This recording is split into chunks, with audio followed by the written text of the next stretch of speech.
region. Yesterday, on 5th December, the Ghana Police Service interrogated the Electoral Commission officer from Afajatu South Constituency in the Volta region, again the NDC stronghold, who was caught transporting ballot papers and other official documents in a private vehicle without any police security or escort.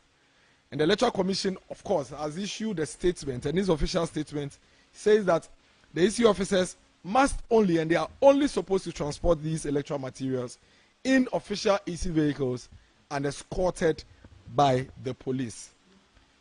It's quite worrying that these things seems to be happening a lot more in the Volta region, the NDC stronghold. And I'm sure our friends from the media are also wondering how they, the NDC, rather on daily basis, in fact by the minute, are raising such concerns and such issues. We, a few hours ago, saw the former president issue a statement, talk so much and attack so much the Electoral Commission, but he failed. He failed in the entire attack to reference this incidents and activity in his stronghold. Since this incident, we have neither received further details regarding what is happening to this officer who works with the Electoral Commission and what sanctions the Electoral Commission is actually meting out to him. And we are very much interested in keenly following exactly what is happening. All Ghanaians, all of us citizens, must consider these incidents very, very alarming and ensure that wherever we find ourselves, we heighten our vigilance, especially in areas where these things are happening. And like I said earlier on, we have asked every single MPP person in these areas to be vigilant and be firm, and we're going to ensure that we protect the integrity of these elections at all costs. It appears the NDC clearly wants to manipulate the voting in their stronghold, especially the Volta region, where they consider as the World Bank, and the fact, or the Volta World Bank, and the fact that they have to transport voter ballot papers all the way to Togo. Transporting voter ballot papers all the way to Togo on the eve of our elections is a very worrying situation. And most especially with the intention, as confessed by the Secretary of the NDC, the Akati North Constituency, with the intention to train non-Ghanaians on how to vote in our elections. This is a very, very worrying situation. And clearly shows that the NDC, they clearly know, they have been aware for a very long time that they are going to lose these elections. After months of complacency, after months of laziness and not giving the Ghanaian people any credible alternative, they realize that they are losing these elections, and they are committed to using any illegal means to ensure that they subvert the will of the people. But we in the New Patriotic Party would not allow that to happen. And we are sending this caution, especially to people they would want to lure to support them in these illegalities. Clearly, the hard work of Dr. Mahamudu Bawumia and the MPP, of course, has made a very, very lasting impact in the Volta region. The numerous developments, the huge impact of our interventions in the region is made a very, very strong indication there, and that is obviously making the NDC uncomfortable, and the reason why they are resorting to some of these unnecessary and disturbing tactics. In the light of these events, we are calling on the EC to be vigilant throughout the country, as we are asking for a very free and fair elections across the country, and we are committed to supporting all stakeholders in ensuring that we have free, fair elections tomorrow. We are requesting that the EC provide the people of this country full details of the offending Electoral Commission officer from Afajatu South, who was caught in this gross misconduct and breach of trust, and ensure that the necessary sanctions are firmly applied. In addition, we are asking the Ghana Police Service to provide a status report on their investigation of the NDC secretary who was caught with over 20,000 ballot papers in his possession, with the intention of going to Togo through an illegal route to train Togolese to come participate in our elections. Clearly, it's been over 24 hours and it's becoming a bit uncomfortable to us that we are yet to receive any updates on this particular incident, at least an official communique from the police. We expect that the security agencies will be more vigilant across the country, especially in the monitoring of these things, so that Ghana's elections will not be tampered with or manipulated. We also ask the Ghana Immigration Service, as we commend them, to increase vigilance across our borders, and to ensure that non-Ghanaians are not smuggled into Ghana to vote. Clearly the intentions is there, and we have to do everything we have to do to ensure that we do not allow that to happen. This election is for Ghanaians, and it will be decided by the Ghanaian people only. We also urge the general public to remain calm, but in remaining calm, let's remain firm and vigilant. We know that we are generally peaceful as a people, and we all want a free and fair elections, and that is what Dr. Mahmoud Bawumia and the MPP is fully committed to. However, it is important to note that obviously based on the incidents that have happened in the past 24 hours, the NDC is worried about the outcome of these elections because of the hard work of Dr. Mahmoud Bawumia and the MPP government, and they are clearly intentioned to manipulate these elections in their stronghold, the voter region. We trust that the security agencies will prevent any further attacks and interference with our processes and outcomes of these elections, and we call on all Ghanaians to come out in their numbers tomorrow. Let's come out in our numbers to vote for Dr. Mahmoud Bawumia and the MPP's parliamentary candidates across the country and deliver an emphatic victory for the MPP. In doing all of these things, let all note that the sanctity and the sanity of the electoral processes of this country would be protected at all costs by the New Patriotic Party, and we are not going to compromise on that under any circumstance. And so it's important that anybody that is being lured or being encouraged or motivated to engage on such illegal activities by the NDC takes note that we are going to deal with this the way all of these things have been dealt with. But we commend the security services for their vigilance so far, especially in these particular incidences, and being able to apprehend these people. Thank you very much for your time. And for our tree audience, yes, say Nancy Nyama and Kakrebi SCC voter region NDC Amayoku Omushe Sumasi Edi Jumedie bi voter region hard drink kakra beye yawode ye twemu ye Ghana Immigration Service NDC Constituency Secretary owo Akachi North Constituency I friend Abraham Ahebu na Abraham ekura ballot papers nko beye 23,000 na ode ko Togo na immigration for chain no mututu na no de oka ne say on the ballot papers no ko Togo na wakoko trainee Togo for ekwa yen fa so eto aba e hadwen esane say de dikan e de na be ma NDC secretary wa Akachi North ebe was sa ballot papers dodo we e wo ne ho a osan so e de ewura bebi fufuro ye tosu mienu adwen be na wo ne trim enti a wafa ballot papers a ode ekọ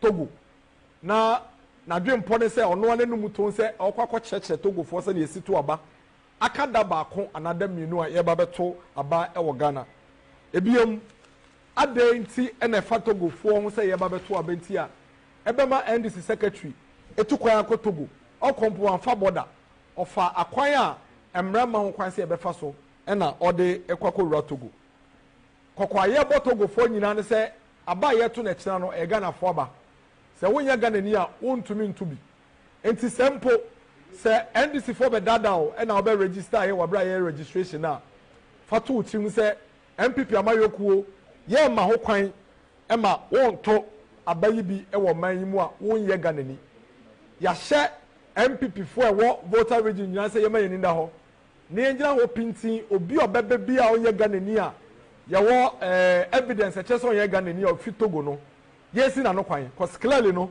dia esini kire se NDC fo esi omutimu po a me no kase yi omaya omadwen so omde Togo fo e ba beto aba e wo omai we mu dia tosu mienu on the 5th of December eye endro ye twem ye yi afaja to electoral officer owo constituency nim essential ode electoral materials ballot papers and document eso de call constituency nim embrand sese wo kwa eso de police for ne electoral commission for car eneko okọ no wan for police ne ndi nachi wan fa official electoral commission vehicle ono ane ka eno de no ma na gum no no anko anam eno kwa ballot papers a echina ye de ba beto aba no eno de nam de ode aye yenim so de nsa ka ballot papers yenim de ode ballot papers akofa yenim so yi bi efrim so de bi aka ho yame adom police for abomoden abo adwuma ama me no kase police for de omonsa yeden asodimu ye bo police for abaso na mom ye srese Ghana fo nyina ebehia se omo behu dia akwakosi bebia asem na akwakosi na electoral commission ye besremo na mode abrantie a ye a oye adwuma wo bohoyi a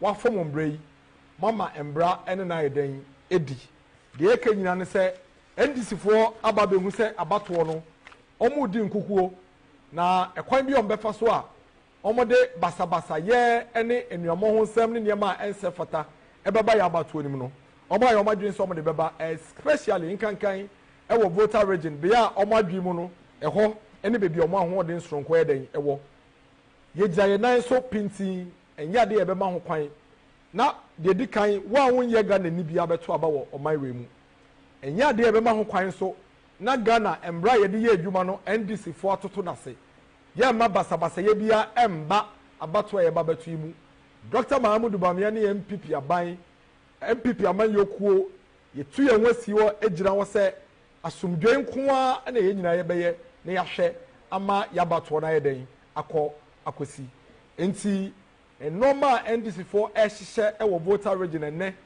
edwumade a ye bambofo eye enti etuya pom ho ntoma no obi amfanto ne timu se abambofo a waga na ha bebia sa no mu nyina gye omonan so enye ade a nipa ba kumpo ebenya ho kwan na ode basabasa yes anase enuomo ho nsem bia aba abato yi a ye to no ekina no eho ye ma obi a otu kwan bia ye bompa ya ta obi echi si ye nyina ye mbo ye homode ne ye nka ye hombom na ye to aba ma Dr. Mahamudu Bamia ne MPP ama yokuo no na enwuma pa ya hya se ye no ye nto aso na mom ye no ye besere se ye wo Ghana ba akopɛ enti ye fa akoma ba ako adwen ba ako ene asomdwei ento yaba medamase bebre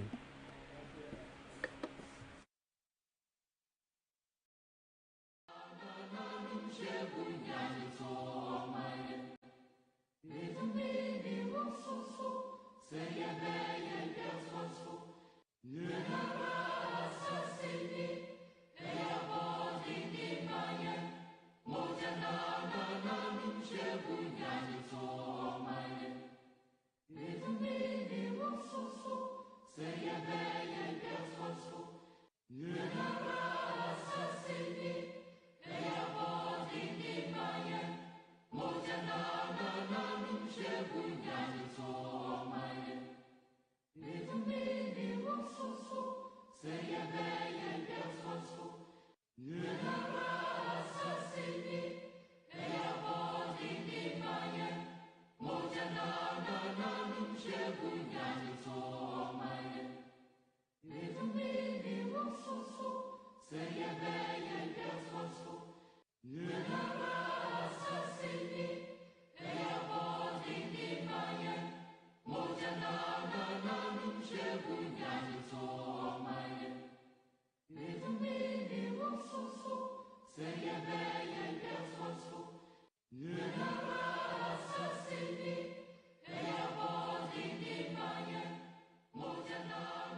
Citizen TV, Accra, Ghana.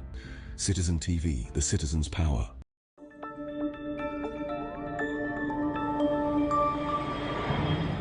Citizen TV, Accra, Ghana.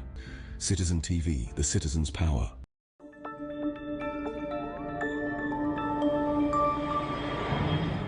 Citizen TV, Accra, Ghana. Citizen TV, the citizen's power.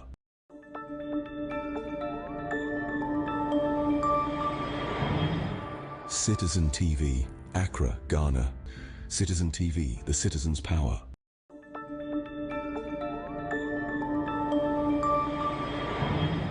Citizen TV, Accra, Ghana. Citizen TV, the citizen's power.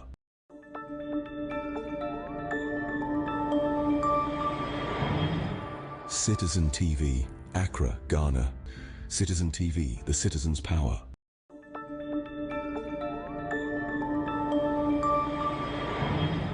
Citizen TV, Accra, Ghana. Citizen TV, the citizen's power.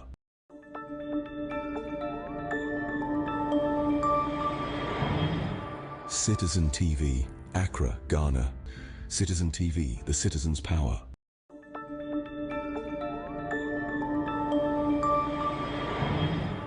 Citizen TV, Accra, Ghana. Citizen TV, the citizen's power.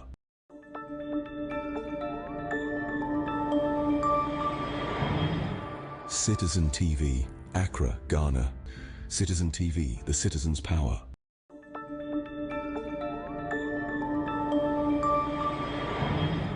Citizen TV, Accra, Ghana. Citizen TV, the citizen's power.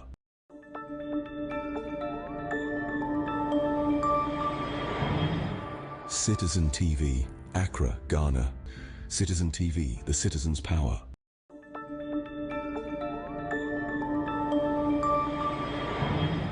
Citizen TV, Accra, Ghana. Citizen TV, the citizen's power.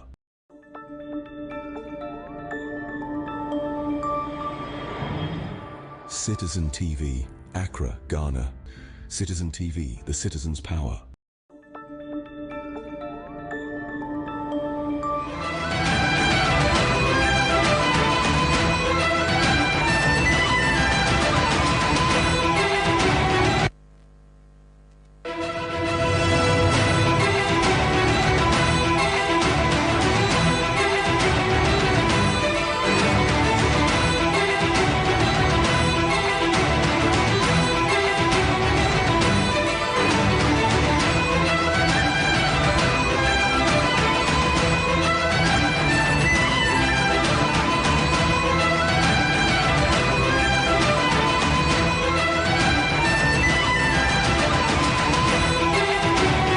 Okay, abusia my yama munyina ajone mama kwa ban fam Accra 100.5 FM so and then you so ya saso atena se bio na ye tena se ya wonim se nyame yadoma wo chena aye December 7th na oh my Ghana sanya ye constitution ne tie no Ghana for ye kwa akoto santene ye kwa akoto aba ye kwa akoyi omampani na fe mrase bedwafo a wo mbedi Ghana so the next 4 years are edi enimu anu ntina meni omu yenu yatena se ewo Accra 100.5 FM na se CMG your election strong room yedi djumadi fefe te se na nwumre yasim konwa yede ebaba somo wo hwe watch na sabre no watwe ba pa sema enwotwe pepepe ene aye Friday December bosom de tosunsia ewa fimpino ni aduono enaimo ebiri sabre kopem se 10 pm babo abusia ne omu yenu tifia hanamo anyumre nyame nkona mo haramo mimiti into atishia ba Kofi Asumara mene Desmond Kofiana doctor Desmond Kofiana doctor wono na CTV dwabrem wono ye host enti anyumre mene mi no ani atena efia hanama ye baba bedi enkomo ewo haramo Desmond doctor Kofiana anyumre yi mayehwe Ghana for pempem na ne wo fie wo mutie yen wo bi nso ehwe yen awo ye social media handles ahodo ni nyina so Facebook ya Accra 100.5 FM, TikTok ya Accra 100.5 FM, Instagram ya Accra 100.5 FM official and X and also ya Accra 100.5 FM kan Twitter Osabekai YouTube nso Osabekai doc ye nyame yadoma wachena na ejabo ejane nya ba beduro abre nyame yadoma wachena kwa koto aba na yakwa koyi FM Yabrasebejafo na afenso no mampedi obedi Ghana so the next 4 years. Yehwe many no ye bay kokrom ni ade ansa ye ba betrans ye hu say the various lorry stations na why your ma any pabo peso enya sem ketwa reason is a Ghana for bebre na kom krom akwakoto aba omo kom constituencies awodo akwakoto aba wo so de wani frame no eni ma ben sa na onye said o kan first of all I mean da yahwefo ni omo Facebook nyina se na yetiefo nso omo agebre eni hwiabom enenumre in fact dia aji among for them. In fact, you call most of the lorry parks and I just say buses in the crib in ho na come away your ticket in Punawato. And there's been a situation na na ekoto woman we are very worried but now once again so ebinom so no mo twetwe nkomo mo kire say omo give it up kwan bi aso no wherever they are going to Kumasi to Takrade to a northern region baby bia omo ko bia no na most of them so now omo e wa rehye say eye den a ombenya bus na ometimi akọ because obia hu abato no this year's abato no as very very crucial, you know, per se. And also you're part of the decision making or history making as to whoever is going to break the 8 or whoever is going to do whatever. That's what I mean, can I say?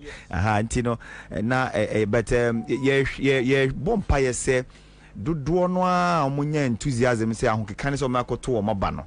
Various lorry terminals on the bitimi provide ama womo said the bear on bitimina to sana mono. Okay, good. Yeah.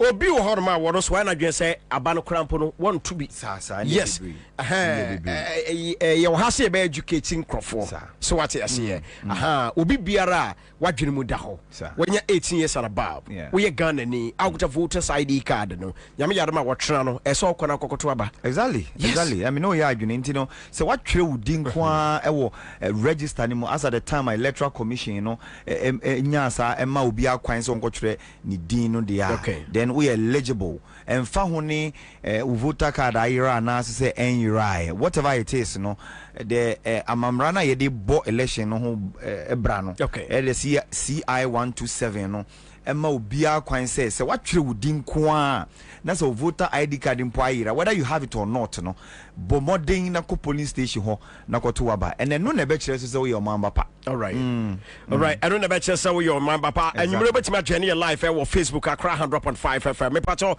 aya no wa share link no na wo dia maye na wa comment so na fe wa like e dia ka ho e dia amaye and then you yatena se na yatena se yedimu sa akwapem se abatro no yede resource no na sabatro ni na beba wie na resource ni nyina no yede bebra mo aha ana ese wutie aha ne yakasa Ghana mpempem ni panyina etienti aha na ese wutie na hweye na share link no na fama ye doc ansa na no ma yenko eye various bus terminals no na yenko ngohwe enkomo bi a ekoso ewo ho no mo aha ma yehwe eye enipa bi a sabre no na omadi queue mu a womo ko ba bi ti say Afram Plains na womo akwakoto aba Afram Plains ye was south and north na yenya wo ye ne womo di nkomo no omo ko Afram Plains south yenko na yenko ngotie enkomo twetwe a ye reporters ene won di ye no de womo kan ye all right.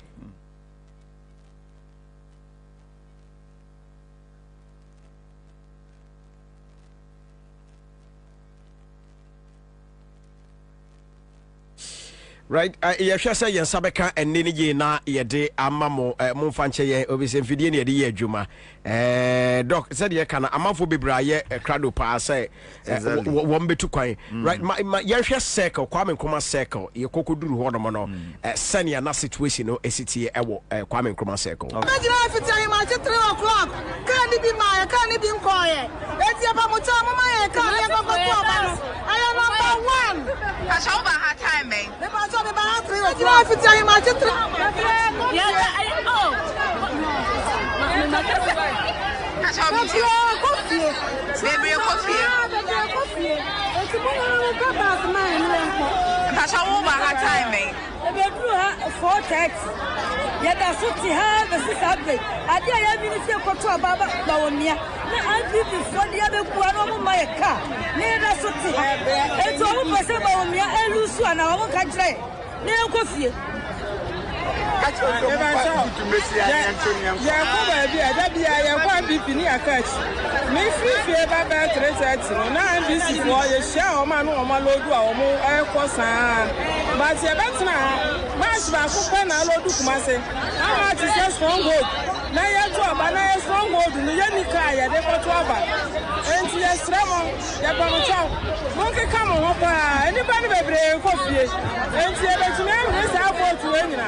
Yes, I'm monkey come on whenever you are moving. I'm a pabasis. But what's now VIP now? A man directed me say Hannah Bassin. Almost a bassin blade. This is shown Jim will say, and never be out for this. I'm on the end too. Young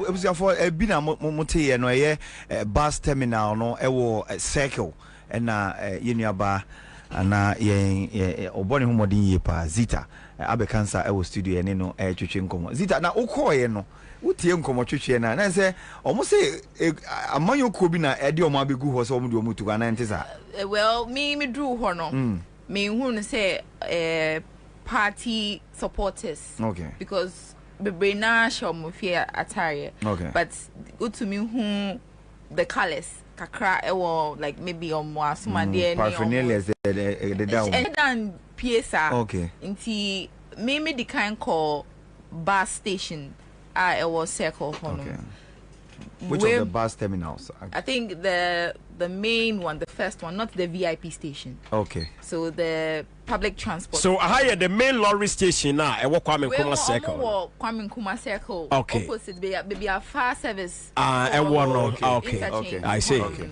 I'm sure that need bus station. Okay. But me the kind call bus station. Okay. But drivers for any complain say. As a party and as a party officials no are organizing buses and ma supporters into bebre na share them back station hobby faka okay into me ba me nim na me be share and okay me share back who gate na me be san say or kohin and see or koni crew mako vote na yesi omo mbra ha na otibi bo ni crew mu kire o one but e bi mo bo say omo Kumasi yeah yes lady back ko catch me so or Kumasi na e almost start 50 and dra until onuna onim say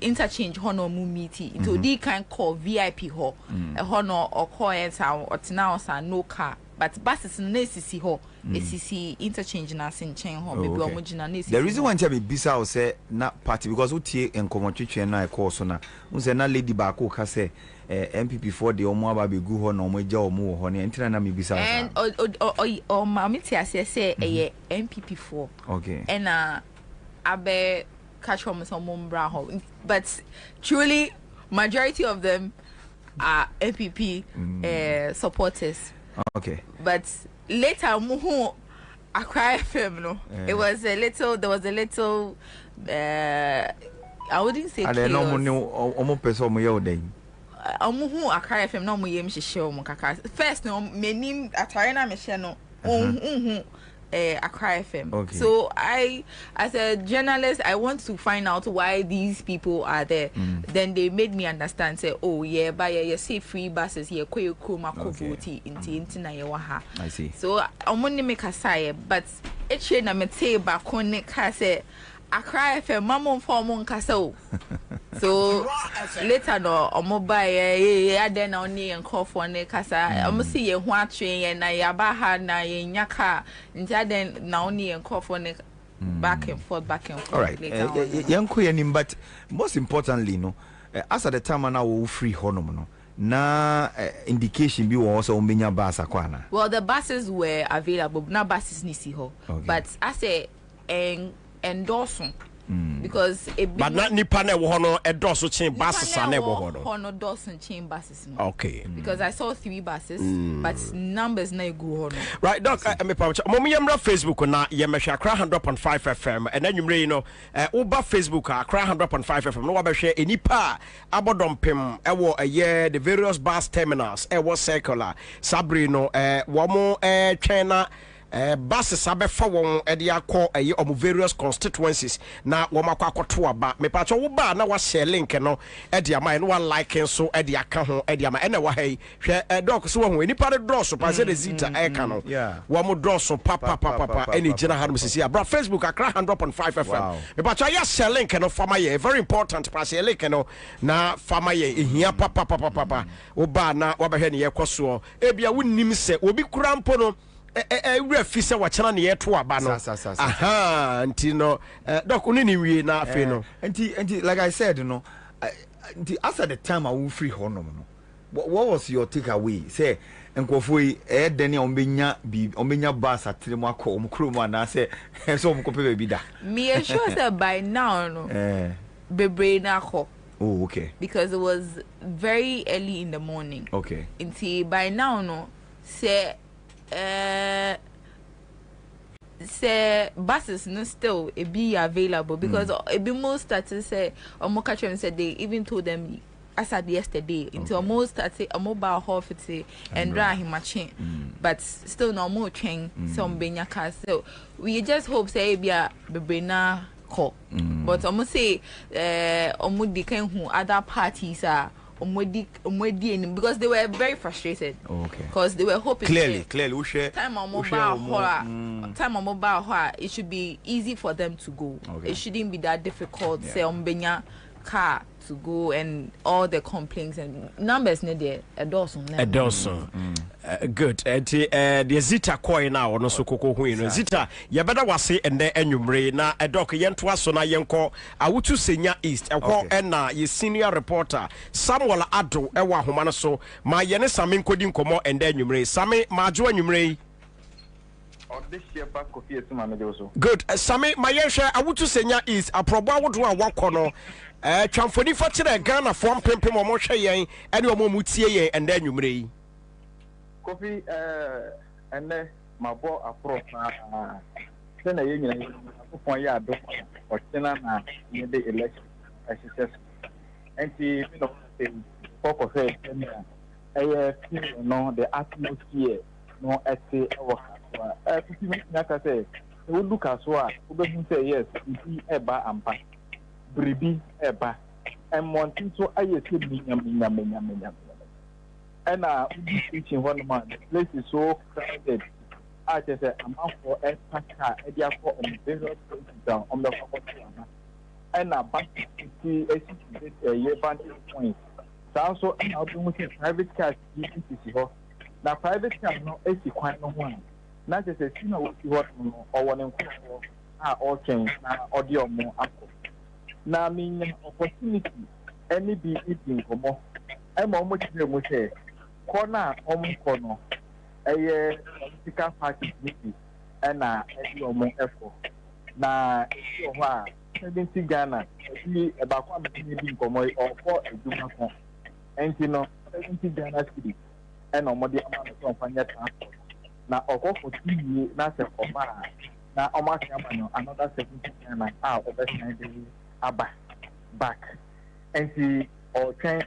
Na ojina no mu denka hono ne nkofo je no a ofuta se oboka ebesa na ababefa na omako na udi se kaswa no du overhead honum na ase ukọ nyanya no kwan no so bi esi honum amafo no abodompin ewo ho a omusen na se emase wo mbebi a omu nyina abebo chintu ewo edi asen na omabefa wo edi omako motivation place na omakoko so enti sabe ame no ka si kaswa ene ne month ye I say ja awudu a mu say yes bibi ba be na ankasa na me ti also me di many filling sentence be be ti say eye omua is ho na na nkopon ya adoma so ma ba no me kokko hwehwe sinka bia me hu say Q police station hono mo no me ko be ti say Zion mu hono mo police stations no be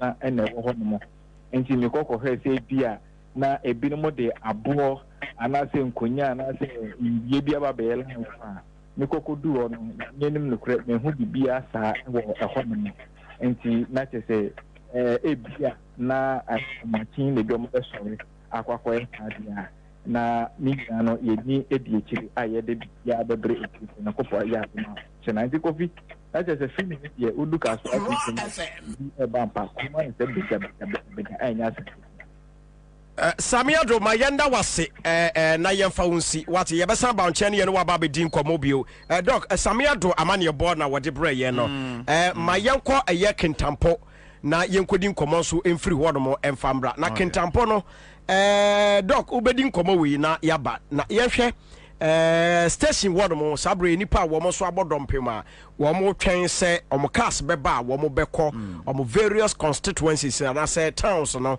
na wo matimi akwakoto abanyame yadom a wo kyena no wo mo so nkomo ni bini second tampo de ne de enne no hyeda enye papa enti no samin koma wudi no doc ohwa o say most of the people are ejina for asabre no mo hwe se omo beko ni nyina no ubisa nipa baako na mienu a obi aka ne say political party bi na APN no de na kose onkoto sir. I mean at this point there we a political party we mini business here we no mu bia na we say we because the do no because you do point bia and me no nyina no this morning we tie nkomodia na ekoso a na che say do na is nya about bia na me nyiska me nkoto ne ade enti so we a political party we are minded about that there e was say wutimi provide transport facility ne de ma wo mo say de be ya wo betimi na enye za de waso be hye enti me it's not lost on me and I think it's a political party bia obetu sa na mo no bia no e was say about so and for me it tells me say we are serious and poised for power. Okay, so I think said this is not the first time I hear who said Debbie, and it's not going to be the last. Okay, actually. And like I said, we are a political party who person winning political power there. Yeah, you should be doing some of these things. But a question will be baby son say I didn't so mommy sikan sana makoto aba. Debbie, and yes I mean most can makoto aba may facilitate. Okay. Because a kaunko dia gebianka kona kope juma mami. Because I mean really that is the situation. Okay. And tiwanya opponent be. But you see the funny aspect of all this conversation is that sometimes me tiwana me analyze and me say okay se me transport wo kwa e dey na check crosses wo kwa to mami. Enu ye nkomo foforo. Okay. What did I make an say? Enu ye nkomo foforo. Enti enu ani say whoever na wo transport no wow say wo gambo wo to chacha bi na ahwe say okay se me dey na ikoi nyankopon kana kuma no we den onkonko to mami. Okay. Because enye guaranteed really enye guaranteed say nipa no kwa because we transporting ni kwenti no okoto ama there be I mean I don't think say but be obetimi I assure they say largely no say nipa 10 kra na ekwa e bia be 6 or 8 there they will go and do the right thing say by voting for you. Mayenkwana yene awudu ishaku ending komo emfi eye Kentampon North honomo awudu anwumre good evening. Good evening. Na etesai oh nyankopon adoro me hoye good ni yakoso ewo Kentampon North ni yatie ne se the various bus terminals ewo hono amanfo bebre abodompema wo mo try say wo mo bekọ mo kurom ana mo various constituencies akwakoto aba ye hwe pictures ni videos ye hwe wo Facebook na wo na wo hono mo say na situation is it here yo me na mera wati pero di kan situation sana pepepe na obopi mo Kentampon North ano ma amenia enya no kra do na yo ma se abato no mo kwa to la bia se mo ID card chebia no o ma kwa to na so ma kwa to aba no na ye ekota ni se wo popim e wo Kentampon ano ma nia enya makura se ni fadom no o ma kwa pim a o mu ina no mo pese o mo konko to aba na uber station ya se cars dia short wo Kentampon kru dia mo o mu nya ka enko na se honum abodom pim a enye asempo me bopi mu ewo tamale station an wo Kentampon kru dia mu if me samba eye transport yard eye STC yard no abebe hwe se dia won so dia esi eko mini awuba ade se ni pana abo mapa se munya ka kra no makoba eno ana ye twipe eye se station for no na station masters no ye bi so am se na ade na kofa eye ka shortage ye to buy eno mo boy chire mu se so hwa brebia na abato brezina eye adudo na ekokoto about miamia pi ɛno ɛna nam so ama me no ka sɛ deɛ wobɛpie mu ɔkentampɔ no ɔfa adeɛ a nipa no abɔ dɔmpe mu a dodo no ɛnya ka ɛnkɔ na yɛkɔɔ hɔ no bɛyɛ nɔnso ɛbrɛ mu nso kɔkɔhwɛ sɛdeɛ nnɔma ɛsi ɛkɔ hɔ no na yɛkɔɔ no ebinom deɛ akɔ nanso apte no a me no ka sɛ deɛ ebinom ɛda wɔ station hɔ nom a ɔmo nya ka ɛnkɔ nti me nua sɛ wobisa na kyerɛ sɛ sei ɛna mu nsɛm ɛsiesie wɔ kentampɔ no ɔfa no na wohu sɛ enipa asabre abɔdɔmpem hɔ no wɔn dodoɔ na bɛnya ka akɔ ɔmo various communities ana constituencies ansa na ade akyedeɛ yo me nyamere wa sɛ wohwɛ sɛdeɛ nnɔma ɛsi ɛkɔ no deɛ a meya ɛsɛ dodoɔ na ɛnya ka nkɔ dodoɔ na ɛnya ka nkɔ because ɔmo a mo di kan si mu no deɛ ɔmo deɛ ɔmo anyam na mmom deɛ ɔmo a mo nya ɛnkɔ yɛ a mo twɛn sɛ ɔkyena na ɛbɛto aba no nti ndɛ na ɔmɛkɔ no deɛ dodoɔ na ka sɛ lame no kasa yi ɔmo da wo station ɔmo nya ka ɛnkɔ no nua awudu shaku yɛnda wase yɛbɛsan aba no yɛ no wadi nkɔmmɔ why good ti doc nkɔmmɔ nso a yɛkɔ akɔdie ɛwɔ ɛyɛ kentampɔ north ɛno no ɛsɛ no so deɛ wɔ circle ha no ka no saa pɛpɛpɛ ne no so no exactly nti wei no sɛ nka ɛnyɛ nneɛma na akɔyɛ nneɛma bi a nka wei no wobɛfiri mu ntɛm 2 days to the elections ɛba ne saa no at least wobɛnya wotie didi mu but at this point even as I speak to you now don't be surprised that even tomorrow morning certain buses will move from various places to various places. Okay. Because after all, Abani is starting at 7, near 5. And then she said, "So would the line move before 5 o'clock?" I see. Eti Oba a year Facebook page in a swap, but baby I will share you free no. My young baby I will share you free. So what could do constituency? Ah, Yami Adama what's number to a bar. My young Shaday now cost or come for any fatray, and I send messages in a fabre na every permanent yanking kind for Mao. Yabako Bono region or didn't work with CPA so Humana so. I can see and you may majoe. Good. Bono region so and I would just say, Ghana for Sabre, I crado say to a banner. Quite bad bus terminals I would wear order situation it is saying. Yo, over.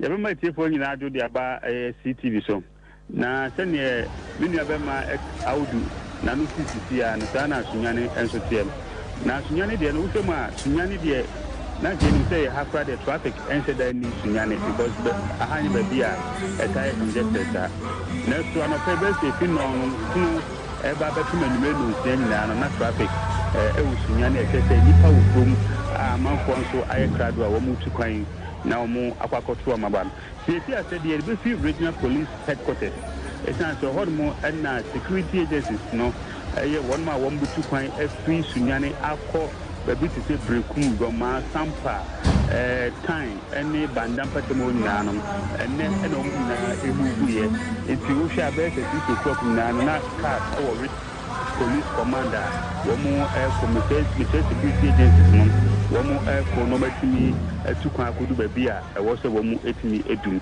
sɛ woyɛ no nso fi hɔ so electoral commission ɛyɛ regional office ɛwɔ sunyane ɛbɛn jubilee park ɔhɔ nso na buses esi hɔ nom a officers ahorow a wɔn bɛ fi sunyane na wɔn bɛkɔ mmeammea ahorow akɔdi dwumadie no na ɛno nso bus bɛyɛ mmienu esi hɔ nom a ɛfa officers no ɛtumi ɛde wɔn akɔ na yɛyɛ no fi mu a sunyane ɛyɛ edwom ankasa no wohwɛ ma na kaa ho ɛyɛ ayɛ nkasa especially kaa ahorow yɛ ɛkɔ wɔnkyi ɛna ɛnkenkan banda anytime na ɛsiane sɛ sɛne na nka nipa dodoɔ na ne sɛ bi a cars no bɛyɛ available no because of sɛ kwan no mu ɛwɔ nti no cars no kɔdu a ntumi ɛnsan ɛmba ɛsiane sɛ wohwɛ sunyane ɛfi baabi te sɛ banda so yɛ a ɛyɛ almost 4 hours from sunyane nti sɛ kaa no bɛkɔ akɔdu hɔ na te sɛ hɔ no sɛ wɔanyɛ obiara ofi hɔ ɛbɛ sunyane aba bɛto aba a na yɛ sɛ kamea sɛ kaa ɛho ɛbɛhyɛto kakra na ɛno akyi yɛkɔ NPP amanyɔkuo no regional ɛyɛ office yɛ a ɛwɔ sunyane kwadua mu a na hɔ nom no asat no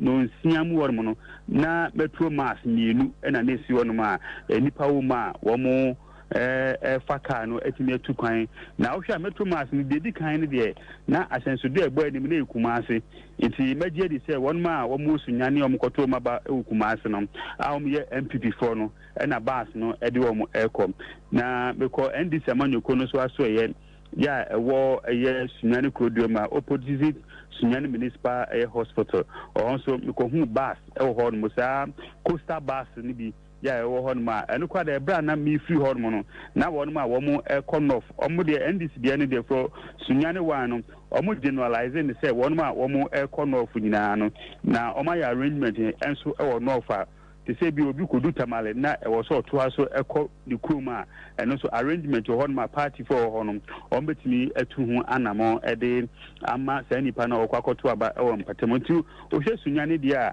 a kamia say we security agencies no if you amanyoko na MPP ni NDC specifically omo na normal base omo nkrofo etimi akwakoto aba na menu akofi say ebre o man ka mesro na nka wa ma mesima be se mienu ana se miensa bi na ka me the regional breakdown no so atudwa na ohwe brown and half mountain mu ha ye were 12 constituencies na 12 constituencies na ye were no in all ni na enipa 719,116 719,116 and air to aba na breakdown no saying yaba sunyani east constituency a womo 258 polling stations na enipa 116,982 and air to aba sunyani east constituency yako sunyani west constituency a womo 197 polling stations na enipa 79,455 and to aba Sunyani East constituency. Yako Doma West constituency and Nkropon Nkrankwanta. Ufi Nkrankwanta to me for Oko Sefi and also to me for Cote d'Ivoire. Or also Osha polling stations are 59 na enipa 29,827 and to aba in Nkrankwanta. After Doma Central no Doma Hinkro Ekru Mankasankasa na enono womo 140 polling stations enipa 67,367 and to aba Doma Central yeba Doma East no hono na NPP national chairman Ira Steben in team ofri na Doma East no ni kropon wemfie na okọ wemfie so a enipa police stations hono 86 na enipa 39,022 and to aba Doma East abato mpeso so afenfe ni tiemu Brekum East ushe police stations na 137 na enipa 46,064 and to aba Brekum East constituency. After you go Brekum West constituency, and on the capital, Jenny. If you talk about them, a capital town, Jenny. It's a Brekum West constituency, no capital, Jenny. Now, Hono Okwan, Osha police stations, now 68 police stations, and a home. Now, any part 35,028 and about to about a war, a year Brekum West main simon. After young call German South no Nikropon Drobo or Hormona. A major candle damwa or conteste ewo NPP amanyoko ni dimu ewo German South na hono police stations 137 na enipa 68,104 and to aba ewo German South ya ni kropon drobum afi ko German North ni kropon Sampa ufi Sampa na uko Cote d'Ivoire ekrobia ni Sampa chi tite Cote d'Ivoire na obeko na police stations hono 117 na enipa 57,589 and to aba German North afeyanko Almighty Banda hono na deputy minority chief whip edema NDC amanyoko no honorable Ibrahim ono incumbent MP hono ma osanso ejina na oni yera Jordan kwa former CEO Emma Middlebelt ene ejina Banda yeko Banda no so a enipa 55 police stations near 55 police stations and Banda na enipa 22,728 and beto aba Banda constituency afi Almighty time say the name no time 2008 you call first one you call second round no time any decider it time so o share constituency na 158 polling stations na enipa 65,703 and beto aba time mainstream na afi ne kra no wanchi the obo wanchi dia yin na say Professor Buzia ɛyɛ ne kurom ɛna ɛyɛ wanti na ɔhɔ nso yɛ ne kyerɛ mu a ohwɛ police station sɛ ɛwɔ hɔ na ɛyɛ 148 na enipa 70,046 ɛna ɛto aba ɛwɔ ɛyɛ wanti mansimiti in all no wohwɛ total number of police stations ɛwɔ Brona half anase Brona region ɛyɛ 1560 ɛna enipa ɛkɔto aba no ɛyɛ 719,916 na mifa wei twam hwɛ sɛ Sunyane East ɛne Sunyane ɛyɛ West okay ɔdini way ma yɛfa wo sia na wo ka bibi sɛ o phone ni duma o enti na de we to aso no enti kɔ charge phone no ɔkyena bɛyɛ adwuma pa de ama yɛn why aha ɔdini wa kwasi apia na nka de ɔka ye nya nduru hɔ de na so yes or the aba anadok meboa no asini phone ya adwuma na adwuma boy na wo ya de pa wa ya de papa nti ye bebo na baso nti onko charge phone na chese etira na ochiro nka nche se me phone adwuma etira de oka ni phone be duma ye be ha gire pa ade be ye no no nya asam ketewa me ba che oba ye Facebook page na ba bia wo hwe ye free ani ba bia ochena beto aba no ma ye hu why aha wo de fabra na kai wo nua se ono so ochena won gongoto aba embeye campaign wa ha campaign bretwamu Havila Kekali enso wa homa no so wantumi anjira Kekali yantumi anjira homa no so anwumre ugusu ti Accra 100.5 FM for your social media handles awodo ni nyina no say Facebook Accra 100.5 FM, TikTok Accra 100.5 FM, Instagram Havila Kekali aba Kekali, good evening. Yeah, but you're saying yeto nkapa. Okay. Kekali ayimfa na wugina sesia na nipa usabre wo tu kwan akọ eye omu various constituencies akoto aba no ne yate ne se ka ho aye den e de ama won situation ne te sen wo ba bia wo sisi e. Okay, enche bia na me free tema station na medi meni che eye afaja to south e wo from Mantem na metimi aka se eye udu eye tudu honom dia ase sisi ade ajojo a na eche se pressure na na wo ho anopane area no eche da eni ho bima cast egu vibe bebre na etimi efaka efko wona woko aflawo moko keta eni eye hu pando ho hui jasi kan sirije no bebre na etimi nyaka na ye midru eye tetekwashi runabout no say eye buses ahodo egu asula omosisa edom ede akọ from Mantem ma metimi aka se ohonom no so no na nhyeda ehu se di padom egu ho a na eche se wo hwe ni mo se wo faka na buses no egu a omumum na obo twen enipa ma ma be fro na wodi weni ache bia wo kono na eye from now no ekọ pem be se anajuno dia situation be ebe ye okay kakra na from 4 a.m.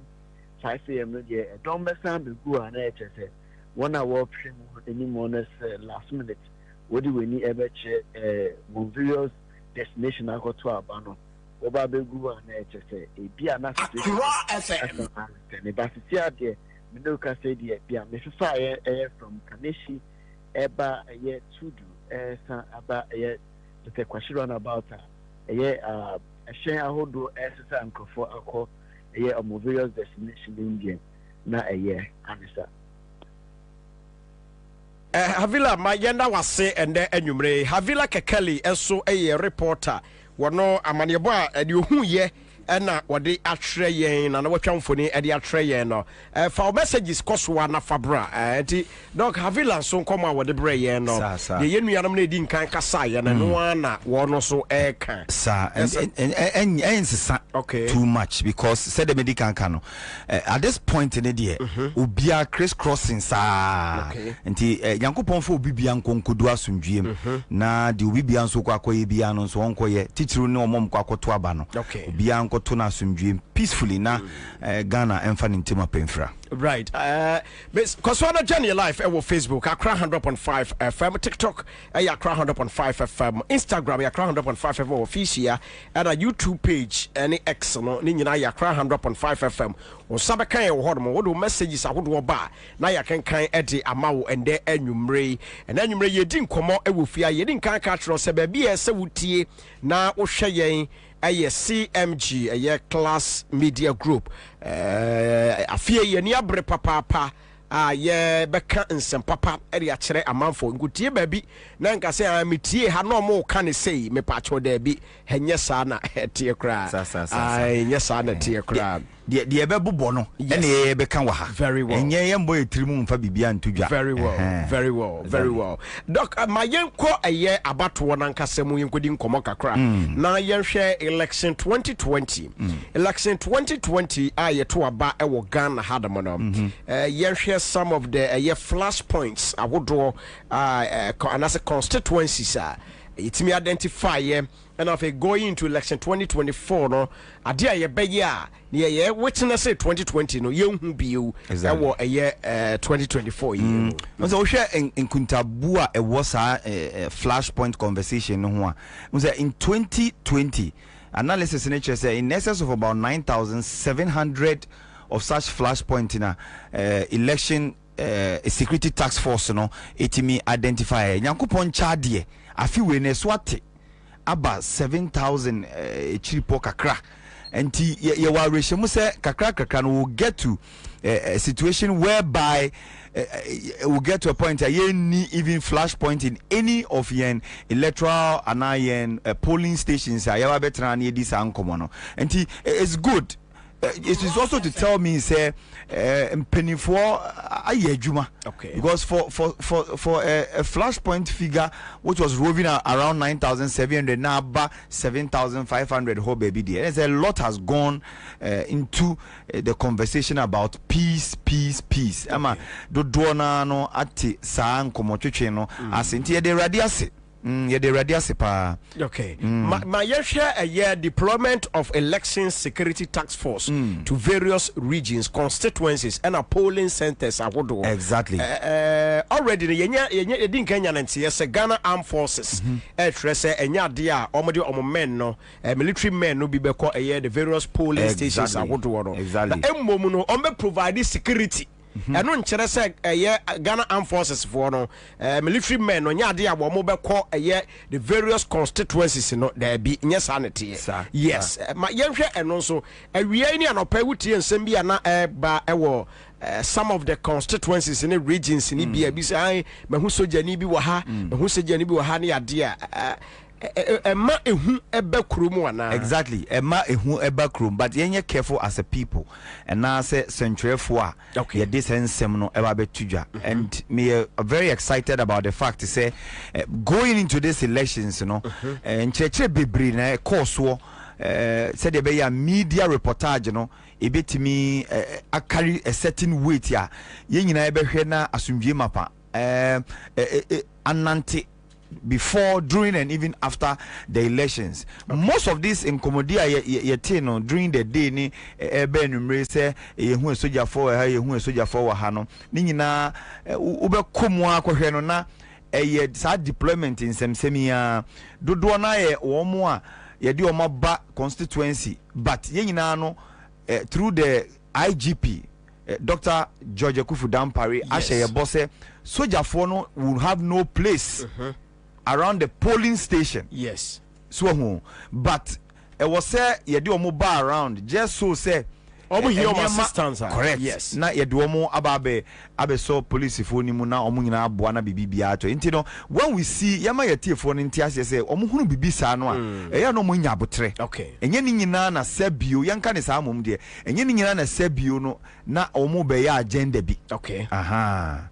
Nti yenka no monti asese nyeza yededede sa na obi akwakofa bibi kura akwakobo sojeni a obi kura no ba kura bebo wankasa wo hu kura wo ban so ho dok ade ba ko ese ye hye ne nso se oman ne se abato anye ntokwa debi so abato che se ko kire wadwen sa ni awo pe no de opese wa brabo de bia meka se de opese wa brabo ye the next 4 years no eno na nyame yadema wo kena udu kokromuti kwakwa kire se me Esuman ana Kofi amete ya no me nyame ya adom a ochena the next 4 years say na me pesa mabrabo eye me eno nkyere se wo kwa akoko ntokwa ana wo kwa akwa ye ne oma bi ya ensem fata exactly mpacho wate ase sa pape Ghana ya to aba edi nkunim yɛbɛkɔ so ato aba edi nkunim yɛto aba na wa wo bedi nkunim though this year's elections no very crucial crucial there but at the end of the day obedi nkunim no obedi atum Ghana fo nyina be so wadi nkunim ɛna wa wo bɛwe no nso no menka ne sade obɛwe no nso no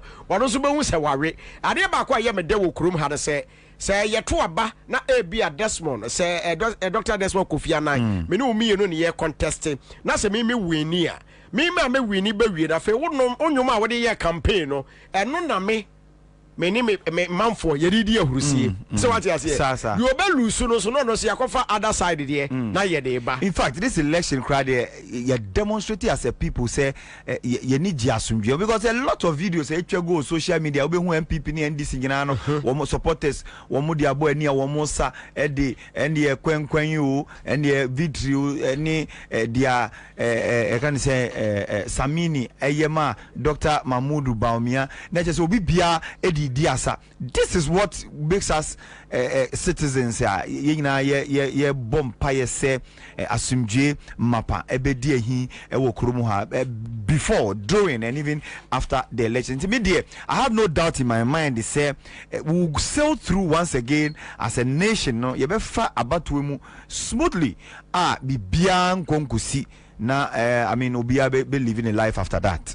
Me da say yenko na yenko tie IGP Dr. George Ekufu Dampare na some of the two just say they will ensure say asumdwe ebe prevail during, before and after this year's elections. Yenko na yenko tie bi to assure general public no say will be anka na come Anthony yem na the police are there to protect lives and properties. Yenko, if you want to see the results that are coming out from this baseline analysis, from this mainstreaming of election security, and from this holistic blueprint towards election in the next 30 years. These are the records on our watch. We have 3 major by-elections. And we did not pass the verdict. You did. And you said that those by-elections, in terms of its peace, security, and orderliness, it was first of its kind in the history of our democratic dispensation. That is the result of making sure that you re-examine your strategies and change course, because you cannot continue to do the same thing over and over and over again and expect different results. Again, Your Excellencies, with the same implementation of the blueprint, you've seen that you virtually gave all your internal elections to us, and all the political parties, with no exception, comes to us and say that it is in your hands, police and the other security agencies. We don't even want any of our internal security people to play any role. And the assurance that even we got, which gives us a lot of comfort and also a registration of confidence in us, is that if anybody comes around and mess up, deal with him or her in accordance with law. And that we delivered. So we've walked the talk with all the by-elections, we've walked the talk with all your internal elections, and you yourselves at various fora give us the pass mark. We appreciate that, but we will not allow that also to eat the better part of us, because we know that it is a job that we need to continue doing in service of the good people of this country. Eti where Dr. George Ekufu Dampare where IGP Edema or my post Yajumakuno no na Electoral Commission of Ghana as an independent body. Woman so and a Constitution of Ghana no ama wo ho kwan say woman hwese yebeto aba wo my Ghana no be declare results obi obedi nkonim no won be declare no as a winner. Now Electoral Commission of Ghana woman so kire say they are ready. Say this year's elections and no ebekoso asubdwemo yenkoti yomoso de ye a yeba yebeko some of the constituencies nimu na yakwa kwhwe ye historical performance bia akoso ewo abato ayato nyina no yakwa go the various candidates are contested both presidential and parliamentary no, especially the 2 major political parties in the NDC and MPP no yakwa kwedi nko yenkotie ECD no na yembra doc. And we are confident that by this weekend all the biometric verification devices will be safely lodged in the police armories across the country. As we speak, we have over 8 regions. The biometric verification devices have been sent to over 8 regional armories, and they are in safe keeping there.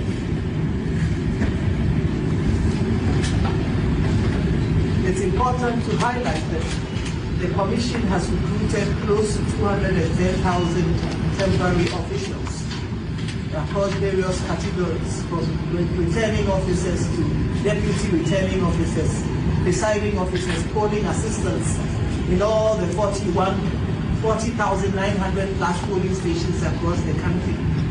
And as we speak, we are undergoing extensive training in all the constituencies. We have training undergoing for all the categories of staff.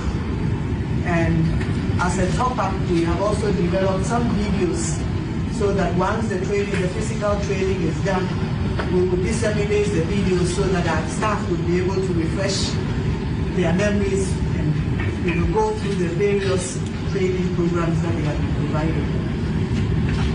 This year, we have developed what we call 8 memoirs.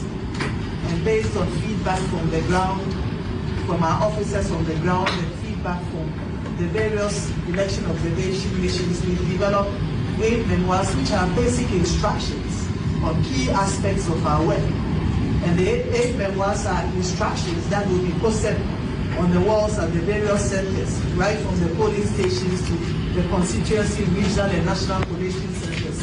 There will be basic instructions that will govern and guide us in terms of the requests for recounts and recollations and so on across the various collation centers. The 8 memoirs will also focus on issues such as the correction of errors on the various forms should such arise. And so you should witness this. When you go to our various centers, you see these instructions posted on the walls which provide clarity to areas that hitherto were considered gray areas. And so basically, in a nutshell, this is how far we've come. We are fully prepared. We believe that our staff are receiving adequate training to enable them to perform creditably on election day and in the hours after that. We stand in Doc, when so your chairperson at the Electoral Commission of Ghana, Mami J. Mensa, what also dear no. Now, and now you was CTV, no, now me can't say, be said, Mami J. Mensa, Electoral Commission, a independent body, sir. A Ghana for GDA, a woman. Say, ye baba betua ba, they will make sure to conduct free and fair, transparent elections. But, Osha Dr. Koja Farijan, Abreso. Send you see who about 20 Ninken Kaye and Ansunsun so send is go see Madame Danuya Dioko ye Charlotte say na bresso and a ye Jane Mensa bresso Jane Mensa bresso and a Ghana for says Omulusu trust and what the Electoral Commission of Ghana emu Doc ye who say Oshina ye to obey Ghana for stone and Omulusu trust our ECMU. The figures no research about the HRSA. Okay. I mean CDD Afro Barometer report yes. Clearly say Ghana for Dodoana in excess of about 30%. I feel say ni modern bono a bit suspicious say emun na ho. Okay. Enonko. But you see at the end of the day no onon so na was say oyese adwuma yi. Ono aso na also conduct elections na yetimi ekoyi emrashe bedwafo esanso koyi emampeni obedi man so for the next 4 years enti it is incumbent say broni be canon ye wasudie astimemu for say yebe bonachi dom ye po no ye also ye bonachi dom but ye keep your eye on the ball say anamo bi e wo tu biara so hu yebe hwe say anamo kro no wo tu no emfa oyenene emma boni sikantwetwe ni saa niema ni nyina emfa mba yem politics ni mu especially at the voting centers no say the be ya bibia ebe ko fine so far enye bad so far even with all the challenges na one wankasa initially eko fa folly wo mu ho no so far getting to this election anyakopon ya adoma kira ye komu no I think say information dissemination no akoye because they say just this evening before Ebeba Hakra no more saying issue another statement signed by Samuel Tete, the deputy chairperson for operations. Say say car bi no yes say akwache no na niema bi gumu ni ade ade no omo issue statement say no credit but officer no na enhihye wo ne say Senpo the never be good electoral materials be good care mu as an electoral officer. I was so let the police. Private care mu. So what let because I saw they good electoral commission for care mu. For whatever reason be a logistics constraint in the at that moment unyaka ni ade that's all can happen so the gumu krana. You have to alert the police. Then our police so be able alert the various stakeholders no. Na mu nyina move together. But all the gumu care mu na how they call the obi no obetwa the statement about say Sadia no electoral officer they admit to say wanya de but ni stakeholders nyina so atranse a check papers nyina na nyina dia dance say intact obi amfa ninsa enka material bia. So let's move on. The benefit of the doubt ekira na dwumedie no yeden ehihye so ye de ni be di akire ni ahwe say bibi bia wo so ye bia no ombe ne frinchem say de be at the end of the day no udi nkunima hallelujah Ghana for Anfa Mawonswa. Na ya to so as a nation. Yes, adia ba ko ehye no so say Ghana for kaso yempe wo ne ye beto abatia wa. Wo ye den ye beto abatia. Okay, say time the former president, the late Flight Lieutenant Jerry John Rawlings, Ghana for really Ghana HA, but about say Ghana for 2 no. The year 2000, Ghana for to abani boom edi 2 year. So found in ya wo be ye no. Say Ghana for kaso beto abatia wa. Come beto abatia. I mean, we share. I mean, a lot of monumental work here. You were John Dramani Mahama. In 2016. What is happening now? No, it's just a replica. Commission, and I say, yes, it is 2016. You know, even the night before election, a commission. And I would want na enye na na dream na no more ya all in the name of votes. Exactly. But I mean, is for the letter be aba. Okay. Ghana School of Law. One more SRC and a decree very important. Yes. Ye T4 so and it top I mean money tougher. We free the Ghana School of Law signed by the SRC president Daniel Oting Ewa. Ena ninsa eshe krata we asena ne tofa bomu no eno ane se wo mu nyina no akam penifo pempem ho eshe Ghana fo nkran se obi bia no enko to na because obi bia wo kwan se amamra no ema obi bia kwan se obetimi na wakwakoto na ba especially se watwere wudin ewo kan se enwuma mu se obeto aba de nko ade ewo se utimi ko na ukoto aba na omo hye obi aso nkran se ukwa na wakoto na asomdwem uwia na ukofie edu time ye be kan na waba obehwa behwe bia na waba behwe bi enti minia krata na omde aba no ne tofa boma se yenkoto aba na asomdwem obi bia so Dr. Desmond Kofi Annan ono na ye host at the Jabre morning show I was CTV Ghana's #1 television so ono na enda nwumre me ne me ye no te ya ma ye din komo ani na afa CMG your election strong room nyame ya adoma ochina yeah kwakwakoto about na Dr. His Excellency na Nado Dankwa Akufo-Addo President of the Republic of Ghana enwumre ya wode na no disem e de atodwa e fa ba ye kwakoto ro nti yenkoti bi na ye ba ye beko some of the constituencies in say de din kan kan ye no na ye kwakodi nkomo wo okay yanko.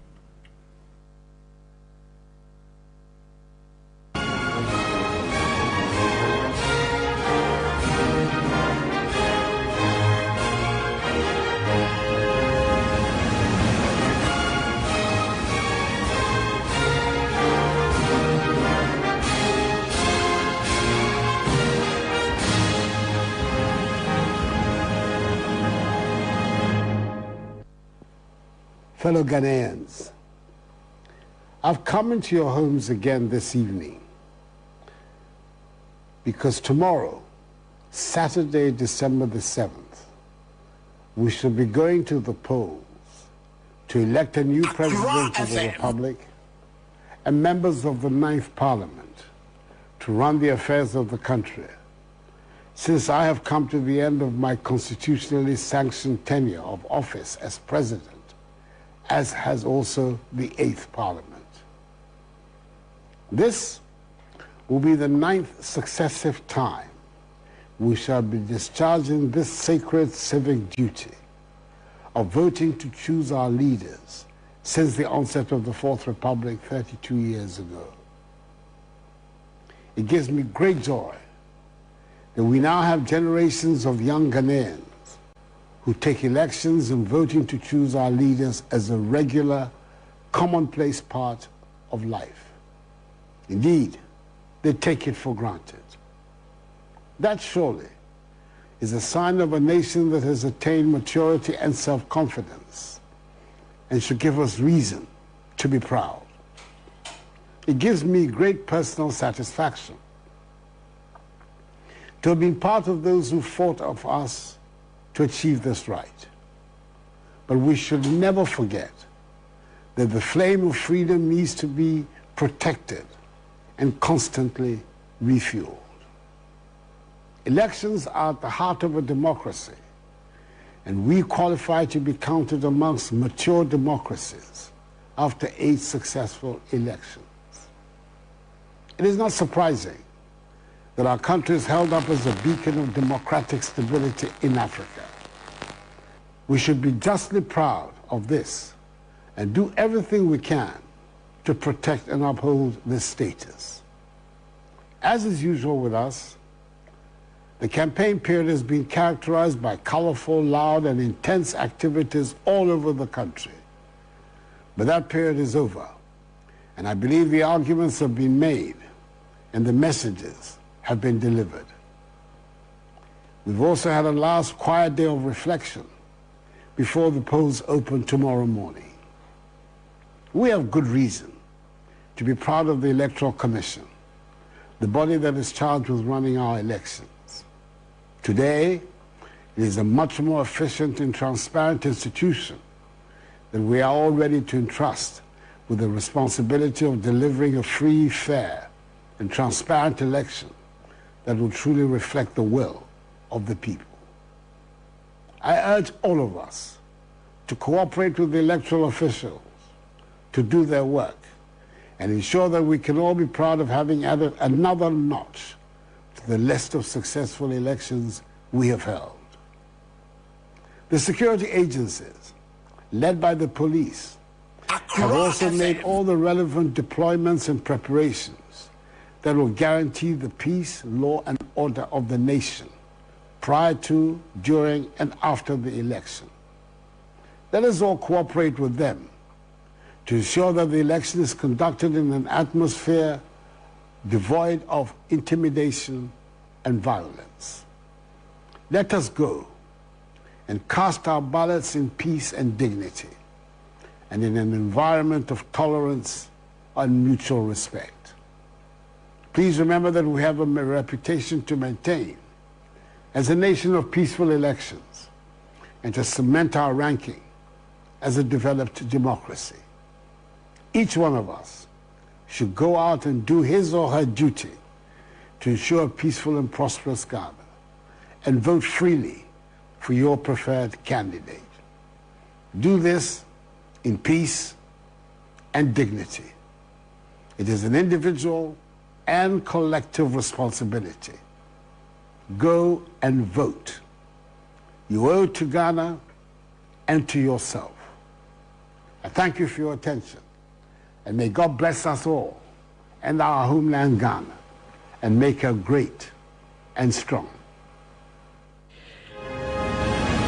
His Excellency Nana Addo Dankwa Akufo-Addo, President of the Republic of Ghana, nafutu sem ena ode ama yense oman yenhwe so ne enkoto aba sanse oman Ghana de bia yeto aba ewiase nyina ani hwe yen doc eno kwasem ewiase nyina ani hwe yen pa ye ken a lot of the diplomatic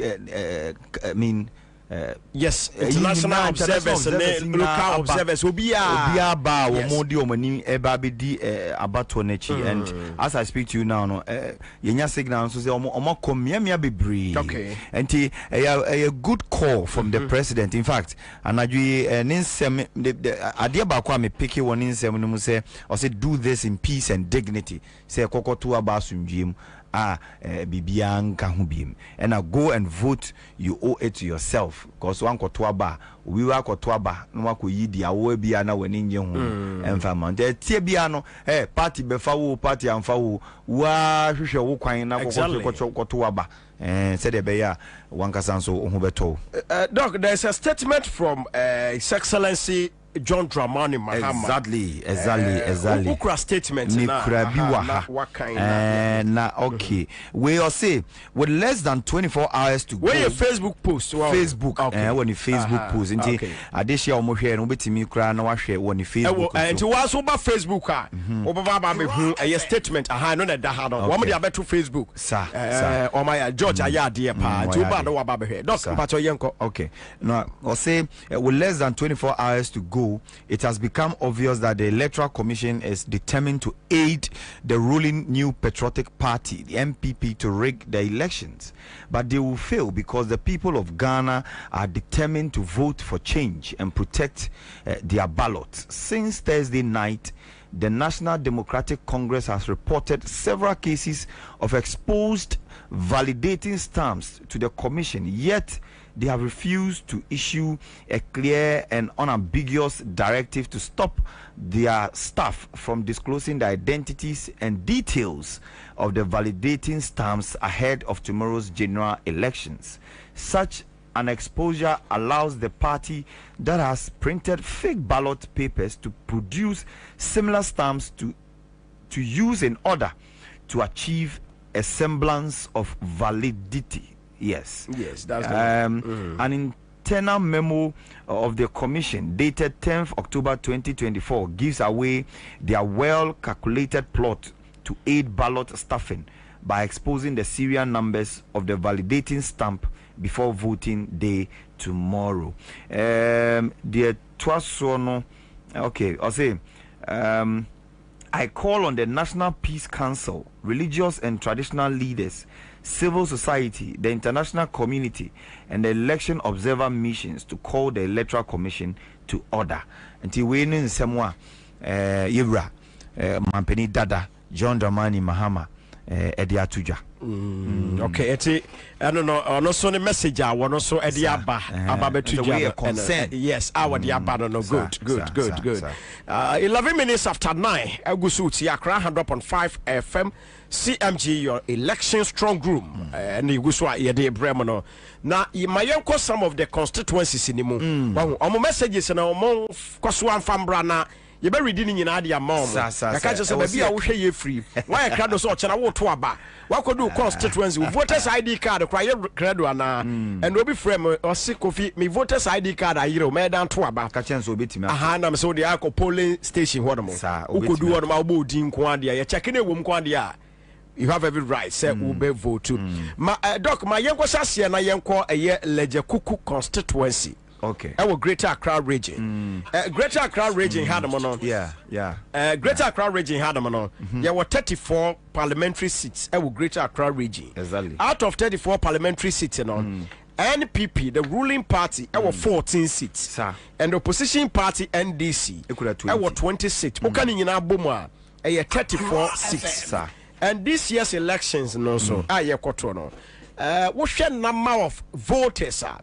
Eligible voters are one quarter of Banya Yadoma Wachana. Or compared to 2020 now, it is an increment I had and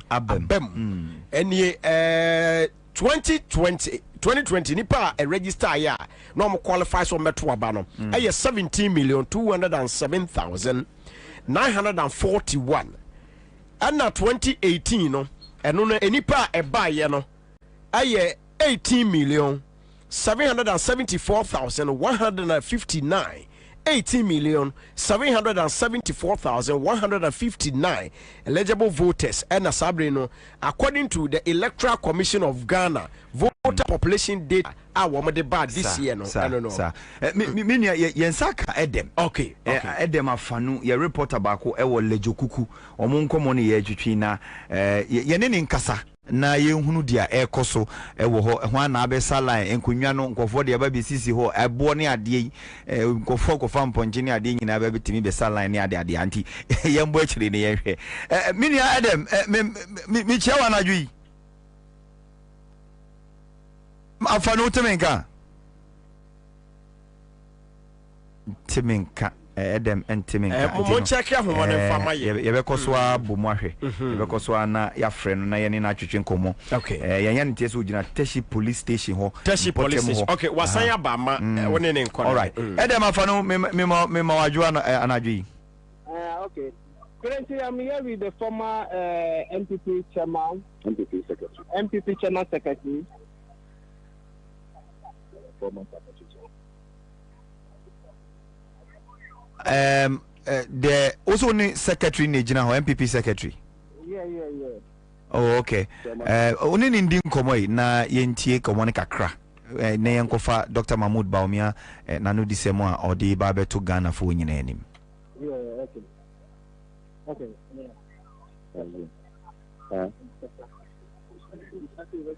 Busa, Mamimbusa secretary say secretary Pachotemenka. Secretary, can you hear me, Secretary? Yes, I'm hearing you. All right, good evening to you, and thanks for speaking to us at Accra FM 100.5. Thank you. Good evening. How are you doing? We are good. We want to know how is everything going on in your constituency, particularly where you are standing at the moment. Yeah, everything is moving on well here. We have fourth that of the boxes, the ballot boxes, and FM. We really started packing them into the here so that early tomorrow morning we send them to the various polling stations. In all, everything is moving on well. You see here, other party members are also here so that we all see that it is free and fair. Exactly.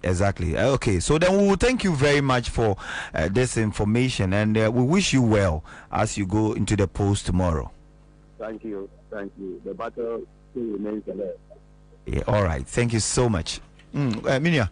Yeah, so I don't know former constituency secretary and you na kwedi nkomo constituency na me boldin say ye be ko hono eleje kuku no enti said na ye di ekọ na ye di enkomo no wo hwe eye voter population data from the Electoral Commission of Ghana 2024 na nipa asabre no ekoto aba no 18,774,159 exactly enti and last year last 4 years that was 2020 no now 207,941 enti wo hwe anese say afie no enipa aba beka ho no 1,746,218 and sabre no ma ba beka ho yes but 2016 enipa sabre no Electoral Commission voter population data wo mo de buy no na ye 15,712,505 exactly yes tinache say afibia abato bia afibia no increment bem enipa no kwa anim na yenko eye lejekuku wo no na yenhwe exactly na lejekuku I mean yenyina enim na wonnim kra na and you would know say lejekuku a swing constituency yes ye be ma Ghana fo ate ase yi a swing constituency ye ka swing na che say engineer faako okay eko efa na bafa eko efa na bafa enti say ye femu kakra you say started from 92 kra 96 ya 92-96 no it was won by the NDC you rani a J boy second okay ono na obetra ekunwa no so na ye ba 2000 no ene dane ye ba 2000 no ene dane kodi owura yere edit akita Okay. Ninsa. The year 2000. 2000. Okay. Ekodi yewura yere Edith Akita. Aya na waka political parties are. Onu ye MPP. Okay. Nti 92-96 ne de na NDC eye yewura ni J Boy Sekan. Alright. NDC. Nti ye ko 2000 no ene dane ba MPP eye owura yere Edith Akita.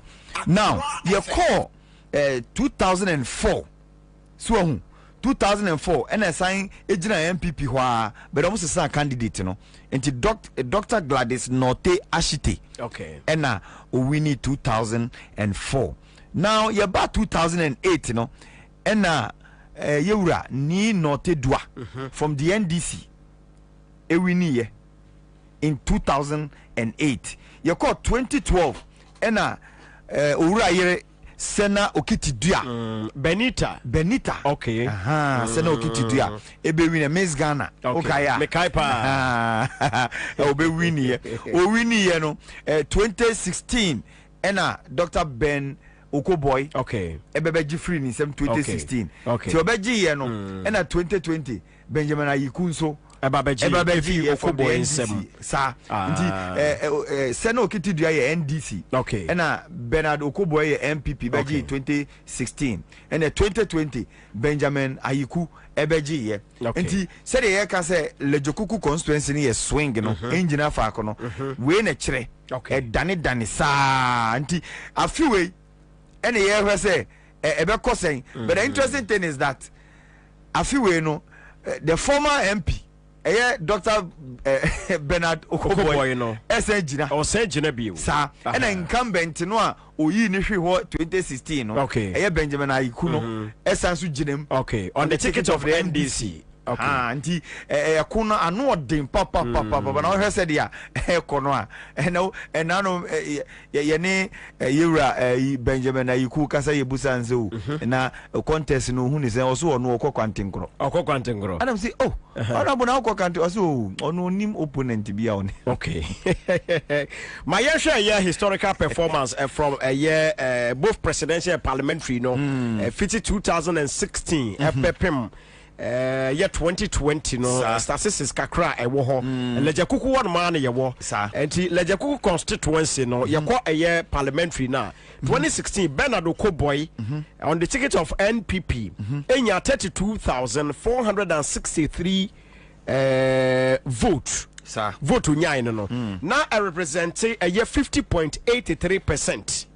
Ena Benita Sena Okiti Dia ya boni di no wano so enya 30,357 vote na no so gira ma 47.53%. Enti no ehwano Bernard Okoboy ene di nkunim ene ma NPP. Good. Enti difference na odi BT eye Benita Sena Okiti Dia no aye 2,106 vote and odi BT no and ye 2016 dia no eno no na aye presidential about 2016 so no His Excellency Nana Danko Akufo-Addo enya 32,116 votes and ejira oma 51.62%. Na His Excellency John Dramani Mahama wanso nya 30,333 votes and eno so jira oma 47.57%. Enti no His Excellency Nana Danko Akufo-Addo no so di nkunim e 2016 presidential anemu e wo Lejakuku difference na wodi wini ye no e 2,583 votes and utumi e de wini ye now yambra e 2020 NPP esanso de Bernard Okoboy e de ne koye sa wamede Bernard Okoboy e ko 2020 no Bernard Okoboy enya 52,072 enu gira oma 48.79% and Benjamin Ayiku NDC asesa wo candidate no and Benjamin Ayiku Nati and the buy onunya 55,938 vote enu gira oma 50.48 vote intino Benjamin Ayiku and a winnie Benjamin Ayiku Nati one a winnie edema NDC e 2020 exactly difference in 1,886 votes and the winning now ye kwa ye presidential 2020 na and also the Excellency Nana Danko Akufo-Addo enya 50,530 votes and age 45.1%. And His Excellency Nana Danko Akufo-Addo 59,096 votes, and also Jerome 52.8%. And so we have vote difference, 8,566 votes. And His Excellency John Dramani Mahama ADBT Nana Danko Akufo-Addo His Excellency into 2020 presidential and both presidential and parliamentary NDC and a winning year. Now Doc Yasha 2016 and 2020 now. In 2016 His Excellency Nana Danko Akufo-Addo 32,000 and over. And now His Excellency 2020 Obabenya 50,000 and over. And the difference or the Babaka who 2020 who said 2016 none more than ball form. Yeah, though we need but on the modern ball form by difference or the Baka 17,614 votes and or the Baka. Now let's move to NDC. His Excellency John Dramani Mahama. One also 2016 none more than ball form 30,000 and over. Yes. Now in 2020 or the 59,096 vote and or the winning now the other Beka hono 28,763 vote and or the buy. So appreciating good appreciation good. But you buy a parliamentary now in parliamentary elections and also no the and the Edin Cabo Bosso Ghana for good. Very close. It gives an indication we should trend and one. Let's just say a lot of people voted skirt and blouse. Yes. A lot of people voted skirt and blouse. Ewo Lejekuku honum. And to who say Lejekuku no a swing seat. A swing. Yes, swing. And no dear engineer Fako. Because we get difference now. Benjamin Ayikunati EDBT Bernard Okoboy na a 1,866 votes. Money you hupa. And to be a right off the former MP no as going into this election, what about right Bernard, Dr. Bernard Okoboy off no? Yeah. I think he said now you are doing that at your own peril. Okay. Okay. Nti also be a and I mean when say all the political parties in Inano, and you also be a fan say this year's elections a done deal at the banner. Debbie. Oh yes, sir. Now you're politician. Me, I will tell you straight. Okay. Oh yes, sir. Now you're politician. Because about 20 dear a booth. Individual na eko jine mu na wako to number. Okay. Forget about fans ni ade a obeji wo krom ni mpuntu juma when the Ghanaian decide on you, take a decision on you for whatever reason na nje we take that decision on you we ye ni de ben obekọ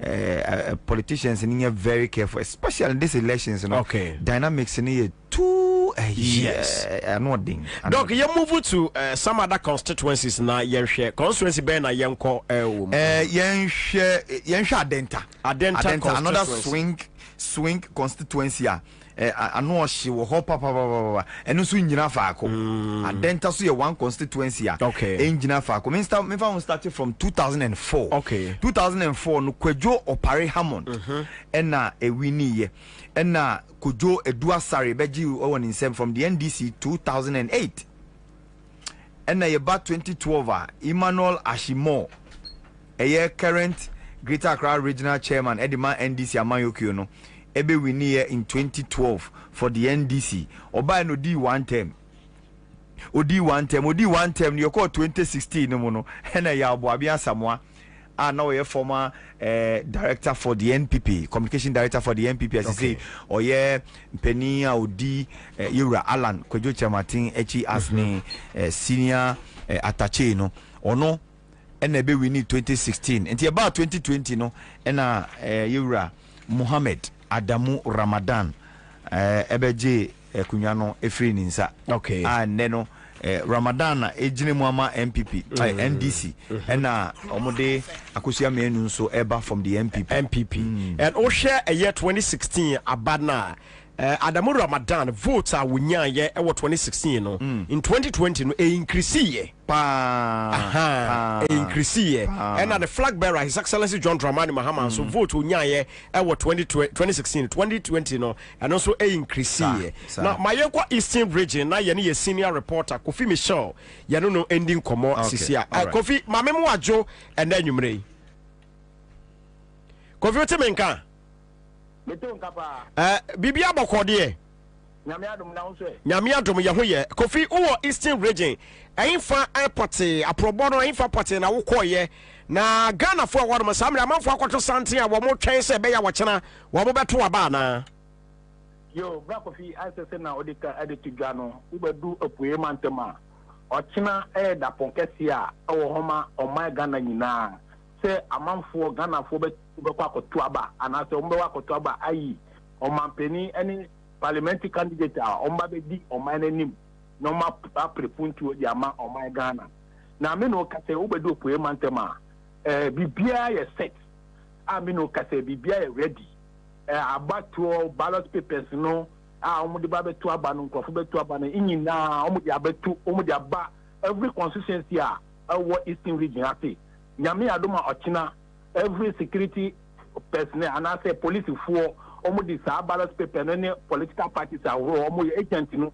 nyina be kwa share police center ahoro omo di sa ballot paper no kwa ba ko twaba na me no kase parliament mo ha bambo dia ayes Kofi Michelle a reporter mo san friend bio na oka bambo ho nsem e wo Eastern region mo san friend no na on trem ye emfa entre ye em say Kofi Michelle de na asesa kakra wo hwa na che say amafo aye krado pa se nyame yadom ochena wo meto aba wo se woni pa bebre wo na omun decide so meto aba mpo obi kra ye na dwen se on to aba baraka be 1 month na 2 weeks na ebre na so no so we find my decide in fact obi kra enne no decide so beto aba ochena beto aba Kofi Michelle asan ba bio Kofi ahoma ne te ko eto aso ma na wo ka se bambo ho nsensem te se wo ho yo sena medical editu Ghana security be aye tight o poe mantema police penia oda poe mantema o dia tuja se fi ochinare kono anase election ama Ghana fo beko ochina no ombebo modi answer security fo so beya o ma form de bia se na beya asumdwe betimi aba obi a why ready so beko police center bia so be wakoto aba no sa ni pa kono betimi nya kwan atu na aba awa asumdwe mu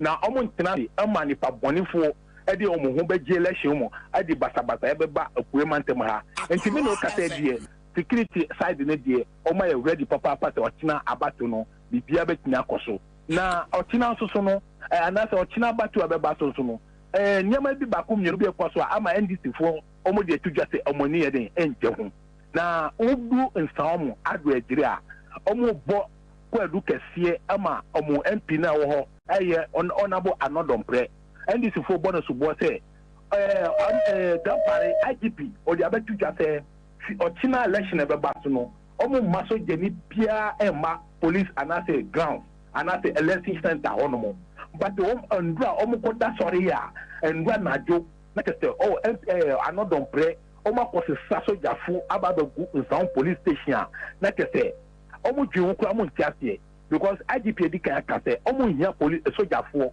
awo election rati na sojafo ba nsa omo ho no mo edien na omba beye omo adwumadi be portin no omba beye omo ba soso no onye se bia omo ba safa omo kitekite tuo awo mo nsem adresse kese bia ochina no wo obi na yereko enti omo kwashin anodon presse IGP sorry na star police sojafo na omo di omo gun sam omo imagine say NDC for omo stronghold be bia omo to aba omo vini no omo imagine say omo de soldier fo wa koku ho Kofi Michelle meba soldier fo no omo go polling stations ahodo na na say constituency ni mu no maba esan say yenim say polling stations no na omo mba ho ba constituency what dey wo betimi aba bebo ban in case of emergency then police fo atimi afre won na nia asobo NDC chairman oye ayefe na ago o insta omo ho and the farmer do agiro NDC fo chairman no so bo dey bo anodon pen say anodon pen akwasa soja fo na di aba ho e di aba because special vote na ndua ye to no nyama bi a oye na ndua wakotena yisi fo ho be dia yisi fo no no nankasa kotena yisi fo no ho no mo ye obi anim ne omo mo pamu no so on sorry fi ono kwa anodon pen on sorry da nyama ba ku mienu bi a oye ya omo hu say agenda na omo asese enti ochina no omo sre peace council mpenifo say omo kasa owo hu saadie no omo pese ochina omo bekwa koto aba na sojafo aba police station no omo ba be hwan nkofo oba so importem so a saa na so fo so complaining say ndua najo omo de sojafo aba be gu sunkrom edie na sojafo ba be ye wo sunkrom ha this efise omo de ka say IGP de atudwa se omo hia sojafo ewo police center and at election ground na sojafo na omo ban no edie na omo ba be ye omo susu say NPP fo ewo adwumbone bi anase omo agenda bi anu ti na omo de sojafo aba be gu sunkrom anase so omo do agiri enti almost peniko se omo fa ma no ntum se na be ochina no obi a obesori bia so ba betu na aba no obetumi etu na aba awasum dwem na ni pa ko opeso tu aba no no ntu no na bibia betumi akoso enti poema ntem ha de metumi akate ochina amanfa ya ready papa so ochina no ombe sori akoto ma ba na ni omo peso omo tu aba ma no na obedi kana so no na omo tu aba ma de ama Kofi ba ye na wase wachina ye besa ba hɔ ne ye no wabedi nkoma na sɛ de ye betofo bia ma ye hu why Kofi Michelle a senior reporter Eastern Region why man your bono dia brayer minia very disturbing sa soldier trend no eba no okay e was say ye ma yahwefo ne yetifo enya ntiase prekope we krata e free the military hierarchy ho na eba signed by Agri Kwashi Brigadier General Director General Public Relations what ni prefer say and this is so Jenny Bia I mean echo polling center ho. So ye di encommon no ye di encommon in such a way enkofa metias because idea air trendy pa one thing say we di soldier for back constituency mo na ye ni clear directive as to what they are coming to do and also enunku and so say odi omu wo adwene pobi say odi omu ba be di etu asema na odi omu be harase timemufo no omu kwakoto aba no that would be prevented and resisted by every individual or what can say oto aba and mpenifo na mayati asese soja ni bi obe sha atade bia o suspicious of it bia no the number crown so aka ho a ubetimi na wafre but yesre ura dam pare as the head of the National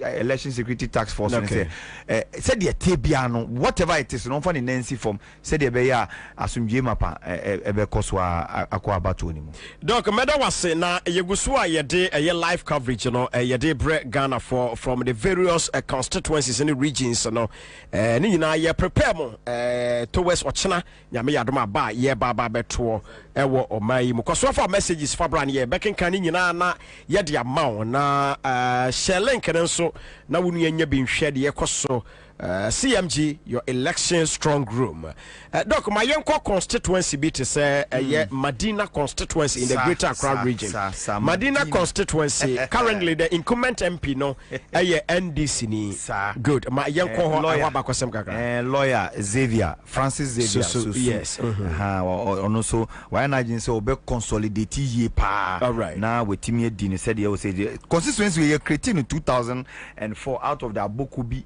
Ubekaya Medina Abokubi constituency no na yete no if you na 2004 and they share boundaries with Adenta domain and Ayawaso West Wogo just omo mu gina middle hobby sa no na 2004 Amadou Bukari Sorogo and Owini on the ticket of NDC and would dear Kunyano 2008 would di 2012 na 2016 no and Abubakar Sadiq Boniface and there oye afafrantom penifoni bi ebo Chief Alan Echidomo obe wini and 2016 wini no and afofia Ntoata 2020 Francis Xavier Susu ebeji abenwa ni fini nsem and Medina constituency no na yenko a year 2016 no in 2016 doc yenyewe in 2016 no that all kind no Abubakar Boniface ena ewini ye as member of parliament ewo 2016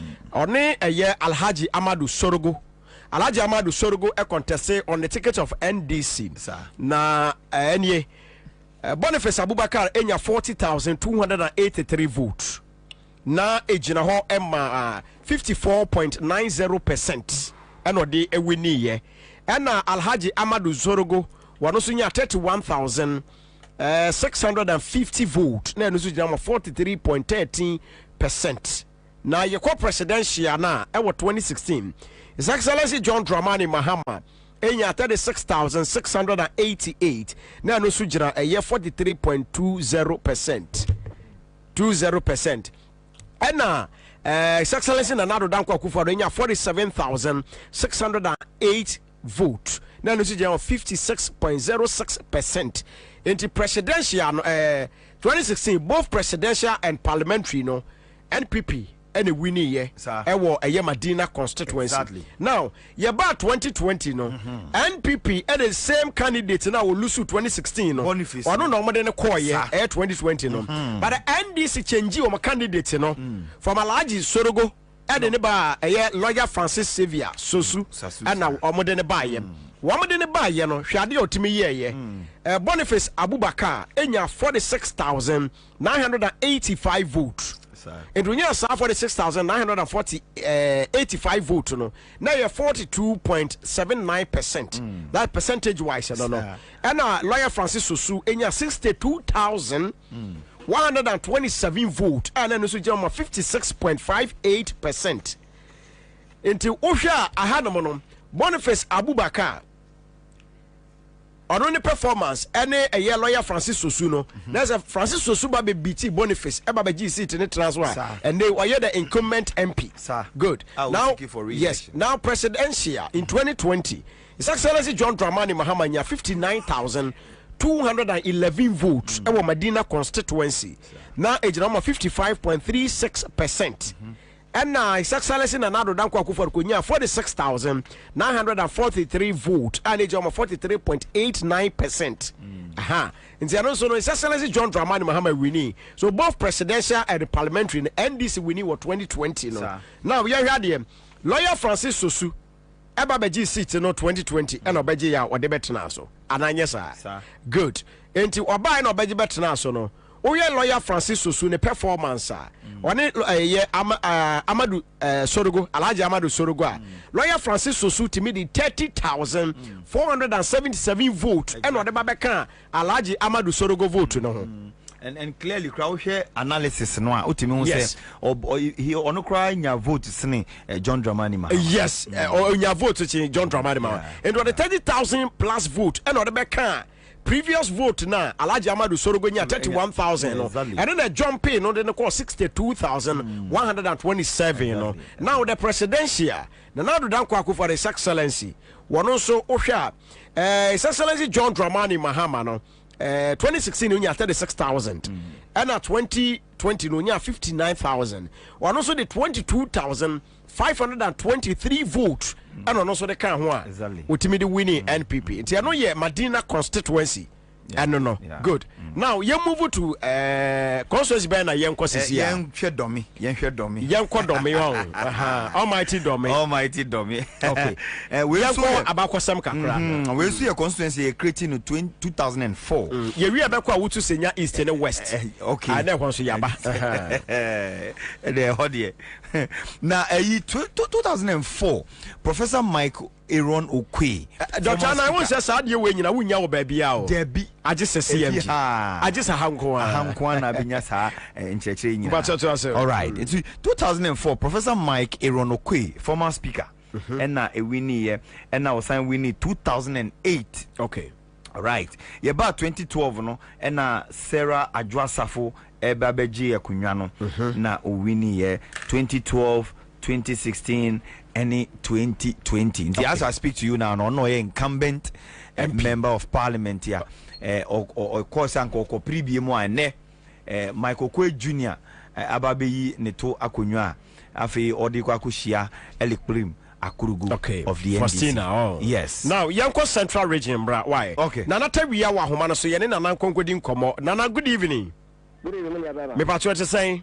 Yo. And I was sorry, what probo the drona I will fin man temu. And if I call ye na and you may so no Ghana for our boabu I will fin man temu at say, oh my crowd so china. One back or two about na. Joe, William Darcy, that may think I come out some no. You shall swear which is in east and west. You put me if you put me Abuna east, Abuna west. Then I put a fantastic a config, a Juma Queen is Siab. It's called a Braka, and I put Kikos north and south. Baby into the commanded they go off on the Malo in China, a son of Asan South Nine market, I want to inch uncle. Now, be you to your queen, Yarano, Munya, Mutuma Kade, or your gunner for I card there about to what to papa. No, I did our call to him or a papa Mukrimina, or you would a kind day. No, there, I can't swear your case, Sikano, pump the pa, or him their franca, and Juma, and Yasama, or different. Now, every day, the mother was in Bamba, some so our 5th March energy, or your dog or so of Papa, which I make a say, such a forecast a ban was about Central with the Central with the capital Tipus, such a for the ban was over Baha. Now, there could be often all your 5 points now. There was 6 our Central region.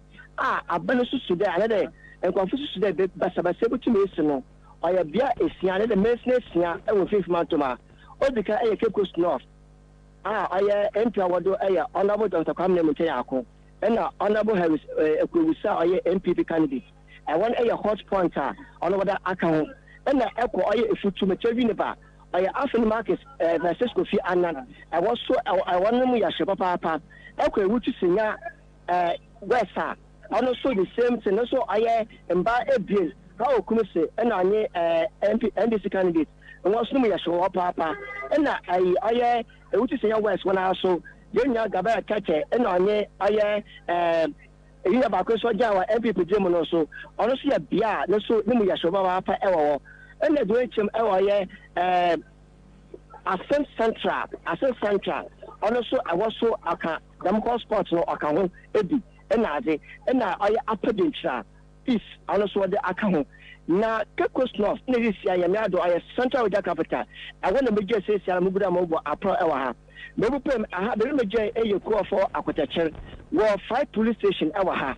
5 police station our Hano, Jabako, our St. Anthony Anglican School, Bako, and I Roman Catholic, or A and B, and our Methodist so, your A and B hour. And so I have 5 police station in our BMJ say salary. Then we get at the Cape Coast Sports Stadium. I want to Asudaf from Ebogu. Asudaf from Guademalca, Dako Shabay 500. I would go who go say Sala. Now, the new job at I would want to Abba, Abbey or Central with the capital Cape Coast. Now, you show a guy and day. Once a while, British Sidaka, Waka, or MPP, Amelio for a day. 1 to 1 up and camp, a Bianco to the camp. And Sunday, I've been it's one baby agenda and a penalty about 2 cents about 2 bantam. You never just say I've been with people about being a song over man you probably want to move to a bazaar. Coffee Michelle, almost a wine a catcher on some to my bantam, and a day never cost won't you want to a bantam. A banny started a year 7 a.m. Now you're Nanataria Fatchame. Now you're a year 5 p.m. And why necessary some rather hormone? The MPP, Amayo Kuno, to number 4 day. One can saw line come and watching. No beyond 20 then come. And so by 12 now go out to a nine candies for our children see. When you more child walk as a baby person at the before to our baby. In Tafuta, what I'm 1 man in there. We make sure that watch over so line what to our camp. Only ask me good Yaraka, Sarah. And see only Ada, he's also with him there. The Boston and camp. No, about so line time. Only this summer bay, maybe the immense a cuckoo dam like a taste of a shimoha. Maybe I'm going to make on day. Now, but you say 1 day we will to sell our anadi in Simoko, Uncle Bottle, and a drink of there at the way in Chinese. Not saying that you are Papa. You are Papa, but I already have woman. A man I got a yard and I already. Into your way in Waffy, Demra, a Oyachana, Ghana. Abato Sonkum, Abato overset record, over make history no. Your pedestrian, Yadi and with him was a rise of Ghana youth in your original Hanaya, Yadana, Abopo, and who Ano, am I China Jumeza or Codono, Yadin Sessa, Nasumaji, and a canopoy as Amagani. In your own dinner, Mijina had a mabri, my pedal used to start, I may a first person I'm more to Abba, Ama and sister. When you can't call Abagana, I'm going to begin maybe so it is an actual and the ender. Man, Dada, and that day, and that your holiday, the mum. Manda, Mobwe Mwa because 8 years, much a young man, a Brahma, Abesidama, a China pet, yɛde to dama bɛmada ɔnka yɛyɛ 8 years metu magyina mana da ɛkyena pɛ yɛ to aba na de ndamanda ɔyɛ yo mama ko ai jam ba chamo aje yo apum sidan na du na ai be about na ija de ba sai asudai yo na de pre anya bra yɛ de ho to yɛ bi da ma ai na mbagi na ba to ya get you with the na ya shi ma ga ne ma to watch ne na sabo da man da ne na chere ya ba bo da na su biyar o da yaji amma ko no shautu na podoro ono lo tabi ekamo na fi sabu ya mebo na ya ba no ye na do na ye ni manje nti ya hwe no ti ko me ya nti ncheche am yeni anom na mo be ya chen na ya adwere boko be nkum ya adwere be ko ma yotu ya to aba na ku yi na ba man sisa etum aba ede amahan me na ye wa do da na papa kam na min to akon raga aya hoye nti ko ke personal abasa so etum na wa gi state no ama etum na wa ma mebu nye dwuma ye ama do na ye dwuma ho to etum aba na to gofu etum ntade ekogo etum ntade ade chada se man na maso na ko nti se ye wa be bo ko de bi sisa ama se mo be ko na me butu ma stable da ma ya so ye ho atu kaka nti ye bi gina ha ye gina we bi do pa na nataria na nataria ma yemfa wonsi why na ye basa ba ho bio ne no wa ba be din komo na nataria asamo ayi senior reporter wono no Cape Coast important word mo no wo e ho aba ne bono dia breye doc na so hwa Ghana fo bi no mani abrepa o man no mani abrepa abra yembo tempo na manfo kwa kosole was one na also na ni future ekoma de na che ohun na bra boso kura no it will be very very interesting try the obetinsem try the obetinsem ma yenko wako central region there na yenko awutu senya east constituency na yenko hwe won ma bakosem kakra ye brani nti yem kan say awutu senya east no ohwe be 20 yes as yem free year 2016 2016 nti yebitwa kan say owura yire Mavis Hawa Kumsin we show dominance say city no edanabem okay and we winning and she's seeking say this about to in from 2012 2016 and 2020 exactly and we say this year in so no timemfo e wo ho no e be san ato aba e dia ma no but last 4 years no 2020 we nyani easy sir it's say candidate NDC the buyer and na call you na or you very formidable papa said the broni be canon na or tiapoye papa no so ti or ti electoral issues nene anomuntu na sepa or no so na NDC as I repeat no enti ye hwe no say what will come out of there that place no ye be di echiri ni ahwe say but we are hoping that in fact Ewutu Senya East is one of the place here na mbaboni ade wo but this time we are praying say bibia be kototin okay doc it said the kind in 2016 Ewutu Senya East NDC represented candidate Adam Sunuhu and now we presented no now wono nya 24,373 votes na ejina ma 40.71% and MPP represented Honorable Mavis Hawa Kumsin wono so enya 34,856 and then 58.22%. Enti wo hwe ho no na Mavis Hawa Kumsin at the 10,483 votes and odi BT Adams Nuhu a wo gina mu ma NDC. Ti Mavis Hawa Kumsin winning in 2016 exactly now ye presidential no Excellency John Dramani Mahama nya 25,153 votes na no so gina ma 42.33% and His Excellency Nana Danko Akufo-Addo nya 33,823 votes and no so gina 56.93% enti no so no Nana Danko Akufo-Addo at the 8,670 votes and the BT His Excellency John Dramani Mahama. Now you call 2020 said okay na say 2020 no NDC candidates in the board ho modern Phyllis na call your okuno when e gina mu ma NDC be hu say omo candidate Adam Sunuhu no ne modern boy anso ani so omo sesan ye e de Phyllis na call your e de ne buy Phyllis na call your okuno e buy in 2020 the first time o buy no hwe onya 51,561 votes and ejoma 47.45% and Mavis Hawa Kumsin enya 7,114 votes. Now you have 52.55%.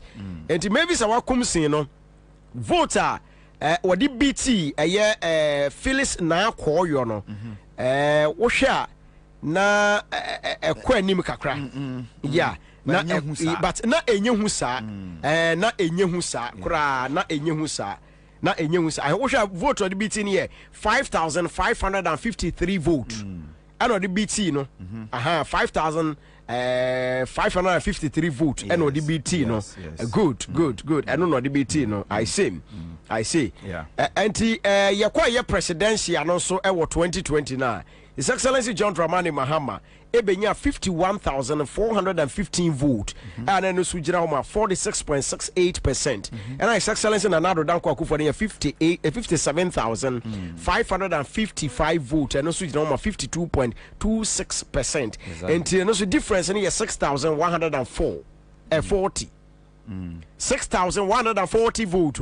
And His Excellency Nanado Danko Akufo already beat former President John Dramani Mahama were to senior East War. Until Oshana said 2016, no, Nanado Danko Akufo or the compare 2020 now, or the 23,732 votes, and on the Canadian. And His Excellency John Dramani Mahama in 2016 and 2020, no, one also no, the other back about 2016, no.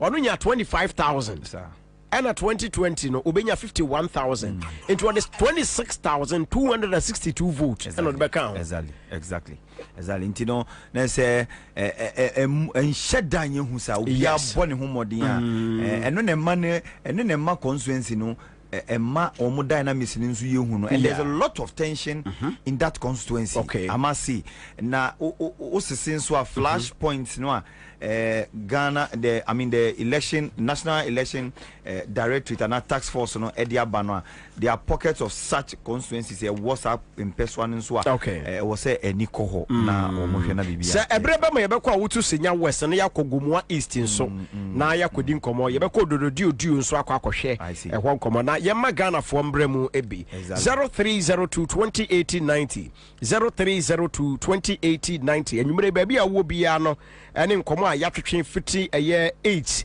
ababepem sabre ya 55 minutes after 9 aka 5 more minutes na say 10 abo na ye yakwa ne sa na yabobo afoforo so betena se 0302208090 0302208090 do di kan ba homa no so yemfa no. Hello, good evening. Hello. Kofi me mwajo. Me Josu mpa cho din ba bia frefia nwumre. Wa ni abe ma siedu ni me kasa fi Okankwe South. Asiedu Okankwe South nwumre. Oh, Kofi ya hanu mu de edade ya adwi se enane de ye na bi mpo no bi abedabi. Ati minoka za hade ya yiri bambo mu din nya sam ketwa. Ya obehwe de bia me wo sesi am wo Pentecost Kaneshi Pentecost. There we are man for a salai. Amudi omniama be salai the next anodin so obia ye preparation ni say about only the aban die wo mu twom mutan ya awo say omosam gugu no mukaka nyina eko. Okay, Asiedu mame na wase mame fafoforo so why 0302208090 ofoforo so aba. Hello, good evening. Bra Kofi Suman. Janvi Francis ana order show man. Nyankopon wa nhira okra mente ase. Me da se anwumre yenko.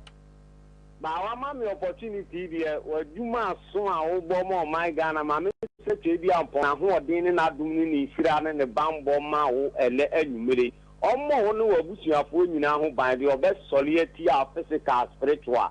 Nyankopon be crash oni na abusua o Yesu dim.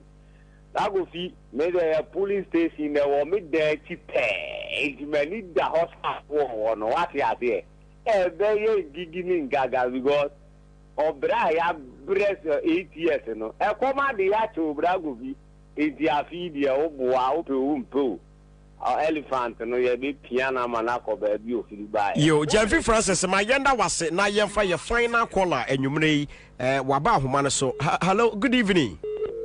Oh, there be where to be engineer. I join on checking mommy. Na yafa we so. Hello, good evening. Hello. Good evening. Evening, sir. Adumo mpacho din ba bia frefia nwumre. Pastor from Samuel Katafri Madina. Samuel Madina, Numre Yanko. Pastor, na me de musical no, afa akama me ho no, me tira foto aban. O se we yadan. Musical na kama me ho. O de card. O de side card no. Aka wo ma me ho. Pastor ani. Na wo ma me we. Ono wo se O se hwinso na wotro waba. Na adanchir wan ko famba. Transport na. Wo de ko Madina ho o kwa na ubo din a o ma check udin wo mu kwa da obetimi ato. Aha. Dog, you for last caller. Wow. Okay, yo. Hello, good evening. Yeah, good evening. Yes, sir. We didn't be afraid for you. Na tam be say me di DC kakra. Okay, mpacho o free he. Yeah, me free akra new town. Okay, yanko kawasem ne yanko. Enura kwa na me free Bono region e bae na niam e koso o kurumu de otumi say masa Jomama na afa de na kasa because o mo be ko be from Bono region sa ati enura me be pie wakra de masa boys abre ntino de masa de omo ye bia upe omo ye ude be omo fa Ghana nyina say omo de aso no be edu ne de masa bia ye na adwen dada. Yo openi mamenda wase na ye mfa nsi yentimi for frefo bia bia onwumere mo mfa nche yen na mamenko eye Dr. Desmond Kofi Annan ho na odo na ho said ma CTV Dwabre morning show onwumere doc wrap up comment na ye brena so yenda ya hwefo ne yetifo especially omo Facebook ni na yenda omo se omo ne etna ye but ye kan say obi bia e kyenya me ya adoma fa ID card oni ID card still go to the polling station. Okay. Na bodi na yema wonto waba otu wia asumdwe mu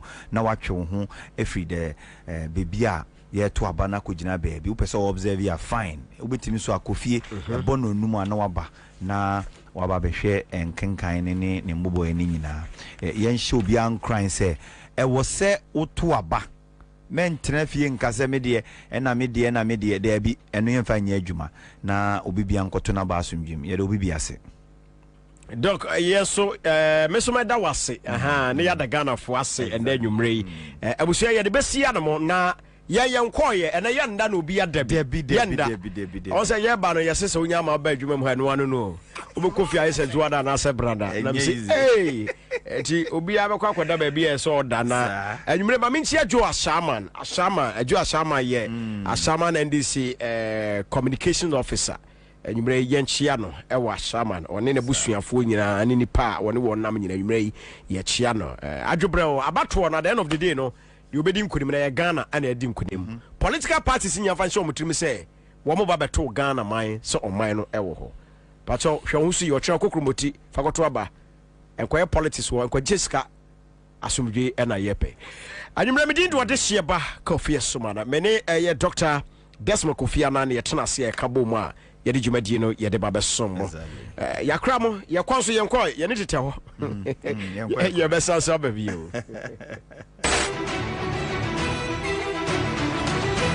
Your election stronghold is here again with the most comprehensive election coverage. The moment to choose between reset, upgrade, and the others. We are your trusted source to give you a comprehensive coverage. And Class Media Group is your most reliable and trusted source to give you the best analysis. We've put together a strong team of reporters across all constituencies to bring you the breaking news. Experienced presenters will all be unbiased in-studio discussions with very knowledgeable experts. Ababia yebenya every polling stations ahodwa awo Ghana for na yebenya mre ni asome so krojen amemu ate ni dia somo enti ye die libedi abato no chi na ye bepie wa abato no mu bia no yamama hunu Kaye ho e wa kra 100.5 FM Class 91.3 FM CTV Ghana's #1 television and at the classfmonline.com. The affiliate stations are working which your Ghana have bia no o sabe kaye abato mre so be so hu abato no nsu sanso a koso follow Class Media Group your election strong group Na me say, every bra me hu wo. The bia we active, very strong and energetic. We are 100%. Na ni nyina ne se de me hwe me nipadua sofa. Na de boa me mama hoden, mama timi ko bada. Ene tabia zanika heba mister. Tabia zanika heba mister. Ah, what do you want dance here chere me? Ho dance de. Enya wonko. Me de dawure na atroso. Na media chere nipa mpempem. Tabia zanika heba mister. Ma to ne din nyame sa wonom a emenkwamu a ewo nipadua no mu a ye fra mu asojafo. Eye word blasters na hoden. Enti nipadua ni nya hoden soronko. Kutia yare ahodo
Citizen TV, Accra, Ghana.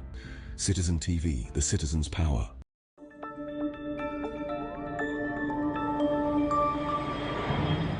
Citizen TV, Accra, Ghana. Citizen TV, the citizen's power. By October, now Obia clear. And I Canada Japan Kaino. They lost the election 2 years ago. I'm out for decide we Obia and Agre and we don't have any problem.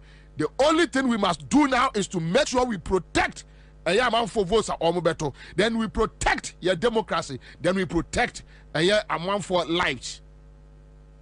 That is the work we have to do now. And from what I am seeing, NDC and other political parties, you know, led by John Mahama, they are capable of doing that. Very capable of doing that. For the past 2-3 weeks, Yandaye, we have been moving across the country. The other political parties' leadership, they are not going to sit and watch this riff-raffs. They are not. They are well prepared. For that one, I know. They are prepared to protect Ghana for votes. And that is why we are urging people to come out tomorrow. Come out in your number. Ayawaso, just watch Ayawaso, what happened. Sad. Sad. But yes, I block my central so yes, police need be the OB.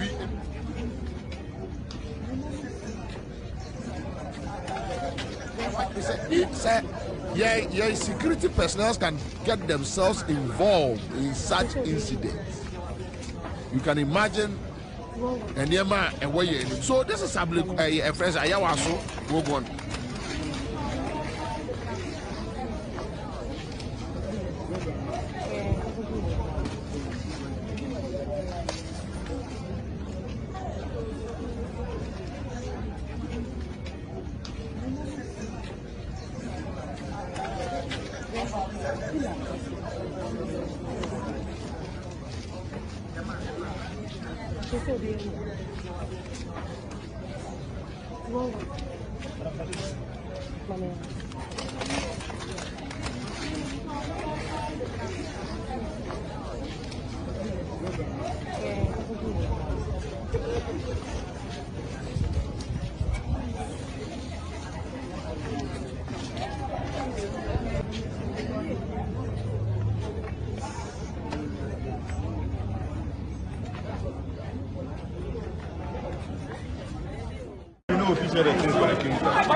Why it is a we know official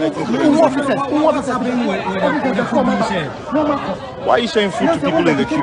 Just a reminder. Why are you doing that? Why we can't share? We can share. If they want me to share, also share the same. Personnel.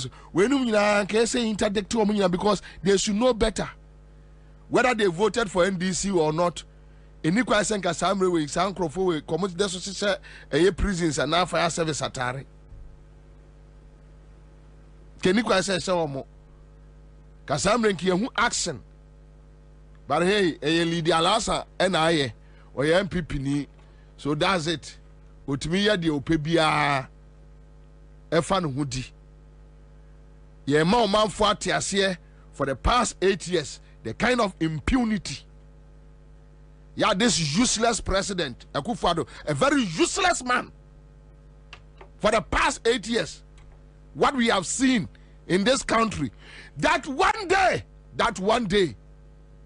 when the table turns, Kwakuba find a newspaper Tantino, but Deminino, Uncle find newspaper Tantino, Emma Trunkan Ghana for say there is impunity in the system, impunity.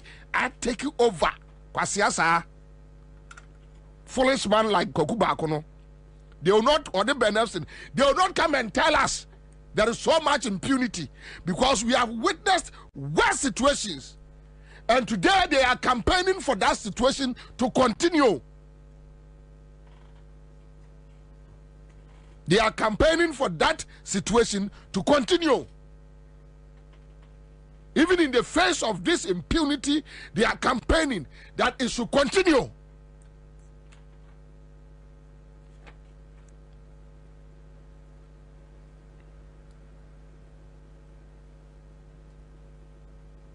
Yatis Ashanti region task force, security task force for issue statement.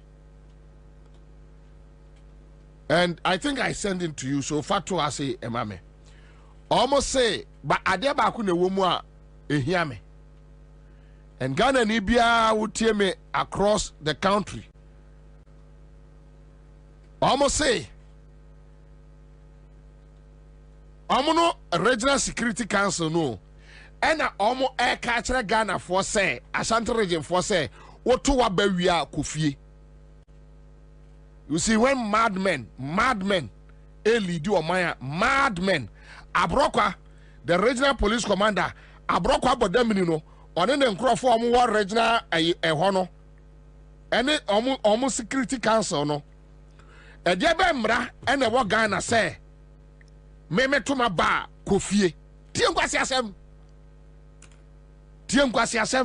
say what to a bar, Kofie, or my issue statement. O to abani wia kofie and say omo say omumra e wo ye man can you imagine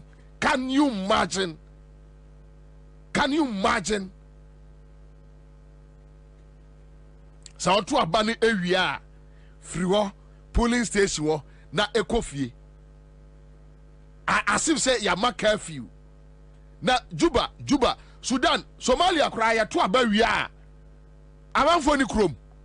Amanfo na Montreso. Somalia, even Somalia, Ghana ya kontokwa. Ashanti region obi ni obi kontokwa. Akunwesi, war esi. So this is the statement. Ashanti Regional Security Council directives on 7th December 2024. Wabuboso.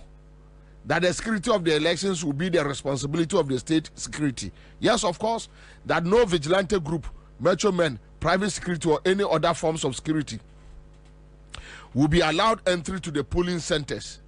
That no motorcycles will be allowed in and around the polling stations.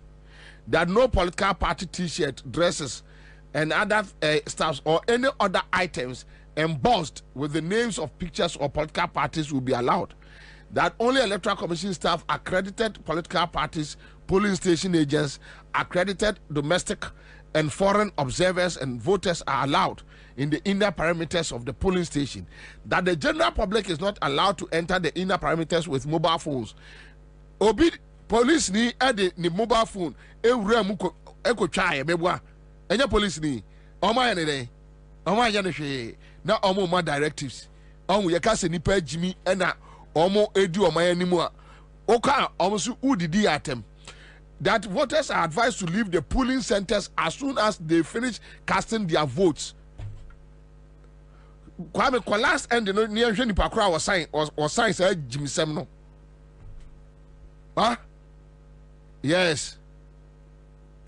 Simo Semensa kwa wensani no. Regional Ashanti Regional Minister no a wawensa tropeni jimini no. On the best side and Kwasiade we. Say what to wa bewia kofie. Say what to about I know. Minim say Simo Semensa na esan. But you see, the regional police commander Abrokwan team, they are there. They know the law. What we are hearing is that they agreed to add this step. Security Council no, and they have given directives to the police in the Ashanti region to enforce this your friend say measures. I know.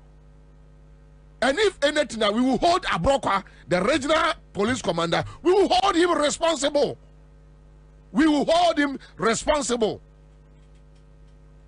Abrokwa responsible. The police, and yet, Simon Simmons, and yet, or supervise the elections. Our elections are supervised by the police service. They have the mandate. So you don't go and sit somewhere, put together some measures. Now police for that tiasiamano. Then they will come to omuba pam NDC for known faces. Udia 2 year ko udia free ako. Ufri akwa no do omo tax no. Aba ballot boxes. And Matisse Ashanti region for Baba press conference. They better do. Or more cha na ya ho akakaya. So more cha na ya ho kakaya pa. So more cha na ya ho kakaya. Mo nya press conference ntem.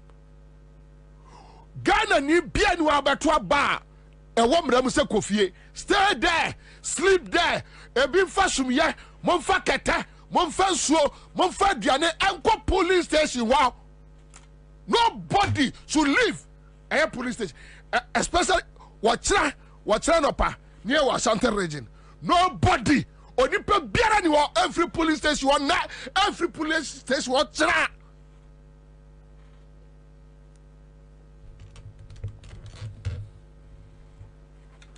Nobody. Obi enko fie. And the IGP, the police service, Dampare should let us know. Because so far, a Ashanti region, Kwana, Simon Simon said this, and I don't know. And we issue that statement, you know. We cannot isolate one region from the 15, no. There's something is going on in one region, then no, we cannot isolate. Ashanti region is not a country on its own. And the Ghana Police Service, the IGP should come in. So Ashanti region this is 40 assemblies we are seeing me doing me. A quiet do be fasono. Woman who be da. Woman ya to abama omo. Na kwasi amwako hene ayi your friend say Jabali nom Isham no no Mona part that to Abama mo Ashanti region. Mona Nuruddin, Mona Ese will take action. If you agree to this and you don't resist, and Mama Sassam way and conform and it didn't conform, more rebatting and tentem, our Kubasu, Ashanti region Krasia, what to Abani we are stay at the police station. Nobody is going home. Nobody.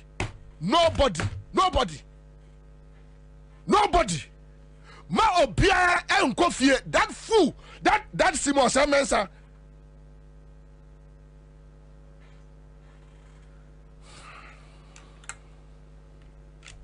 nobody is going home. Nobody is going home.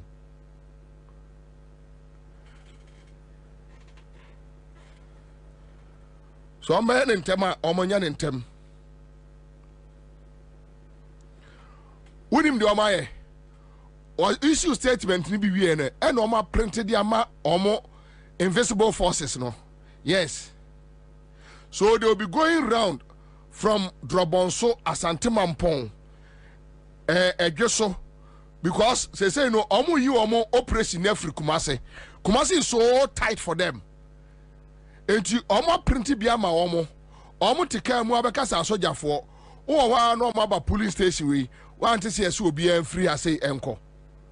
On say a sign. Yeah. Adia omoye no.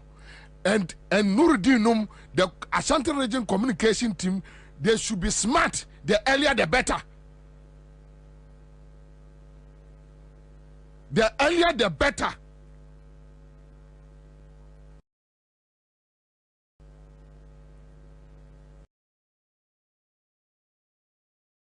Metuma bewia was say me 100 meters away or something.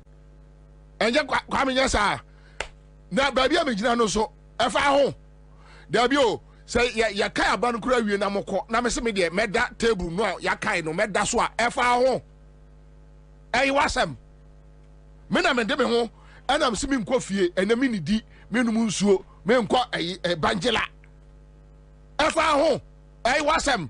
Menya Ghana ni. Don't I have right to take decision as to whether I want to go home or not. Me pese me nanti abontia efa ho eye wasem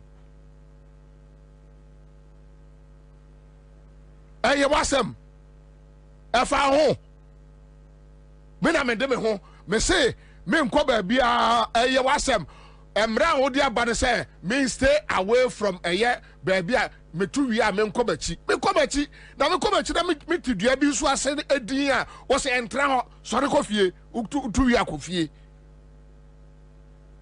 ne yatimi ahwe Ashanti region amasa Simon Semensa hello FM me na mdi kai de ne ko radio so obeba no aburu say tam wa bosa no ohunu de onye no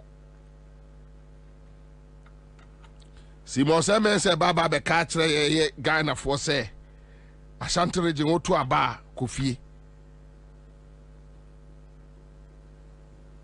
It will not work. The polling station is our everything.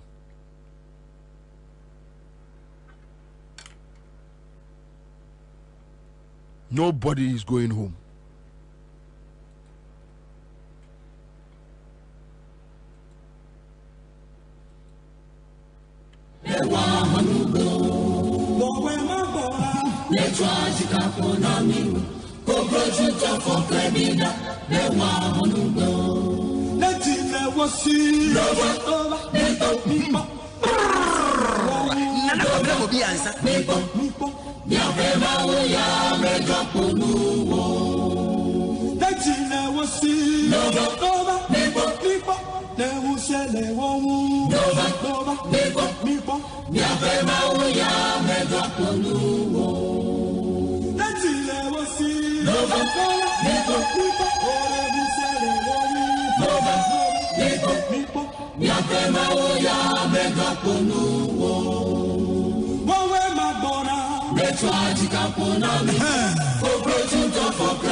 All right, so that's it live on Accra 100.5. You see,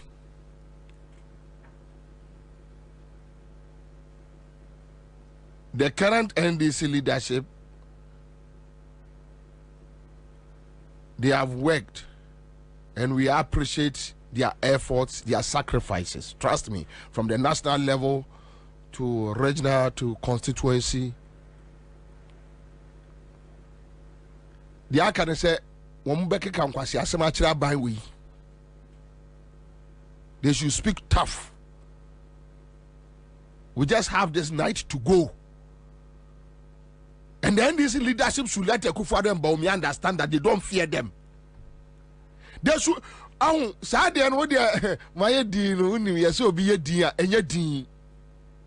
Politics. Let people know. Let your followers know that they have a fighter. Let them know that they have somebody who can rise up at any day, any time.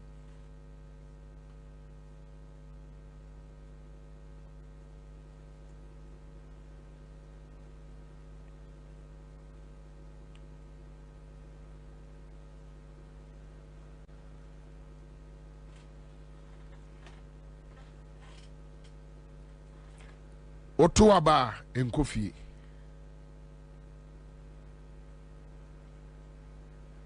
Enimre biemu obi so e police ni o e soja ni oba no so obebo se adenti na watu aba na wogira ho a oba wa boni bi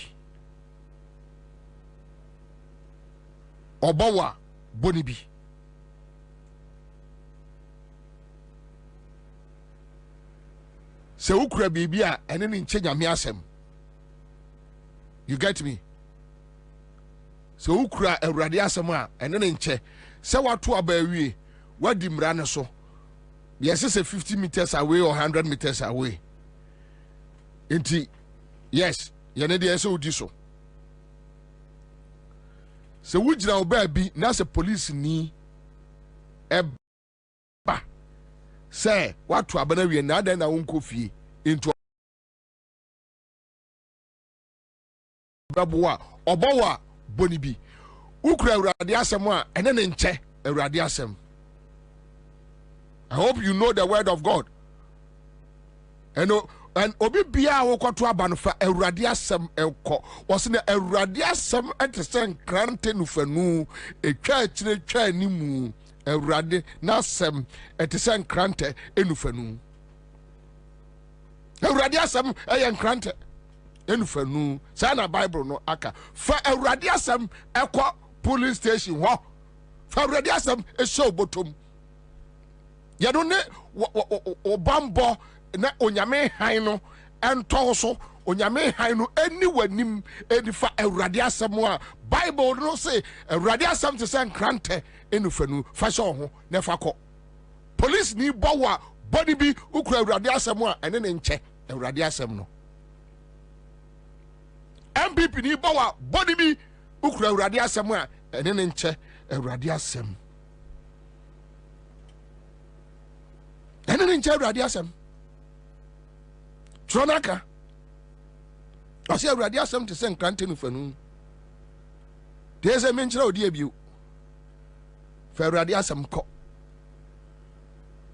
otu abane wi a ukura awurade asem no mu a na odi wo gina ho na bema wa so ma wonsum wa awurade a ukura ni mu no obeso mu a na ne na che awurade asem no wa ma ne fa na so afafa na mo mienu nyina no mo kọ heaven awurade asem ade onipa ekọ osoro ahememu waka ewo twirem se na sem ete se enkrante enufanu awurade no na sem no ete se enkrante wosi animu twa ekire twa saada na sem no waka wu ewo Bible no mu ewo twiro no mu se awurade asem ete se enkrante no animu no etwa na ekire no so etwa ti fa awurade asem efa kọ eye polling station ho New Testament Old Testament enkitwa ibi unya akese no so black ni bia ye no so black tuntum no akuapem twi ubetimi ede akọ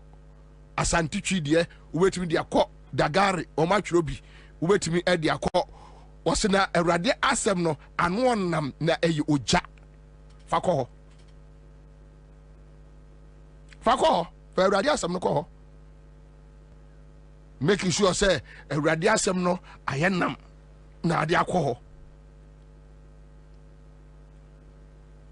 na woto abawie na so obi se ono onte ase se abo a awurade asem ene ne nche it's so simple obi ani hu kwa se obu obi ewo police station emo obi amọ enka nkyerɛ wo se oye police atare ntino wa ball na waja no enya no obia police ni bia no obia ni kwai so obu obia ti awurade asem no sɛdeɛ makyerɛ mo no momma emmemu ebrebia osidani awurade na mo unsuro hwe intinu ane sa ukọ polling station wa ukura wa awurade asem medika aka kyerɛw so ɔse awurade asem no ɔse eba na te sɛ enkrante enufanu etwa akyire etwa animu to okɔ a wode awurade asem wase ano kama na wode kɔ awurade asem no ɔse ebedi wanim ebedi wachi ebɛbɔ ho ban ubon sɛ ukura awurade asem na ho ayehu na sɛ uyi awurade asem ede kyerɛ a deɛ wafa ho bɔne mpo no ohu sɛ ukura awurade asem a ubon sɛ watwe ne ho din the word of God. Yes, the word of God. Fako. The word of God. Fako polling station. Awurade asem no. Fako. O kwa osi kura eye nasem no mu ekopem se. Pacho troma me. Siro. Kura mu sa. and ma bibia and tuchma. Okay, so Ashanti region.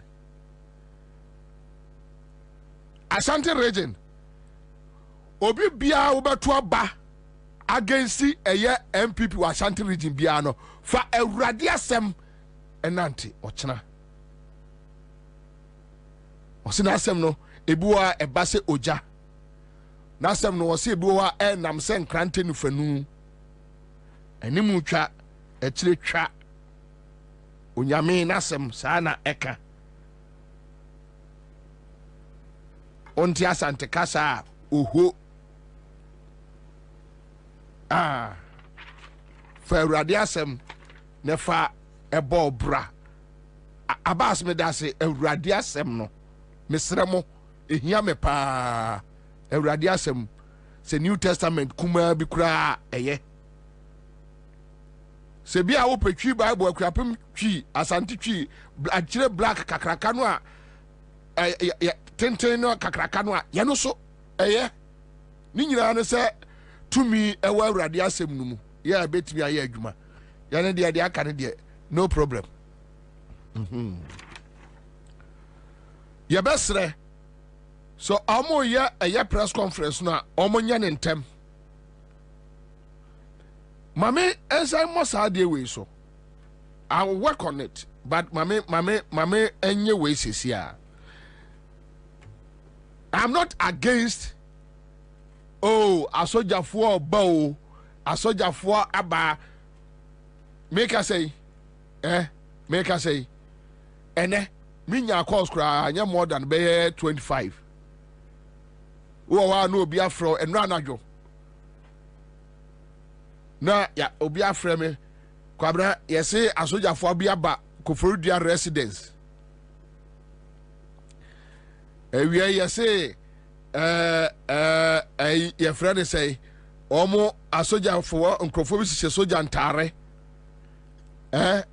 about your friend say 14 or 24 pickups ya no omo adene nam kumase ene yese kaaswa me anya kaaswa kra de no fa video no to a yese kaaswa efie bi mu ena asojafo akwa semu ena wo mo protecting krofo bi se wo mo exam no basa yese central region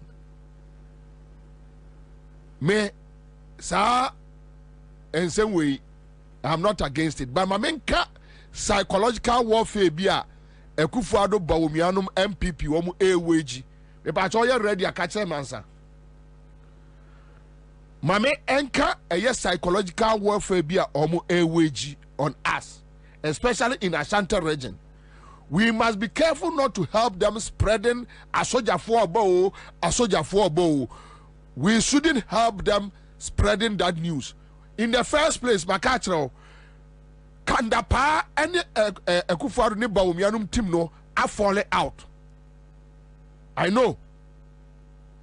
There have been disagreements at the national security. And I know me say me list well. And the battle was Asumania packing in Yema every national security. It's true. We know because every day we keep on watching. What you say? Now, adia a woman and say, Omu eweji eye mind games. Etu pa de madika aka se we ya kire. Se Bawomia Napo Ekufuado etimi kum Ghana new one like they did in 2020. Me say Ekufuado and his family will be overwhelmed.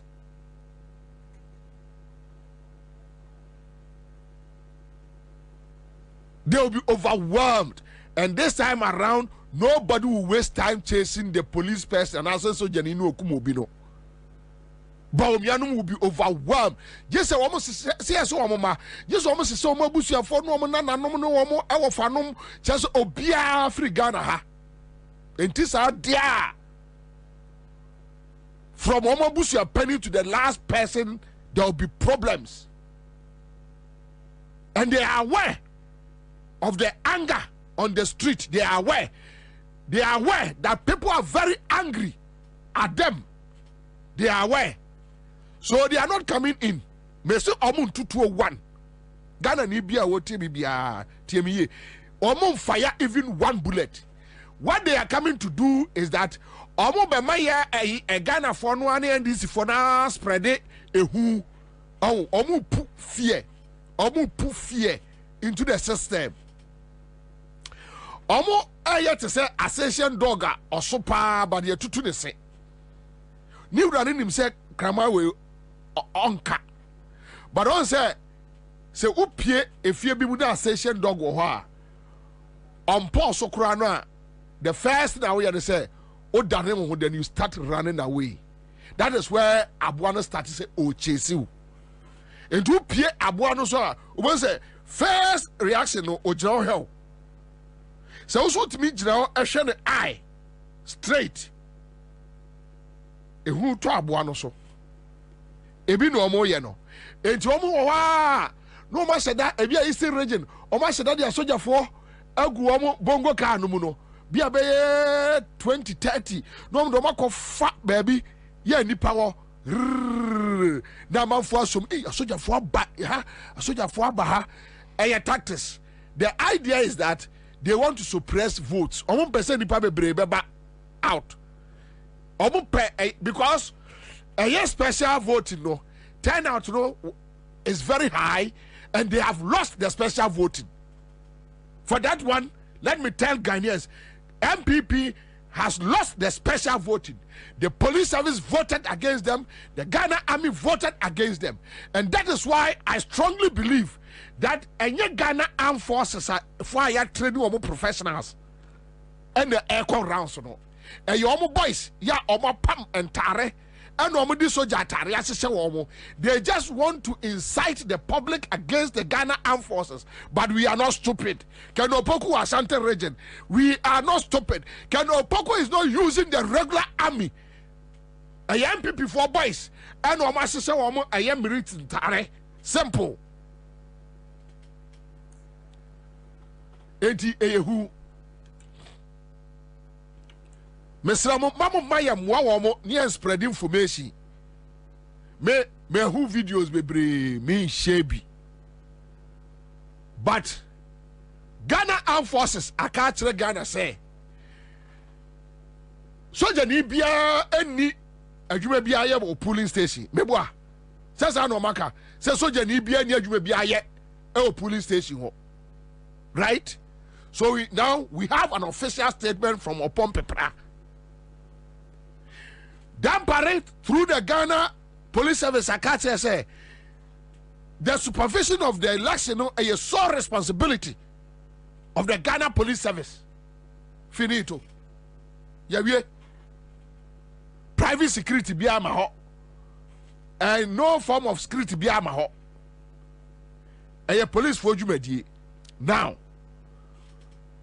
Mesra a NDC for across the country.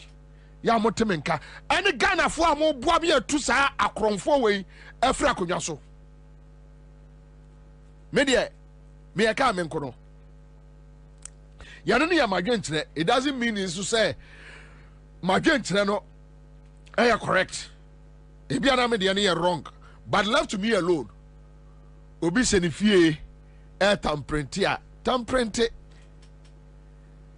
asoja for te kam wa betwam hwim ana me kase nkrofo bi o me hye soja atare hwim fine so call baby yes you call baby na police station what there and a baba rufa can any military person seen in any police station will be treated as a criminal. Police station one day what the NDC must do is to make sure say every police station you mass up the people.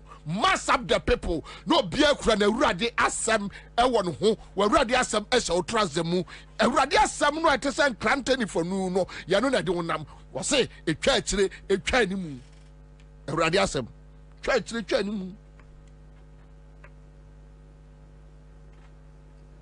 mass the people up our various polling stations. Encourage people to come out in their numbers. Nefer radiasam so. Monche radiasam. Emma obibiara. A radiasam anu nam.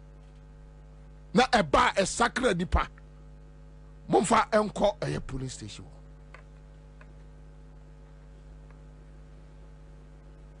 Na so bi asha soldier atare te say takwansu ayem 2020.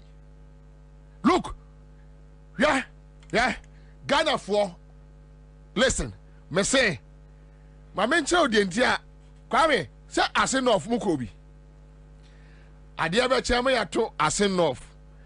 Say o pictures no cry. Not Gabi watch the Gabi, me am in nice a year or obi a here and say never so ye Gabi watch the daku is why ye.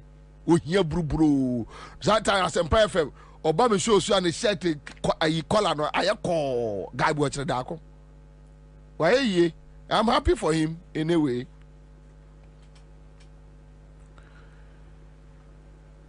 Yeah, I say enough. You say Gabi, police for being trying the pictures they send me. Because baby or didn't know castle being an MPP for. Not Gabi in national security for boys to be able. I say Gabi no be chroma. I say enough. Yes, some of the soldier 450. With him, a chrono Canadian Japan sister. Answer a crow as enough and it could be a share boundary. Baby, I Canadian Japan sister the filling station one.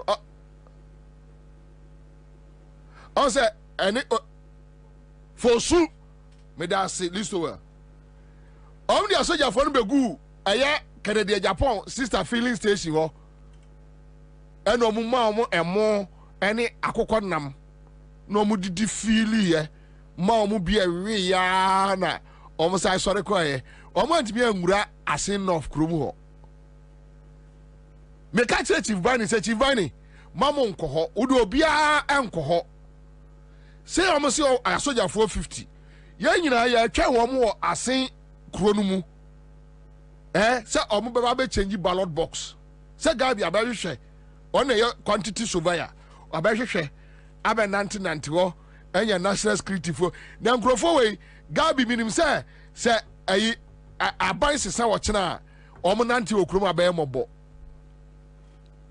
Because after the end, I bear citizens, when your national security be and I for no moment you achieve you.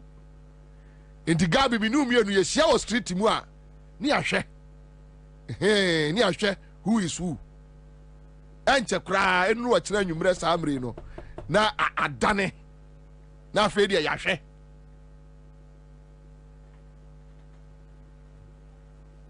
kaso ade no meba so what the ade omo yeri nyina no mamu mia mwa wo mo me de e ka me nkuro let's leave them asojafo bo a fear tactics. And no more ye. Agro in our polling station. I want agro no. Baby, I say ye massive up. You got the nipa. Every polling station, northern region, upper east, upper west, Savannah, Bruno Ahafo, Bruno East. Western North, Greater Accra, Volta, Oti, Central, Eastern, Ashanti. Every polling station, mass up.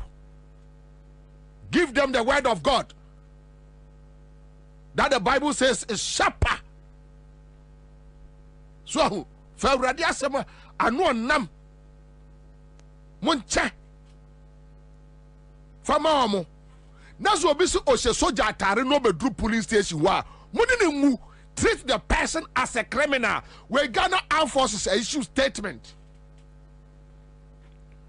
Any person be obese so jatare as a mask obe pie police station munini mu wodi nyina munini mu. We should force a Kufuado, force Baumia for them to kill more. And by so doing, ebe yira ma omo so mbeka kire Ghana for say ombedia konyo okroma We should force them. We should force them to kill more. We will force them. And that is why we are making the noise. We will force them to play mistakes. And they will regret. They and their families will regret forever. Samira and Nabusia, they will regret forever. Forever, they will regret. That day, you better try to nipa one. You better try to Ghana say, this day will never happen again. So allow them to do the deployment. For all you know, now they are going there for the sake of Ghanaians. Why the name say, Omo ya omo rally no, and kwa omo kofa omo free eya Legon. Ubanse was a MPP atare no ye eyezu. Ayeza. What do I say? So everybody should calm down. Yema hey no enko form. Police station one one here. One day so omo de epiewa dia. And obi se fie bi mu menka say NC AC. But let us not aid them to put more fear into the system. They can't do anything. What's trying to abawia ye Bakumase, ye Basante region. They can't do anything. Kanopoko can't do anything. They can't do Foko. They can't kill one. Me say, if Kanopoko is able to kill one person, one Ghanaian, Akufo-Addo oben onina busia, they will be overwhelmed. That is the word I want to. They will be overwhelmed. And they be koso Ghana no. Akufo-Addo nkokura brem ni rebe ho no de wu. If they kill one person, like the way they kill 8, 9, Ghanaians will never accept it. No Ghanaian person will sit down. And for that one, I can assure them that nobody will sit down and watch that nonsense. NCDA, NCBO, 2020, the NCBO, Akufo-Addo, Midonyame, NCBO, Wasana can you be eating in a form? NCBO, it will never happen. Ghanaians will never agree. You can carry the military around, you can do whatever you want to do, and I know that any military, just my boys and more pound. If they kill one person, then Akufo-Addo, well, last days on this earth, you'll be shocked. And you will be shocked. And we believe that it will not happen. Almost I say, Elisha. Moi shall say, and chatum, Yanko.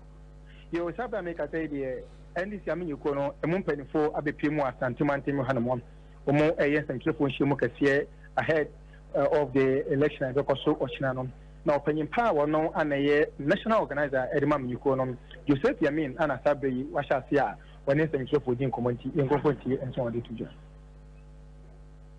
The people he has brought into Ashanti region are moving, even though they are in military uniform, they are moving into the constituencies in private vehicles. Military have their own vehicle.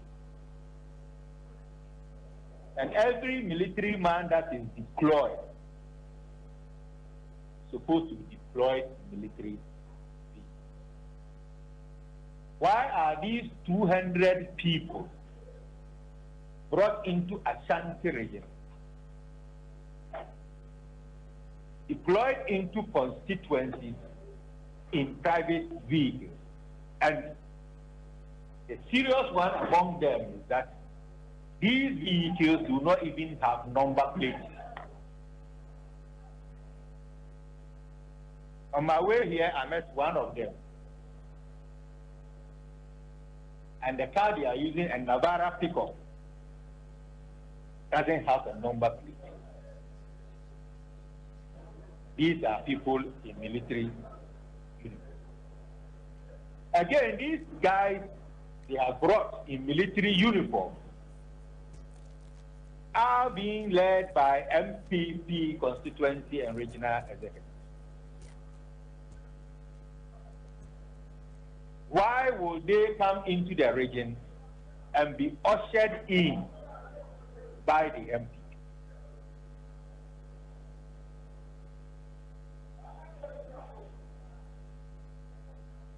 They are here to work. If they are professional military men, they should know their way through. Because before any action is taken by the military, they do what they call recce to understand the situation before they deploy. But these people are being led into the constituency by the MPP.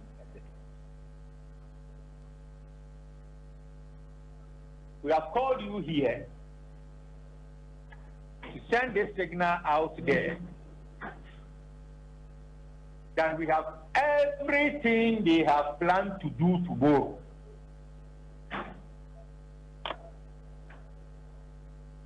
Every step they have taken, the ballot boxes they have brought into this region.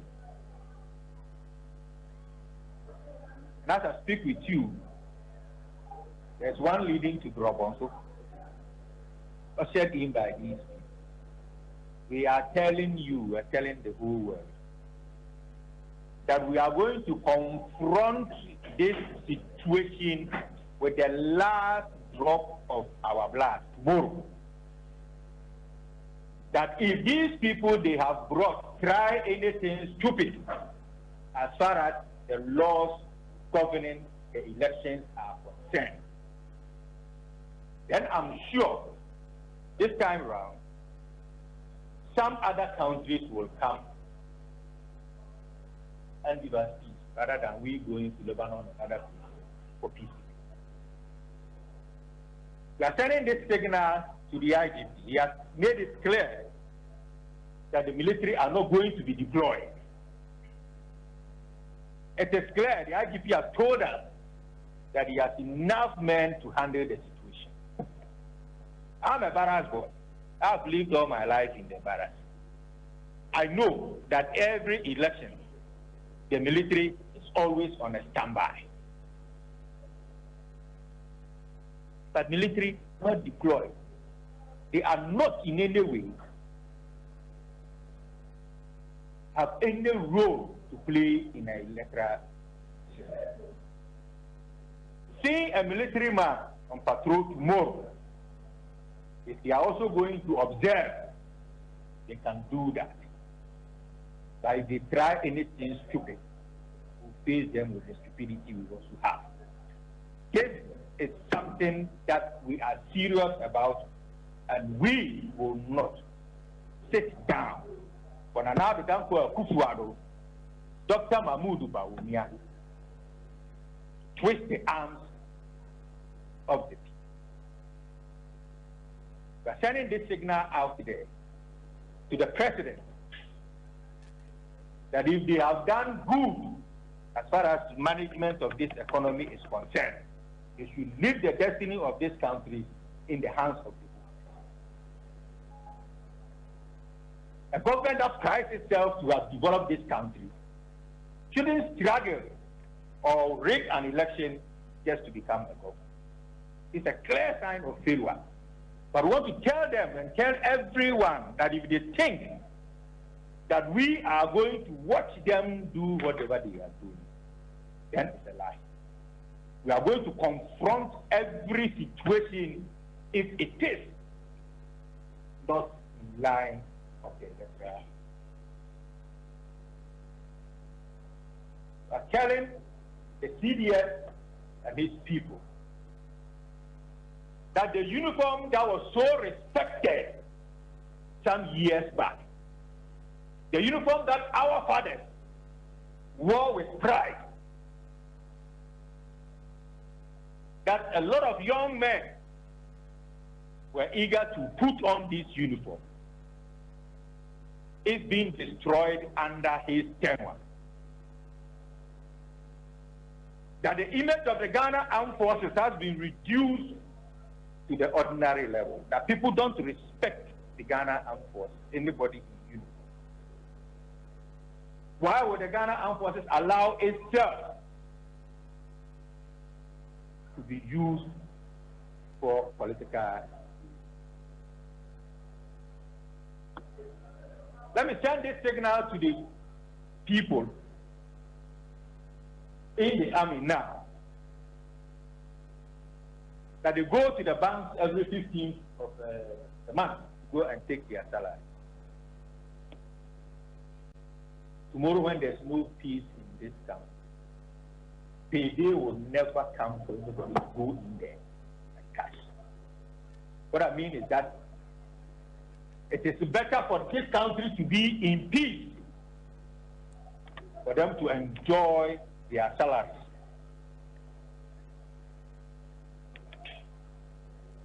We are going to face them square.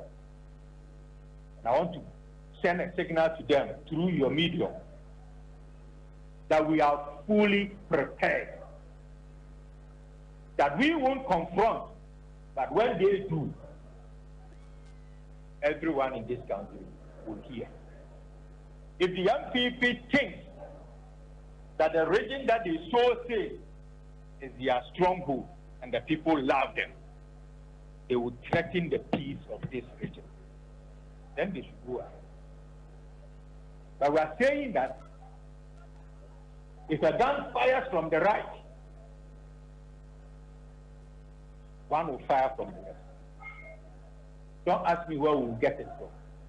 But definitely, it's going to be a return fire.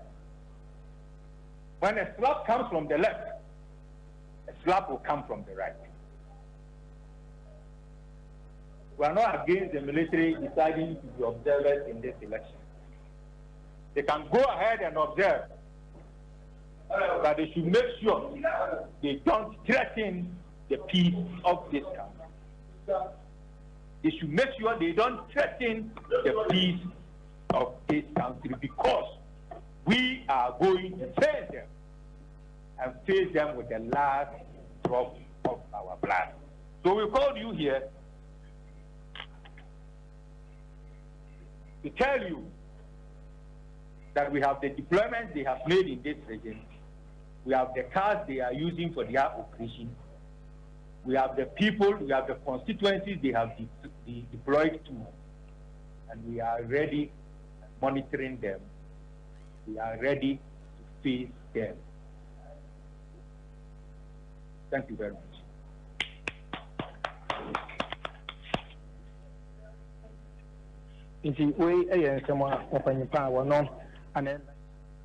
All right, so that's it live on Accra 100.5 Citizen Show. We are back in the studio. Yeko Kumase Echo for a press conference also. Minim say issues about say almost two about Munkofi no oboso. Oboso ese ucha hono. Ni esa bobiu that will be a two about jira men ko bebia mo bia nko bebia. Okay, so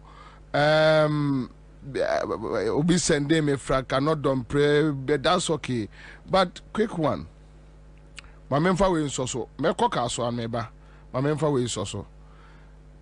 Suraj Ali Suraj me pacho for Ali Suraj ene Adam Mashood for mo pictures ne egu a mame. Ansa no mabeye ebu akwade no. For omo pictures ne gu a me pacho samedi ma ye ne ntem na amanfo aba no mo nka jantum ehia me pa ehia me pa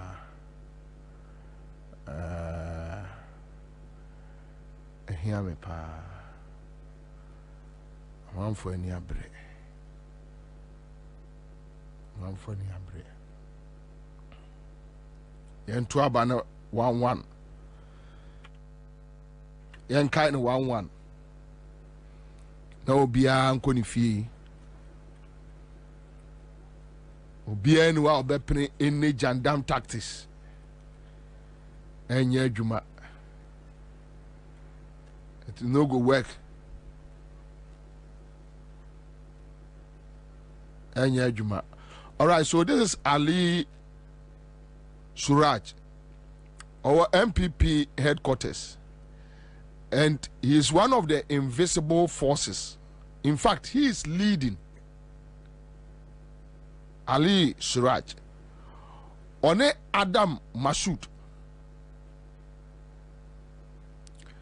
And they will be operating alongside Greater Accra Eastern Voter OT with their invisible forces. They will be operating alongside that lines.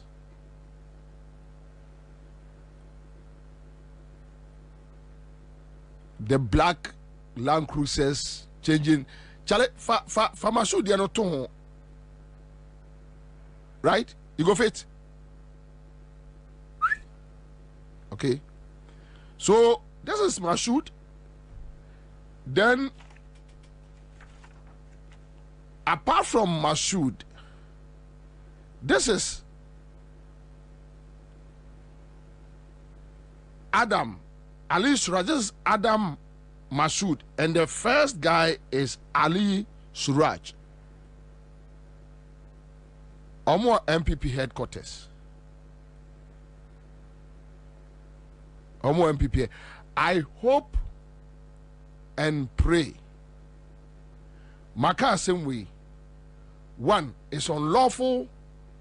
Say obi tinikemwa obebusa se hwan obi woni fie enkowura ho se okwa hwehwe obi bia na ne fie. But se nipa no etimi ebe finding ne ho ewo polling station because they are Ghanaians. Ali Suraj is a Ghanaian. Adam Mashoud is a Ghanaian, and we must respect their rights.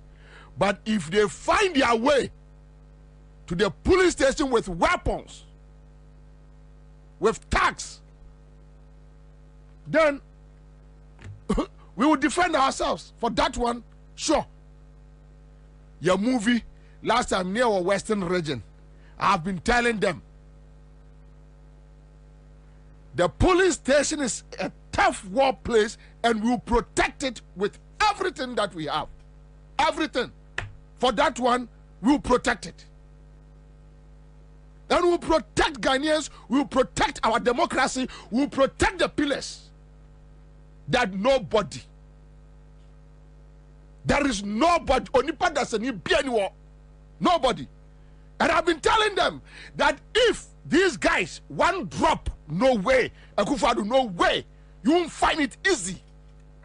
Nobody will agree. Nobody will agree. Let's go in. Yantun 1-1. I know Mashoud very well. Mashoud is my friend. I know Mashoud very well. Ali Suraj has been on and off. These are nice gentlemen. Ali, Monya mo party Juma. Leave the tax. People are following you. Ali Suraj, Adam Mashoud, a man for circulating pictures alongside OT Voter Easton. I'm telling you, you can mask. You will mask.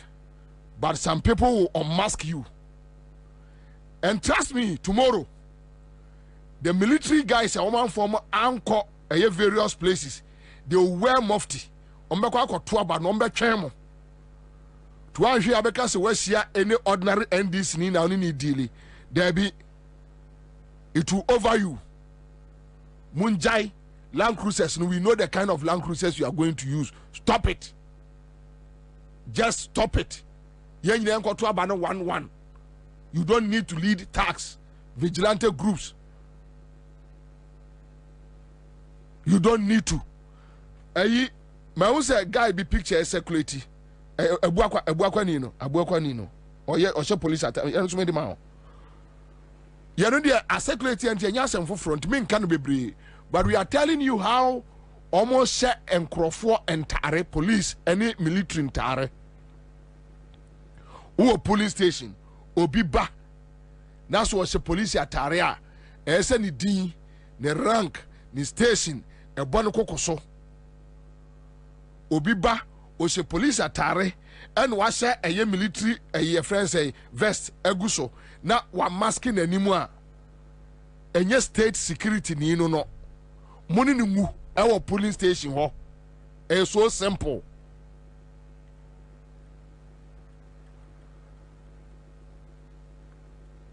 The other ones we will deal with it later.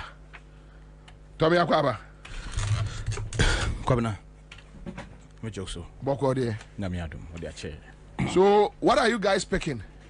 Ochina ADD. What are you picking? You Kwabena ma men share with you for nyina Ghana for nyina chia kese e de koma bia. Kwabena.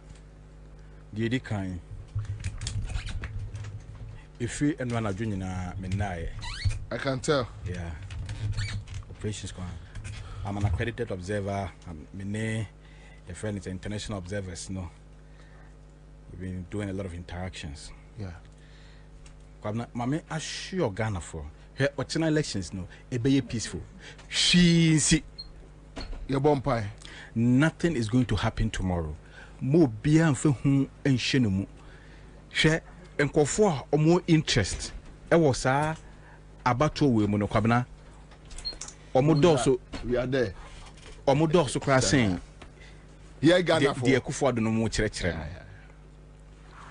and Kwabena this election has been won already here abawe here the wa winning him the wa we are aware until who so be prayer not just say on say race no nipa me no kwa America the ori no won say apere ye e say abo bi ebewu a opere nti hu so obi prayer not just say ori abawe Ghana for ye o madwene on these elections in 2023 emra dollar no ko every somewhere 7 cities and within 3 weeks na dollar na do 15 cities ho ana ban we hu Ghana fo hu no say aban we nya aban a owa de pa bia de ma o man no enti Kwabena Ghana fo ayo madwene wie this election is going to be Kwabena this is going to be one of the smoothest elections ayebenya she apre no mo pre ni nyina gidi ni enye adwuma Kwabena number 2 we a cautioner me de koma aban no intel ya peke operations are anadwuma ma so mo beye ballot box on my temperate on my mind say anadwuma move across strategic locations to certain polling stations. Some of the polling stations are in fact I deal back I also NDC former the creation of non-existent polling stations. Yeah. Kwabena o share your friend saying and go find the coach no more printed ballot papers no na o ma printed album account. It shows to say they are going to create a polling station which is not approved. To back on we don't know say we are approved polling station here to about kama and so now approved. It was you sa we old tactics. Old tactics. Kwabena omunya fufu bia o meye. Enti ne kan what na say. See the amount of intelligence ekutaye on them no. They should just forget it. And I give you my plans so baby you must form everything will neutralize tonight. And security operations and this form can have vigilant too. Ghanaian the observer missions are vigilant. Ghanaians are vigilant. The international community are vigilant. But Reza, security eye moti adwa eye adro eye obi ne hu da beka so obi eye professor eye bia obekwa ko she bia nipa bi mu obi ne hu wa beka aisa o da mi frama okwayo mu ebi ko yire duro na security adro dia se ga eye kwabu sa won na security obi da se professor Hindwe professor Hindwe obi da se duahu wa beka na no mo plan su nyina no yini na mo mo ko fo na link information mai en ko fo na mo ni nam na boni da mu di na mo pene so o mo na mai information say we na mo plan we na mo ye me no ko ria eti ho and then Friday that was on Tuesday and that kumasi omo executive ni ba ko eni obi kasa ya o kasa ni say onoro on to aba ba obi ada ya sorry say you call police headquarters security meeting you do adum ya baby ya dey told kitikiti bi si do museum no ya premoato na MPP for a float na say ni panu flag ya wo die bi ma o ye bi si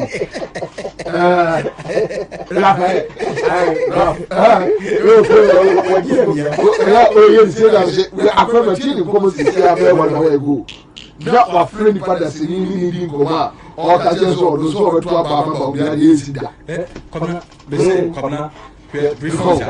briefings back when ba sisi kabna on ko fo na be ka kire say we no plan we no be we no be we no be o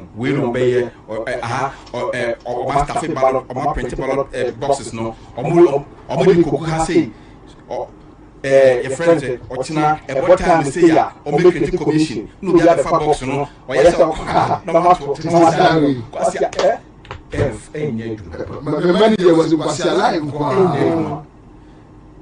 because say they have nothing up their sleeves, absolutely nothing to do.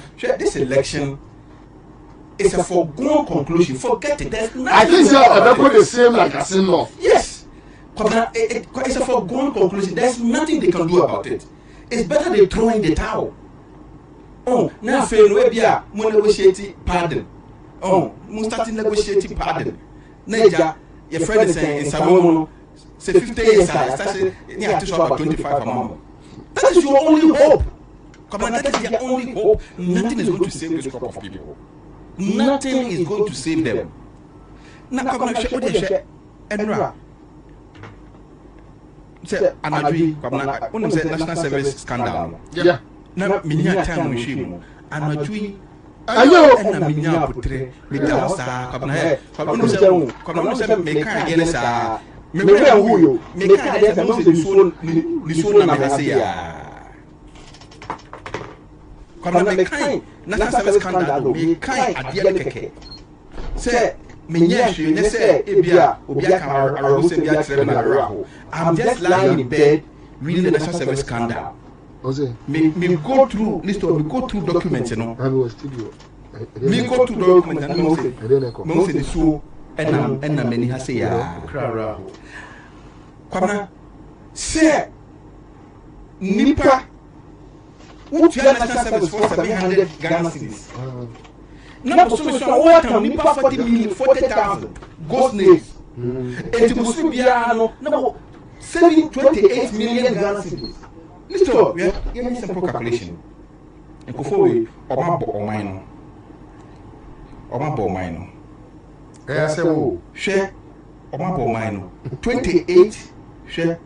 Listen, for Obiafa calculator, patch of for Obiafa calculator, Yamu calculation to a national service need be 700 Ghana cedis into box 700. Box 700 or calculator so. And I'm assuming swan. No, I'm going to 40,000. And your marker, the real and original national service number. No, but the 40,000 ghost names are coming. Now, I'm going to 700 Ghana cedis per person to the 40,000 ghost names. No, what the come on? What the come on? Your friend is saying times 40,000. That's 28 million Ghana cedis. Listen, Busumi Bia 28 million Ghana cedis. But yɛnyɛ calculation wei nti busumi da 28 million Ghana cedis woyɛ busumi tisika no 2.8 billion Ghana cedis tisika no yɛ 280 billion 280 billion together 280 billion it's 28 billion Ghana cedis kwa busumi kwa yɛ multiply by 12 336 million Ghana cedis. Afiba by 8 years. Sa Ghana na nim den. 2.68 trillion Ghana cedis no media. Oh, that's so in just 8 years. Sa Ghana do obedem. Because we dey fresh. Into obey the first effort. We are fresh. Listen, look at that. I'm not going to quote the figures. Just take your calculator. National Service, they will try to get 700 Ghana cedis. 700 cedis no.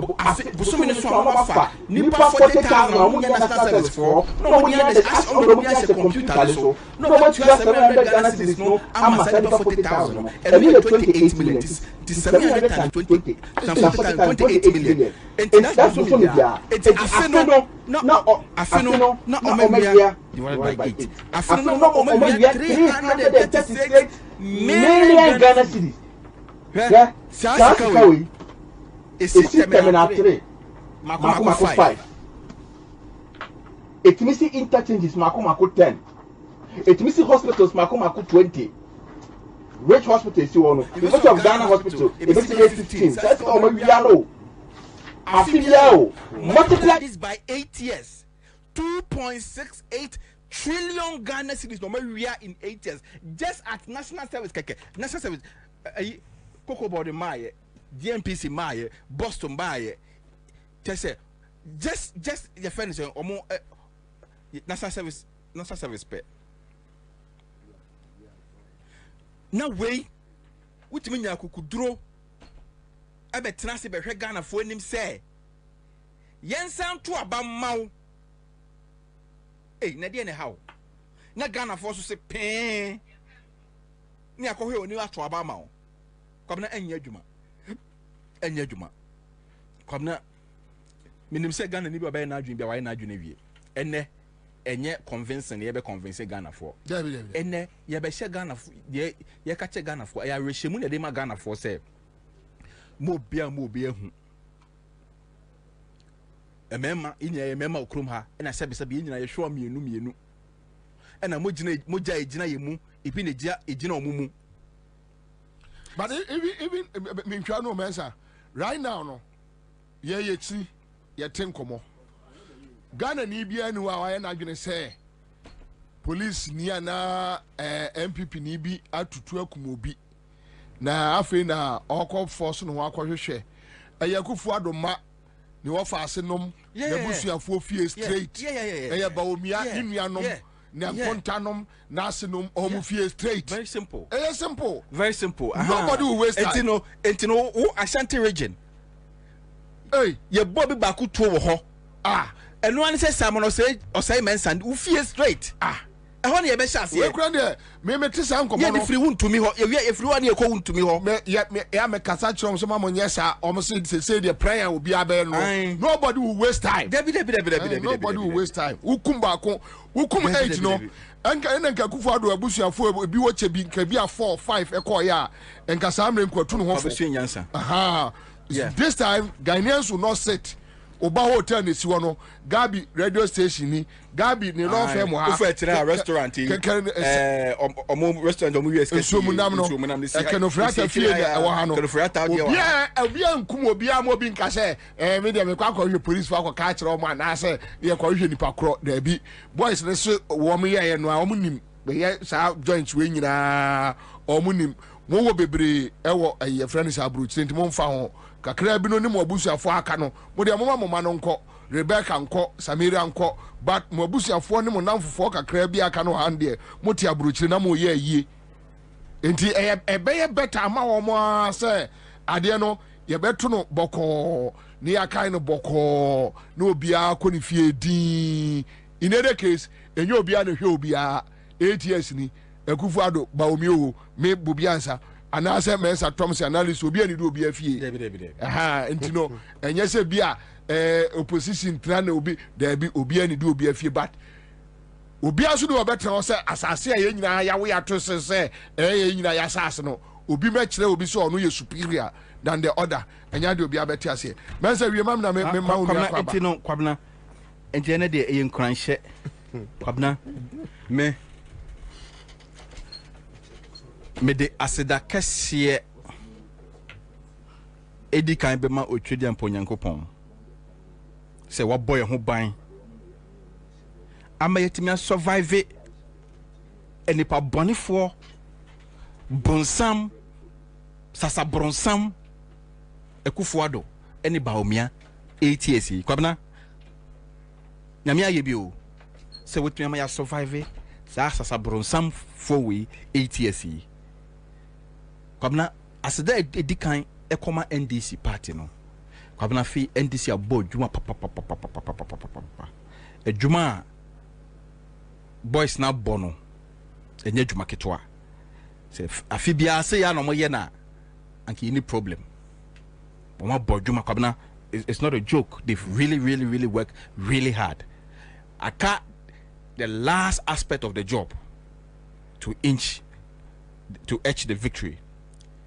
Kwabna asede toso mi se koma Ghana fo nyina yemamu shedding yemamu afrimu in advance Ghana for yemamu afrimu in advance so matimi survive asasa bronsam for we 8 years yi enye bete o e kom esun ni amane hunu oyene ene yare emu yare ni mu adwendwene kodanda wo sa 8 years yi na Ghana for tinisuo kofo ma wie school nya djuma nja no ma menum ensunu mu dwa omo etini so na wote national service na bosu bia watwa 28 million Ghana cedis chedi kwabna abra sika no enke betimi afa adwuma kofo adwuma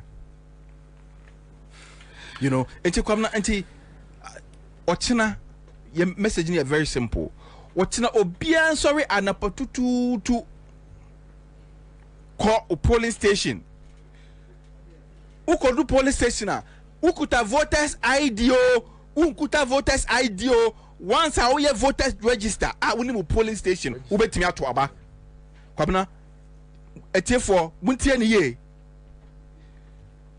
u sorry anopa dware no ko polling station u voters ID card se unhuo se wonhuno once how ye registered voter na woni mo polling station there ubetimi ato aba enti wo kwa o say o first point you know say unkuta voters ID card and voters ID card ayira na unhuna ukwa no abodin omokuta book bi album ye behunu di wom omehwe picture no ma hwe wanim ne picture no e correspond a eno anu no obetima to aba nti obi anso na patututu enko no nkoto na aba oto aba ni wi a enkofie obi abakata se kofie bia oboa yes mo se mensa onkofie hwe electoral center no enuti na yede ade a barricade a cordon off utu abawi a untimi emba the inner perimeter but the outside perimeter anywhere outside baby omo de sa ahoma no ebe corridor no embra ma ho kwan se utimi gira ho na hwe de ekoso etutu abawi a men kofie ukofie a omba bewiem ukofie a omba printable ballot papers de begum ukofie a obiba no yen pipi ni on bete ballot paper mako 10 amana manato entime nkofie dina polling station na hye ne observe sa especially if enwumre be 3 mu hoko no bone na ya na bone no sa time no muta di bone no if enwumre 3 into your intelligence chere say from a year 2 ekosi be 5 on be pon we no eho na bone ne bekoso ti mbia mani de etoso biao edu say ye kan papers na aha na hia me pa ye kan ballot papers na monfi money electoral officer na all kan ballot paper ni omo salt no monhwe omo nsa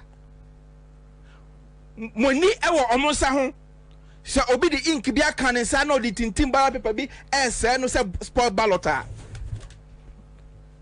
Mamon pene Why animanimu na ma prompte security officers on war. I feel almost sorted balajo no more kanya 1 2 3 no munhani I can ye obiti me kind 1 no I jump pick 8 obiti kind 1 2 3 7 9 15 21 muntiani ye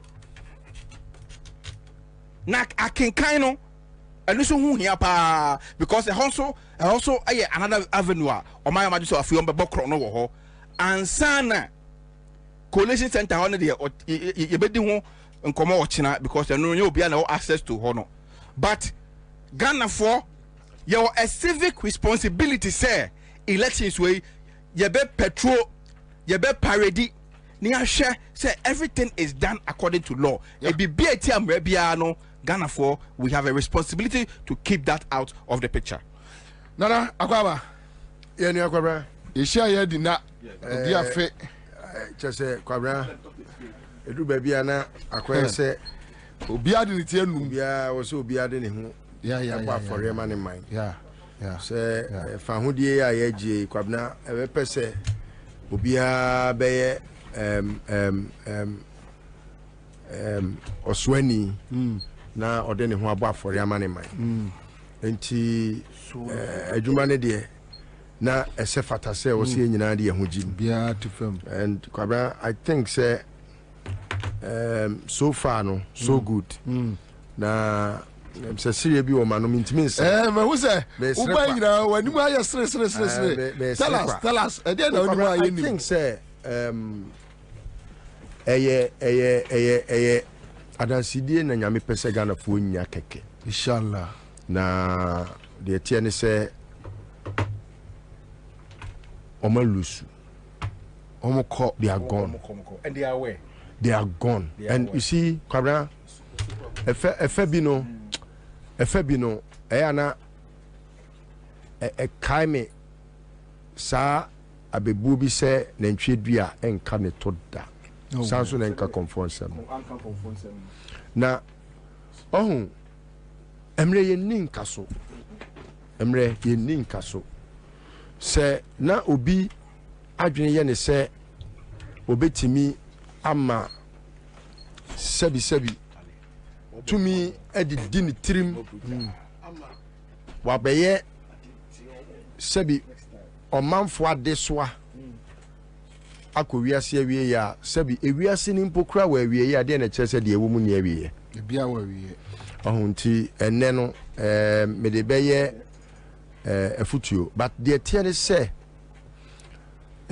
yentimi yesire ni nwie peye kopim kina yesire ni nwie peye kopim kina se yesi yenkoto aba no se ne ye koto no ya oh kwabna they are gone inshallah there's nothing they can do inshallah no malam no pastor that nothing no army what it short no army nothing enti omo ye manika on na omo awie ye no efe yakopon ama omo awie ye na efe ana the way omo pepre we kwaka ha na we na kwabra onim de ya na ma kono kra ne se woni nipanam na wonim sa ade a wo ye no otia wo man na omo ade omo ho bo afore ema omo man Ghana diverging information from their various camps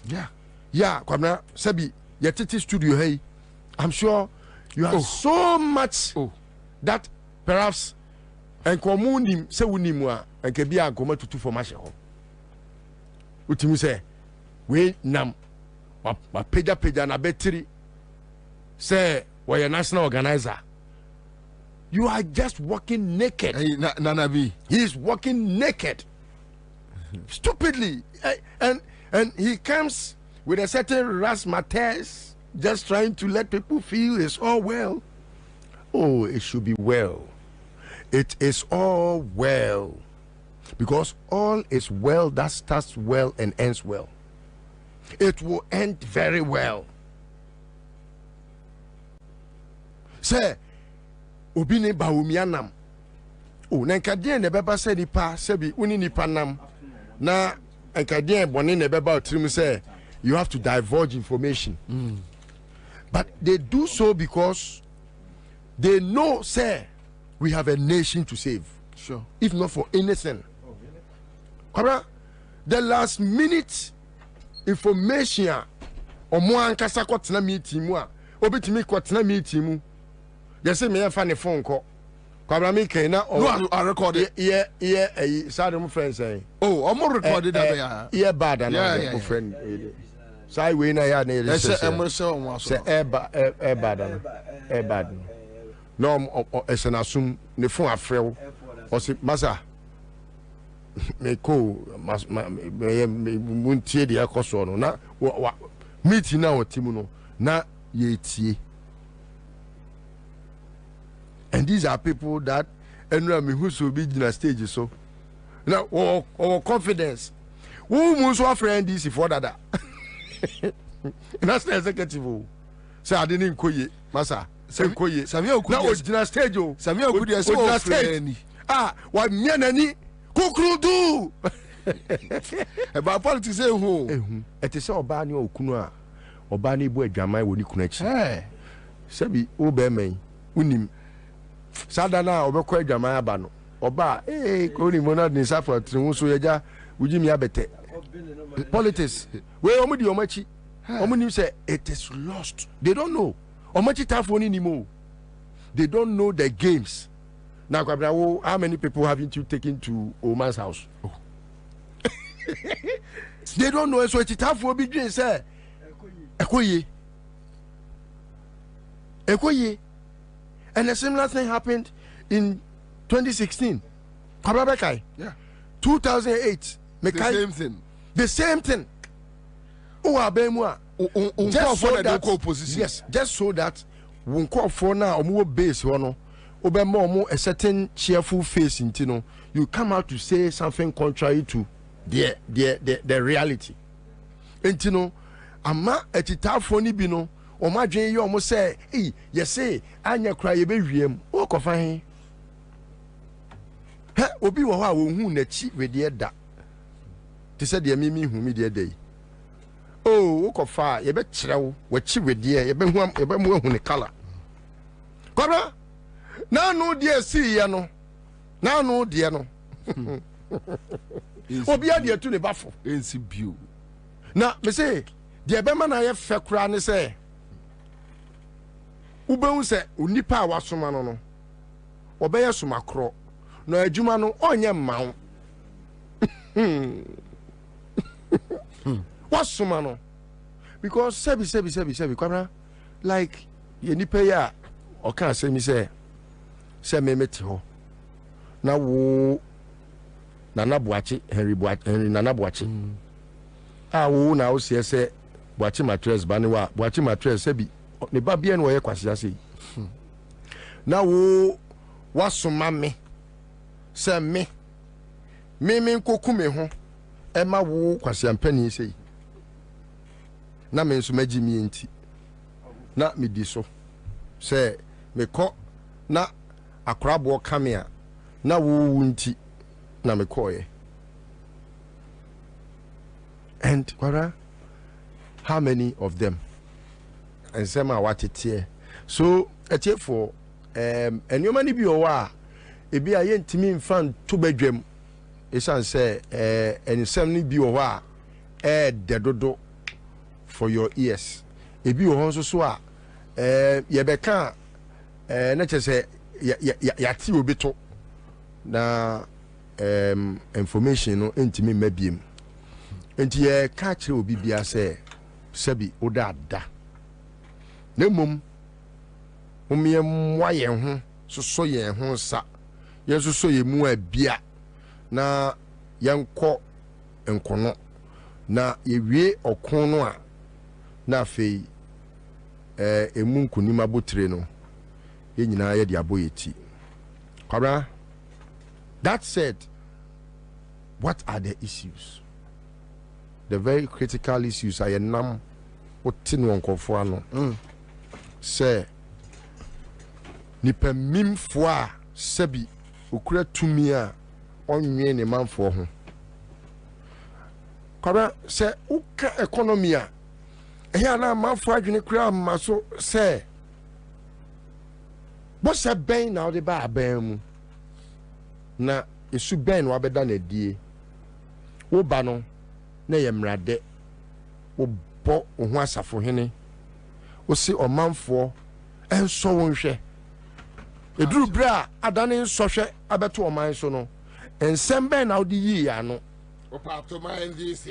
odi di atem ke kanse hunu na sebi ye penyansafo a enya Ghana fo na sebi ya adwene wo fom a na ke kufo do wo se fata se wo kra po sebi ye do di assemblyman won se ye fa kasa fin ka satan tai we ntrama so ye fa dimi kasa kwasia kasa entrama so di o manfo atem ke kan kwasia asem in the name of God wotimi aka che ye se wo ba be si asori amanyame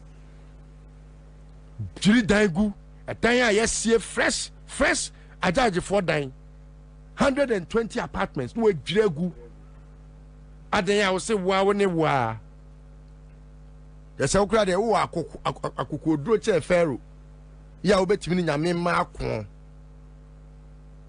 ye koka na be di akire enam baabi eye di enim nyansa exchange rate na wo kan se fundamentals ni e week e be kire se exchange rate na be kire se economy ni nyina brane no an yen adwene wo fom won nanim nyansa wonim de wososo dollar e wuntobi wo yere de ode kra ye makeup kwasiasem sese emfui nioma anim fransem na mudi kira mo manfo etie ba bi yenim se o man mi sebi yempe trumutu yempe oba enna yempe sa nioma no sebi na watimi akwaji obi sikanti waton wani monyam ni unyansa akofa buku man kwala keji fo so omunsua yakokan ya an ye chese ye de anim bie ye adan a akufo do akogina baabi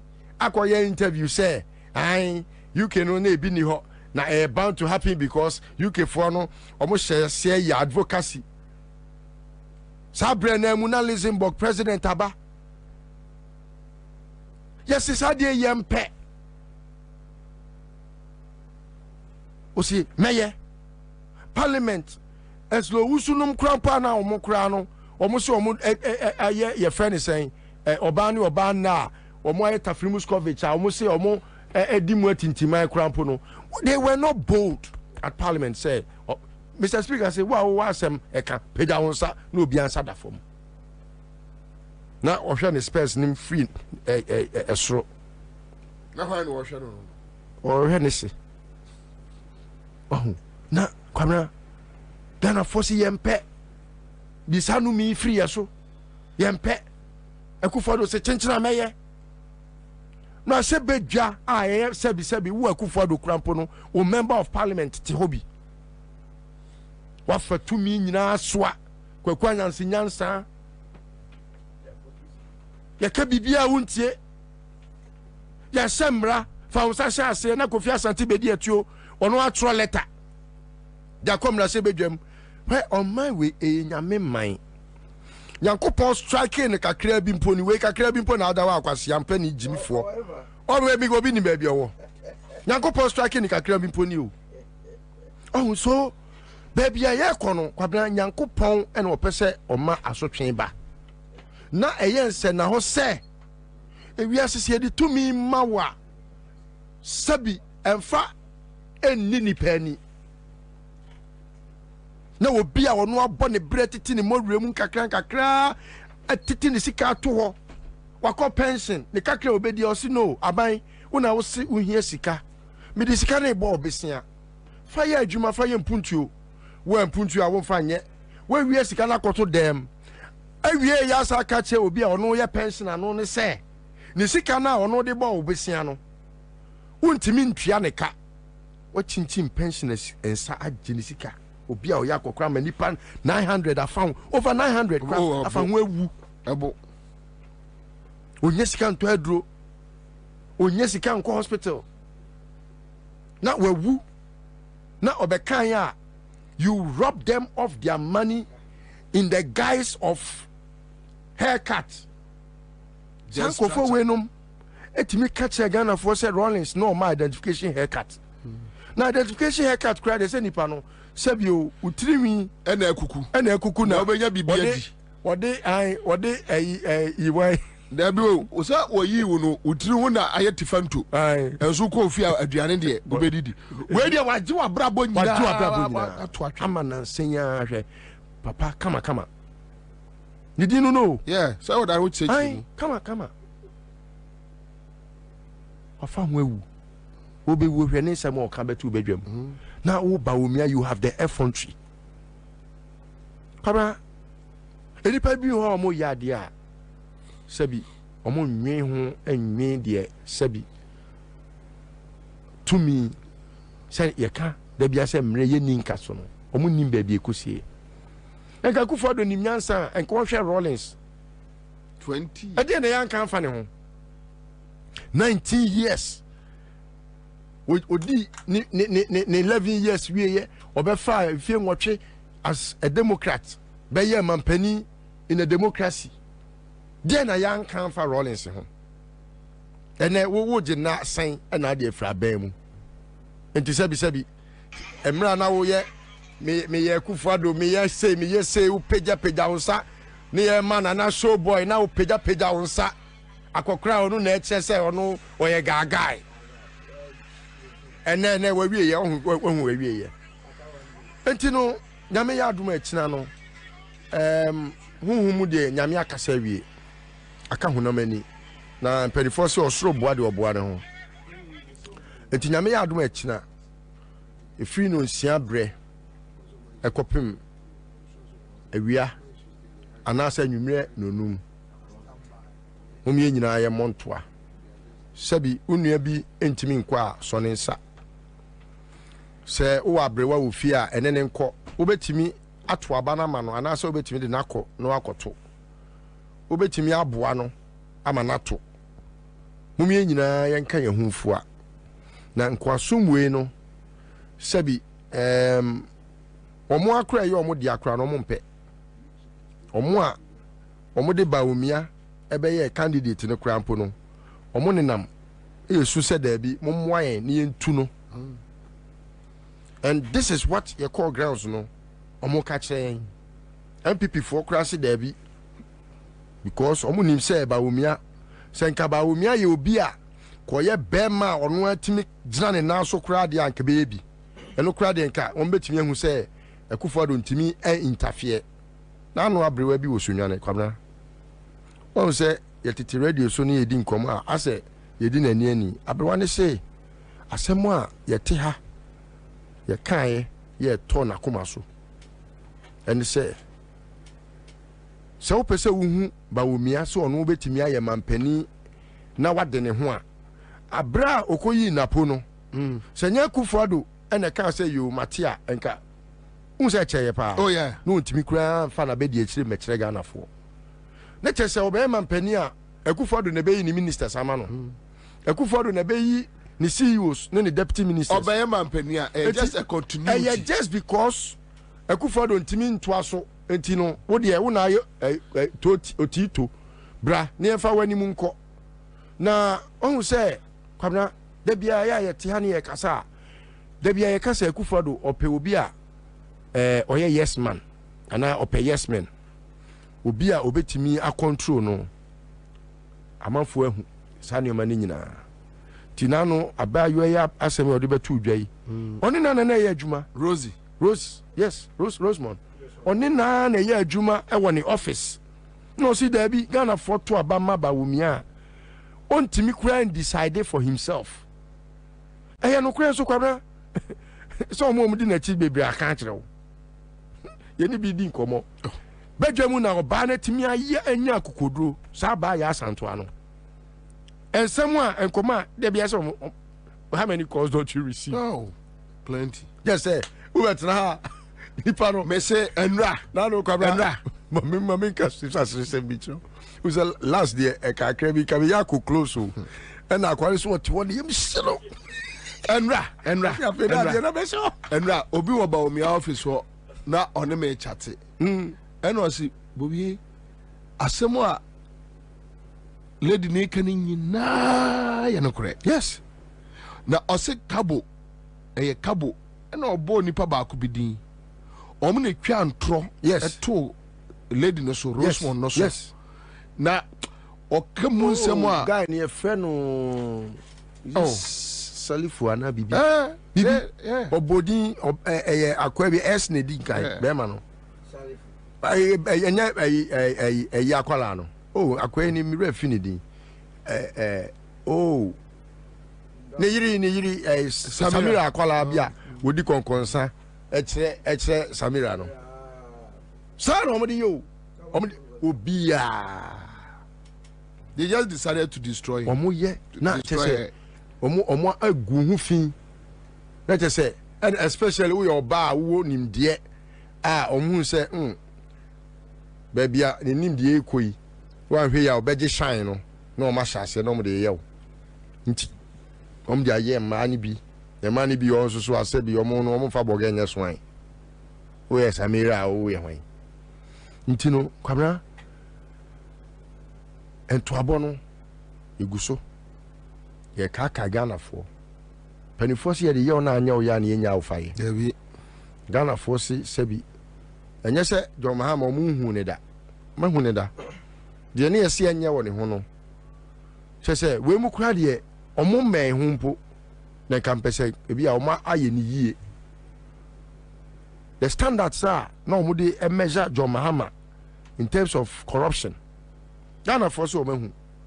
And the kind scandals are is in excess of 300. PDS. Adia yen sebi ye wo omaye japade John Mahama se me kwa America ha ya akodiska aba. Kwa de Safiano. Safiano.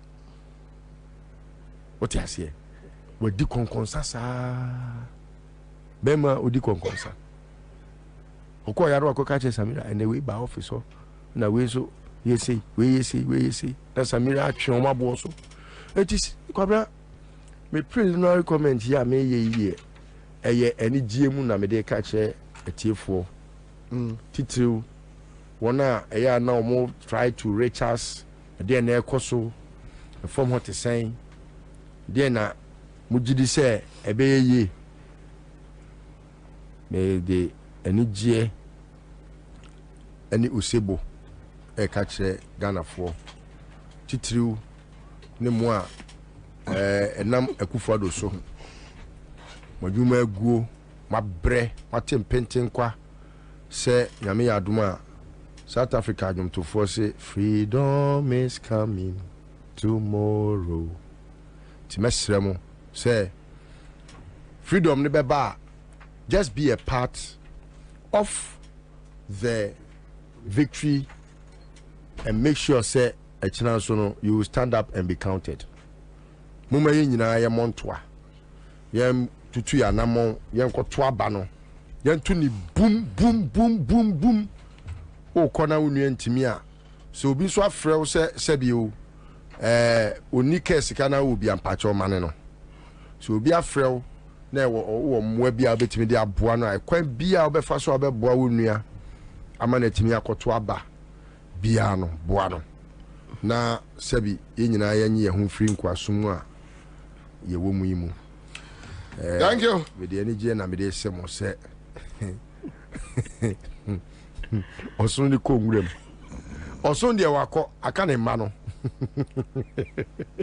tumi empam osun ne ma ne nyina leso ye proud machi that's how only prayer kotobi koto prayer all right promachi papa ya promachi solo akwaba Wala bejoso boko here adom bibia koyi pa good na ochina ene D-Day from to say de be ni na mo peke kwasɛn kwabra mechia wada wase na machia minua list we so Tom said you were Janako.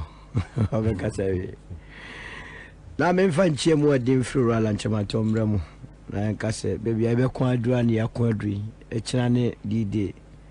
Monco Tumaba, na Montomano, na Omeo Penny.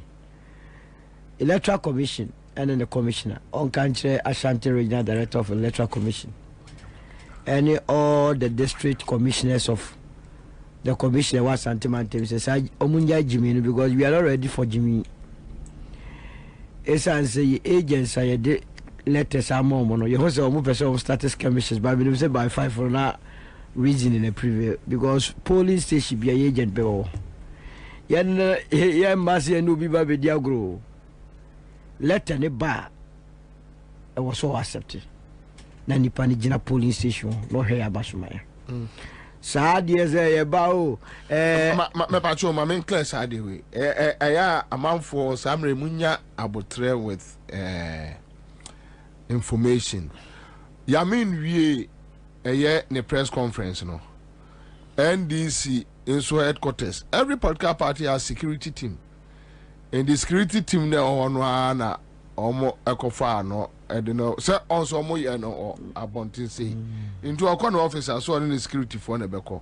Now mount for synchro attack NDC office or Ashanti region near the I think they should just take it easy. And then you see around this time, Governor, I know say I did be a wood tribunal issue because you were propaganda, counter propaganda. I will bet me a 2 more. Ebe confusion e ya ba na ye kwa koto akira nyame adma akira ebe to aba no asomdwem ye be kan na asomdwem de obewini no wa wini de walusu Ghana moves on but the end to mean see akira no so be chinchim obi nsa anu tira me de kokobo ema Asante Mantem commissioners and the district yinya say movement for change police station be a agent bewo nobody yani instruct agency ni say o corner electoral officer did me found so what any because we are not there to joke. Now we prevent here. What are you talking about? Oh, the others are about what are the selection? What are the by? And Jane Manson country, the district officer, the regional director of elections was Ashanti region. Say movement for change agent beer will be a police station will be there. Yeah, ready. You go for your more accreditation or the letter in the bar. You have no business under the sun. So man, hey, no business. Ye be dia grana. Yeah, catch up say MPP support base was at Mantem. Muhu 100,000 was street is what. Emu 70,000. Or we movement for change for Machata DB. After Muhu say hey real. Enunti na enkabwa edinkaru. Eto sumi no. Ghana for abaya ye koto enyina ejina ade ba ko peso de enti o se bo pom akufo ado ne ba o me ma omo ma TV so bio on ba TV so angofo enya malaria and say okay ejapade book na kwabna halan sem no o say although the Asante group within the current MPP is gearing itself to take over the party after the next tenure in 2024, it would be ideal if we could work to bypass them in 2024. With hard work, we could work to pass the mantle over to a non-account person, preferably from the north, under whose presidency we could secure the maturity of our takeover project. Just as the Akufo-Addo ne go for ka obuku mi anse ye wi sika ye wi apa. Na mom se ye nya obi a ye ne abetumi achinchim ne te se ba obi a. Sa sika we ye ntumi ni na ye ho ntoye ti menua odofo a wutie mie na nwumre sika ne wo mo no mo ni yesra mo se ye maba omi aba ana ho badwo ama mo afino mbedi Akufo-Addo asemo ano no etine ni abrenka 85 years say what is 82 and 85 this is 82 is 19 no atete so papa no betumi ate so football age no enti yenya no na nkonko fa ba omi amra na national service samanse woman sa lady puduoi den say message ensanfo ka che oral ancheba te pato be tala president so no mu wieska o 28 million cedis every month. Hey, na nkofu bu won mu a omu yemu sisi omu akronfo hey kwabna unum said there is no reason why also be prison sisi a I was say you omu prison ni nyina na ko replace omu with sankofo we because when we are conversing omu prison. Oh yes and there is no reason a judge for na match obi ko wi akwadu banche body akoko one row na okwabrane edem na nkofo ipudio omafa It is a man pam a kufuado and call for ye be ye denny who adi. But the woman said the crow was changing the yabedru. Ofa baby, look, and ram your cofa can grace out if I get to know. It will be difficult, say NPP, bet me. Why am between your agent crowd various police station? A very difficult. Yes, oh, baby, go. Hey, now go to NPP, no, because raise alarms there, conform the boy, no number target on away. Tibasram, one was among Corodia, a best among Guan me call airport na sere am go hu won say enko for do do na adwane from man ma say it is possible be picture be pictures what be zero wo tia so ucha picture oh me be kwamna me twa me na be bia me gina no oh me say what be zero oh kwamna me gintro oh mu dwane o na sere kra keke me hwe wo check out gidi am say ha wo check out mo be wi am ko that just say aye enika say na say eh na mo kan go for gumole go say it is possible to say mu de mu dwane me hwe bi me ma me yama wa kwam na na say asema me ken be boa o de o me yama sisi ana eno na ye chefo mo fan jam na me yama mo sisi a wei me adam twaye abrajel na be bia na ogina no o de me hu ayi kra me hu maybe yeah, my judge. I know, baby, I knew, eh? Now, baby, I'm going to be a bit draggy. Would you hold my was number one? No, it is possible. I could not count. Oh, you free? Maybe could jam in your oh, you free quick. Yeah, oh, you free, Mark. Or France, or Europe, or go France, Air France. Oh, Johnny. Oh, tell us it is possible. One more business can only more time. And every word I just say it is possible. It is a party na move one and your most tamno. And Yadia, they believe say it is possible be a bebaso. And Jechano, Monfa, Odo, and Cotuabano. Mamusro, baby Biara, Obia Bebasa, or the baby Abunia Monaso, Obia Mienu, a tuna difference, a tuna so. What were to be free my but I think sir Ghana Armed Forces issue statement. Oh, issue from you. Yes, me pacho fatu emame. But me feel say so omo come clear on any money bia omo issue pacho me here from Chentem.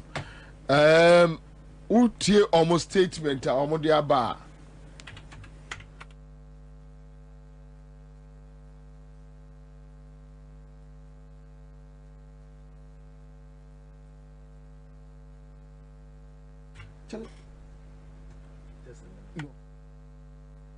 Okay, so let me just read from here. Omo issue statement. I take from far and Omo issue statement about deployment. Omo ashasi eye. I thought sena me production crew no statement no, but na me nim so omo ni. Omo ye deployment. And I am say they da akoso ni nyina no amanfo sa de no magina so. Omode issue that statement say deployment. Okay, so we have it here, and or say military deployment in support of elections ongoing, Ghana Armed Forces. So dated 6th December 2024, which means all right. So the Ghana Armed Forces wishes to inform the public that the deployment of its personnel to designated locations in support of the Ghana Police Service for the peaceful conduct of the upcoming 2024 presidential and parliamentary elections is ongoing. The public is therefore urged not to be apprehensive if they see the movement of military personnel in their localities. GAF wishes to reiterate that no military personnel will be stationed at any polling station. All right, so it goes on and on and on. Unfortunately, they couldn't address the issue of them wearing masks. Under no circumstances will be mask. They couldn't address that issue. No. Where they wear mask. Because, Kwame, we military, yan your bomb hookah. We are assets of the state. So, Baba, yeah, falling within a line with the laws of the land. I don't also see any, or you wouldn't be Kakamu to be ever. You're better than you who said, Sandy Power, MPP for Nasman and Nasa Ghana and Forces Nasman.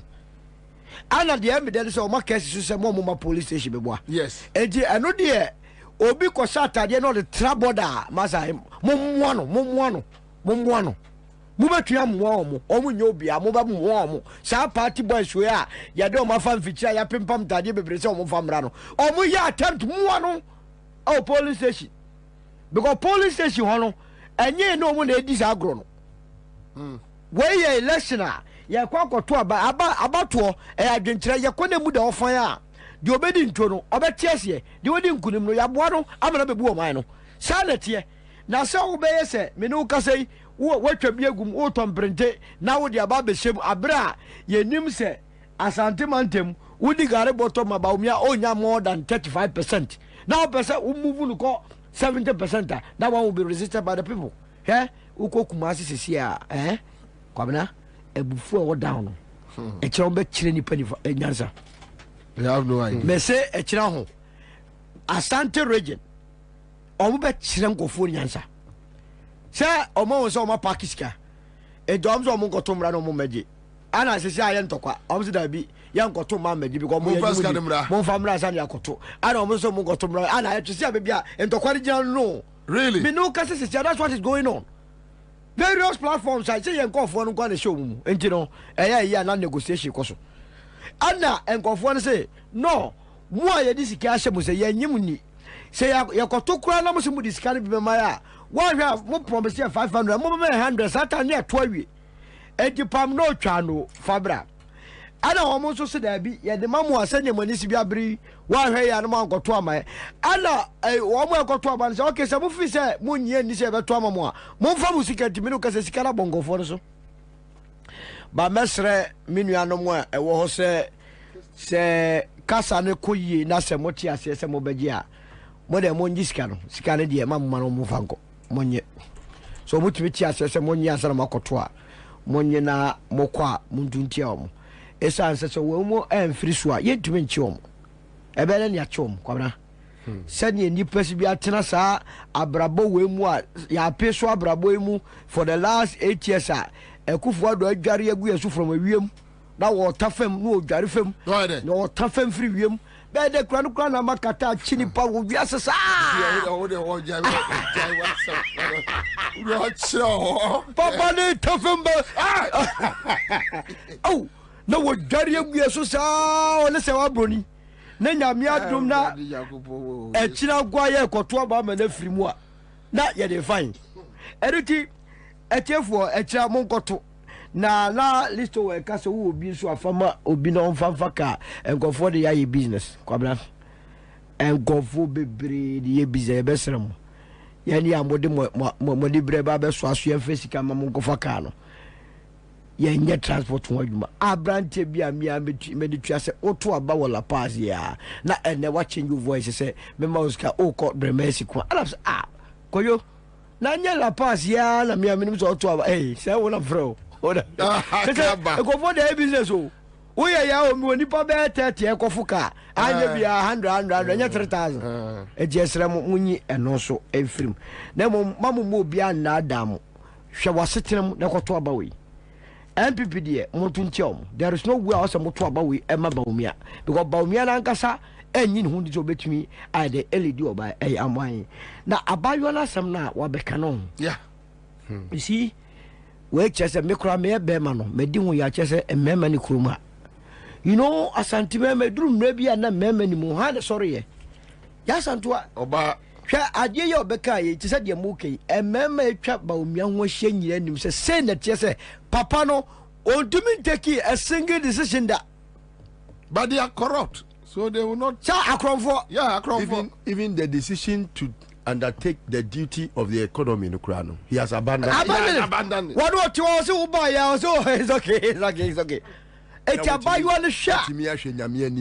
ade edi ama wo adwuma edi ama se kɔ ye adwuma wei wadwane na wadwane wo bia no abagana for say adwuma foforo de me ana betu aye wei enti abayo na nsɛm na wo kan sɛ kuro bi so aho ke be bɔ ba so sɛ watumi oni obi aye adwuma no ho sɛ no ye de adwuma di opese de adwuma di kɛse ne hyɛ ne sa no ya hwɛ ya o man be bɔ kuye so ɛni ti mesra mo mamo nyɛ saa mate sɛ nkɔfo bi astarte ana na ɔpɛ sɛ ɔne papa no bɛda afide ɔm sɛ ɔyɛ receptionist ɔnyɛ aid ne ɛka sɛ ɔyɛ aid a wote aseɛ aid obi a ɔto papa no ataadeɛ kora yɛ aid na sɛ wowɔ bɛn mu saa bibifoɔ no ɛka sɛ abayewa no ɔyɛ mere receptionist no sɛ wɔbɛn mu obi atumi ayɛ masters abayewa kuta masters in governance na sɛ masters in governance adwuma atumi ma anaa ne sɛ ɔbɛkɔ akɔyɛ receptionist deɛ a ɛneɛ wo a na wo afe na woyɛ first degree a wowɔ anidasoɔ sɛ wobɛnya adwuma papa bi wɔ saa mbb a mɛmom daakye bi no ɛneɛ adwene ho mmiɛnsa ɛsiane sɛ wokuta degree sɛn wokɔbɔ master sɛ receptionist abɛyɛ ɛne ti ɛno ɛyɛ adeɛ a ɛhia me paa yɛkɔ yɛ nimu bio saa sika wie bebree yi a nkɔfo awia no mɛsrɛ mo sɛ wo a wonni bie a woyɛ MPP ni no ɛmfa wo ho nkɔnkɔ fɔrefɔre ɛsiane sɛ wokɔyɛ saa woahwɛ obi di n'ani berɛ ɛba bɛsoa wo so aberɛ a wo so yɛapɛ se wote sɛ meyɛ nyina ne nam fam nti woyɛ ne saa na sɛ wogya wo mo hɔ na ɔmo kɔ a in 30 years time no omo babaka omo se oman ye de hye wo nsemu a wo ye ne yie mu bia hoto no ne yemfa mbedi nyamra nsem na ba bia bedi besie no live na 100.5 citizen show woni be say nra solo omo se enempo and omo se say Ethiopian airline ay check every London ababesi Kumase yenya ye asantefo nti de ke ye hwehwa no ye betumi afiri Kumase akwa Brochi straight amema ye mfa nkra ha bio na ke dam kura amamo ne ni I've been preaching decentralization of course ye tukwa age se obank na be tell se obank se be bia ti bia straight na akọ what you say then ekowi ase Ethiopian airline no scam enipa 15 and a team 15 8 your friends a normal router no come baby 7 through VIP what do you say scam omo no so kra na ebinu wa yeso me IT microphone do omo freelance in train mo di omo buy kira nsem no basa we don't have any problem right. We don't. You mean American? Me asante. Entinka. Me de. Of course. Ma hoho a. Say ubetu afiri Kumase. Akọ abrochi kuro bia so. Now me fan kran. Dabi. Na project no so kra de. Jomama share ase no. Ye nyina na ye stre Jomama say de wa share ase so oban international airport no. Enko wie sa. Na ode ko opposition. Na kwakudjon. Adjon ba de ono. Wa ye. Unu say even normal and complete airport. That big airport na ensure to nyunu sa ya. Oman complete. Ade agofo ya ye no. Oman complete no ma ye no bibi twetwopo abi no de asi wo. Na afi de omo ka kire say and say aba eye. Na omo 15th ebi no so be free asantuma mpo edwo so. Asi aguna omo kọ. Yeah, omo tre. Land straight. Governor the three omo three bonnie. Nanka Europe for no omo kwa akosoa MPP for no e Europe no abeto aba. E do e kana be fie o. Do you believe for a moment say to ma chata aboka ana omo a e wo ne hu say no aba no MPP lusu. Teme ba be ye de. Because omo te say komo Ghana ha. To oba no oni bi won ho a ebusuafo so be dan omo. Ana ekosi wa na ngofo yamfo. Enti anu so another scandal a. Wo de obati de besie. Tikakra bi no a omo fro ye no. Wo mu ba be ye omo ni omo na omo ni disguise omo so omo MPP for na omo akotene ma ba free. Mamendi komo we embra mene yera Richard Jakpa, a former military personnel, and MC Dean Jakpa ne de enyamina mechirechiremu the issues about ambulance, auto forcing, Supreme Court matters, and now he's a member of Orajo Mahama security detail. Mira Akwaba. Mejoso. Boko de. Boko. Me hu se video be echo around with some data, information, and other things. Dear video, information bear what happened. A lot of information for us, so you have to be specific. And who do you compare? Also, a dorsal, a yabaya, a washe. Ninya comes with the same information. So you see information, then we can pick it one after the other. Ebi wawa a data, ya o church and near Bemimu. A diaba near yeah. In fact, a LCP rigging master blueprint and I intercepted. And the person Ghanaians now plans MPP above multiple say mobile issue a reggae election. A very comprehensive, detailed plan. Mebacho chechemu ane say MPP now over some for the past few months now. Then the Omoka say on the reggae election confidently. And despite all their abysmal performance, we are very confident that we will win the election. Whether Ghanaians vote for them or they don't vote for them, they are going to win the election because they have 1 million ways to win election. And they are very specific when it comes to the parliamentary representation that they are going to secure 150 parliamentary seats. Even though they now have 137, they are adding 30 more that they targeted to sum it up to 150. Now the Reagan plan to achieve that, and also they are targeting 1 million extra votes that they intend to rig and add to the votes that they will be getting because they know they cannot win the election except through Reagan. Now out of the 1 million they want to get from the whole country, Ashanti region alone, they are expecting to get 500,000 votes from Ashanti region. And they are spreading the rest of the other 500,000 across the 15 regions of the country. So those documents are detailed.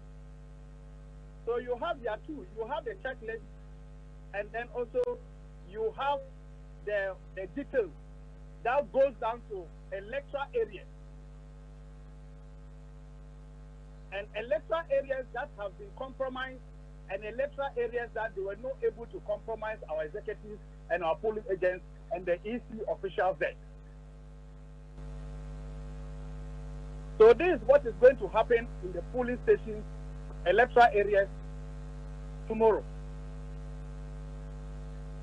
So the purpose for releasing it is for NDC executives, polling agents, Ghanaian voters, all peace-loving Ghanaians, international community, the diplomatic community. They should all know the diabolical plan of this government to rig the election. Okay, so in one of the videos, you say, "Oh my calculations be some figures be figures be ya." Figures are me on say. For instance, over let's say Ashanti region, over Ashanti region, MPP were 42 MPs, parliamentary seats. NDC were 4. One is independent. Odin Alboma Obanya 47. Otimatiana. Okay, now MPP plan is 42 seats. No, they will maintain the 42 seats at all costs. No more adding another 3 targeted seats. Sorry, to make it 45. And in doing so, they have electoral areas within the Ashanti region that they have compromised the EC officials and NDC polling agents and some executives who are in bed with them secretly in order for them to be able to rig in those polling stations that fall under electoral areas to achieve this objective. in order for them to get their 500,000 votes from Ashanti region. Okay, so for instance, this 500,000 votes now, how are they going to do it? By vote pardon or how? Say an answer by double voting or which way? This is how they are going to operate according to their document. Now they've realized that NDC, this particular election, has upped the stakes, and it's virtually impossible for them to have excess ballot papers.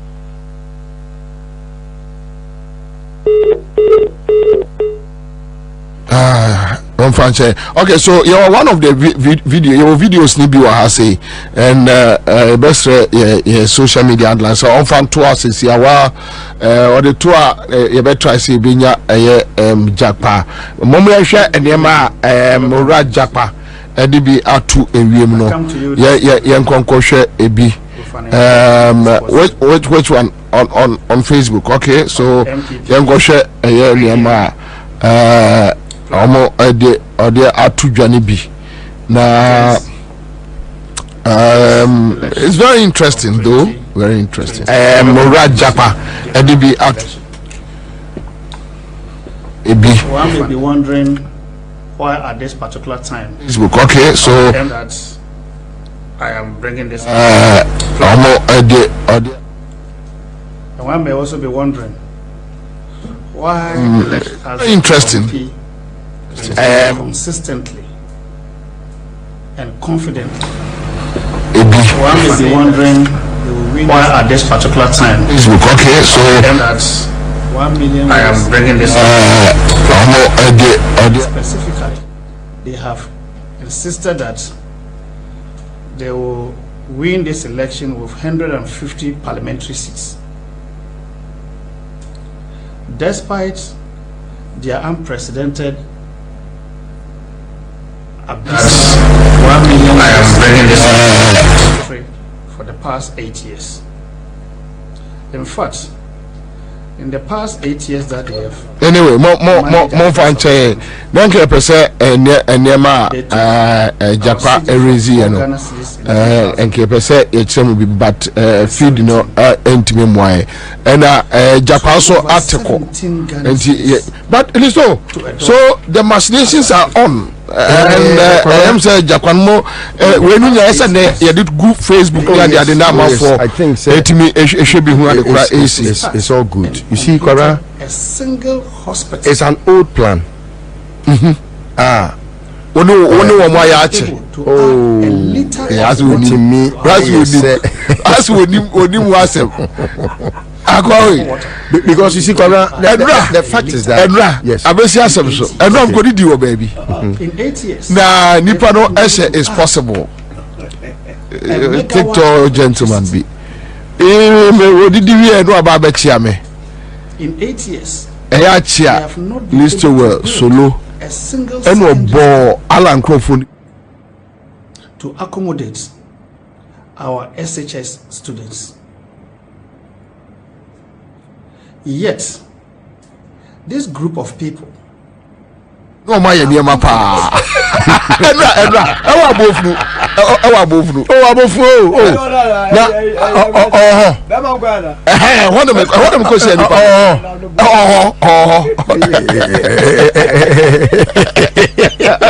Okay, because anyway, you see, we have a nation to save, and there's nothing they can do. I can be very cocksure to tell you that there is nothing they can do. Because Ubia I am very readily alert. Can say Bibi Bia or Modia Guaquemuno on better tour. Apart from that, no, Kwabra, no matter how, the winner of mama nipa enya breno sakrodom no akodum pempen so a ensem awodo a eni kwan se baba dwam kura mpo magana fo hu no se obi ani abre eti baba badwam. It's an old plan. Kwabra, NPP has not won any elections free and fair. The only free and fair election I made to media credit to President Kufuor. 2000 election. 2004 the Professor Mills now a page at the chair no. Because at that time no na President Kufuor Juma Swani na President Mills say except for say otwaris no the chair no. What you say? There are questions that we need to answer. How many people do you know say Bantima constituency no? Omutimu. Kwabna first you can Bantima constituency na kwada so ode ne ho kwada so ni nhyae so ka ho ene chemu ene bi kodi doctor na ne ho ene bi call ma Hilda ho yes mewa ena ma Hilda ma fi no oh still strong oh I know that's it unim so unim so otete me de ti na be o che me economics enti no I mean she's somebody that we will always admire and she will be forever young enti enyoma na omo ye no ebia to the NDC afi na omahu but omo no enye say bia they will stop, they will not abandon it, they will still go ahead and try their best to at least use some machinations to get it done.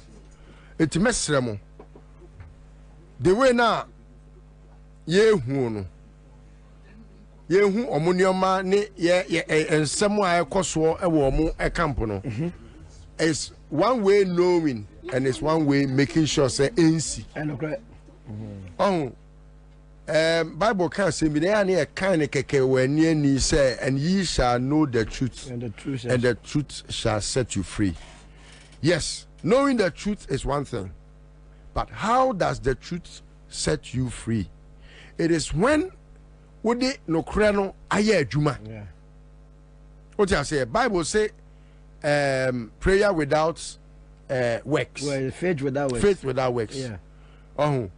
Sebi wako hu no kreno say omo pese omo wiem. Yeah. That one is public knowledge. Because I mean they will be very foolish when they don't attempt. Ana wa wi sika pudio say ya. Sika o ma wi ano. Papa se ni politin bag. Ene nyoma o mo aye no. Hu. Na sebi wo na wo ye friend saying NSS director ya ebinta bosu ya. O Shamanse boy no. Shamanse wo. Na nim den said you. Wo ka fon say. Wo na wo ye ono a. Ana wa wi boso me bia 28 million wa wi sika bebrebe say. Ebiko vice president onyina. Oh yeah. Na CDN tina. A chain. It's a syndicate. A syndicate. On the down keke. It's a syndicate. Yes, I about from Akufo-Addo nom. Omunyina bi no obi adibi. And then yes, I first sports guys is chronos. Unim bi enti omujai omutwa napko mu. I'm telling you, just recently one of them came and told us say near your studio ha o say you challenge wo mu Kumasi. Yeah. Figures bi no figures no say Oma for nipa 100,000. Enye no kra. Na nipa oma for mu 30,000. Oh, 4,600. Me say my challenge you omo. Yes. 4,600. And I say omo ko fa nipa ni be kan ho 30,000 pe na no oma fa dada. Ana omo gidi akanya nipa ni be kan ho. Me can not test comfort ya omo nya adwuma nye wo. Ena oma be ka so oma fa nipa 100,000 adwuma. Unim say sa nipa 100,000 na no omo ka no. No omo calculate omo sika omo je 700 no. Every month. Was not equal to the same 700 maybe. 700. They use odd figures so that they be able to bring so. But they always forget say every odd figure no okambo mu a ebeye even figure. Of course.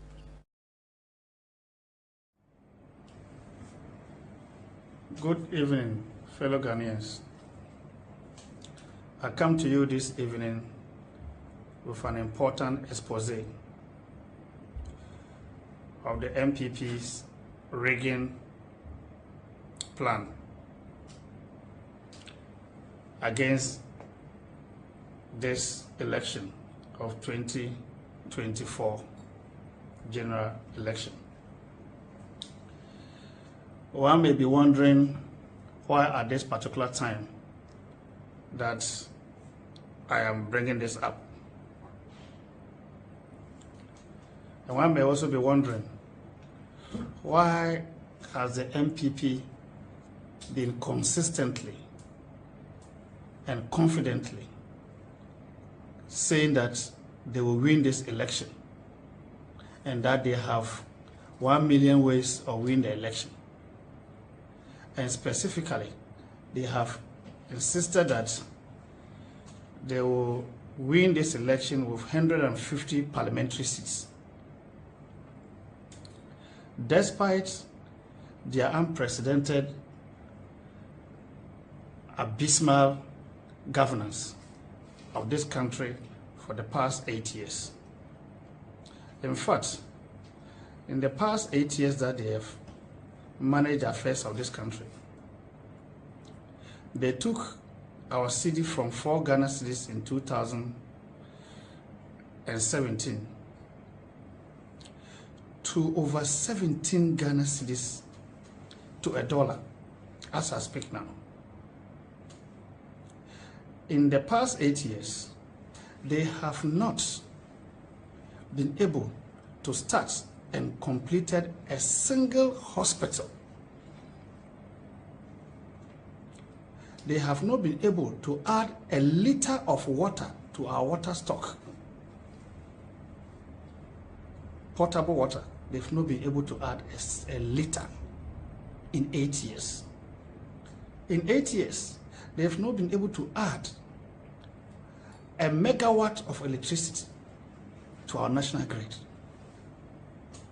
In 8 years, they have not been able to build a single secondary school to accommodate our SHS students.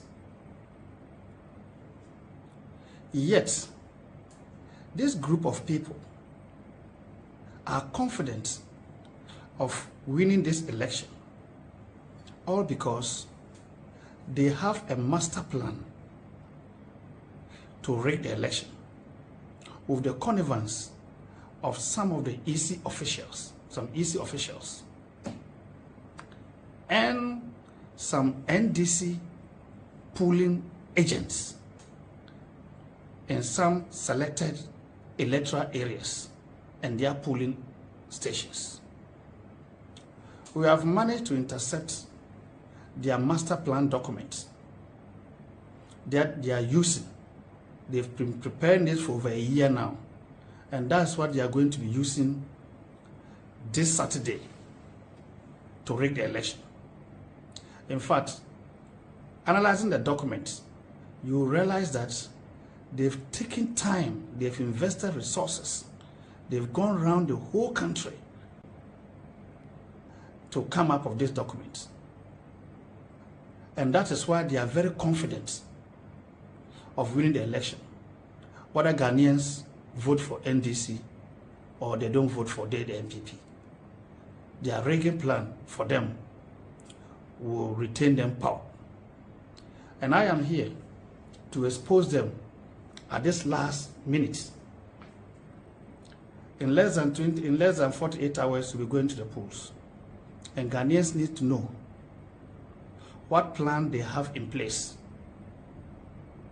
to rig the election and deny Ghanaians. Facebook pages will be playing some, at least Ebema Obiania Banahoso. Going forward. But quick one, Listo, young call a year Kaswa incident BC or Kaswa, and your reporter etiki videos are called viral on Ghana Web and everywhere, a clash between even the policeman and the military man, and Sembibri. But Nana, with such incidents, no, what do you think? Correct. My first timer. Okay, Mpacho, I see Jackpot. That's what all right, Mammy. A chairman, I baby you. All right, now you try say you be follow or analysis, no, and we have some videos. You did be good, but quick one.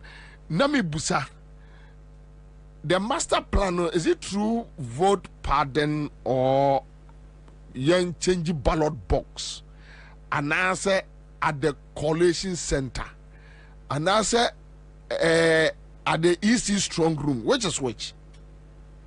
In fact, the master plan for this particular document I've brought to the notice of all Ghanaians.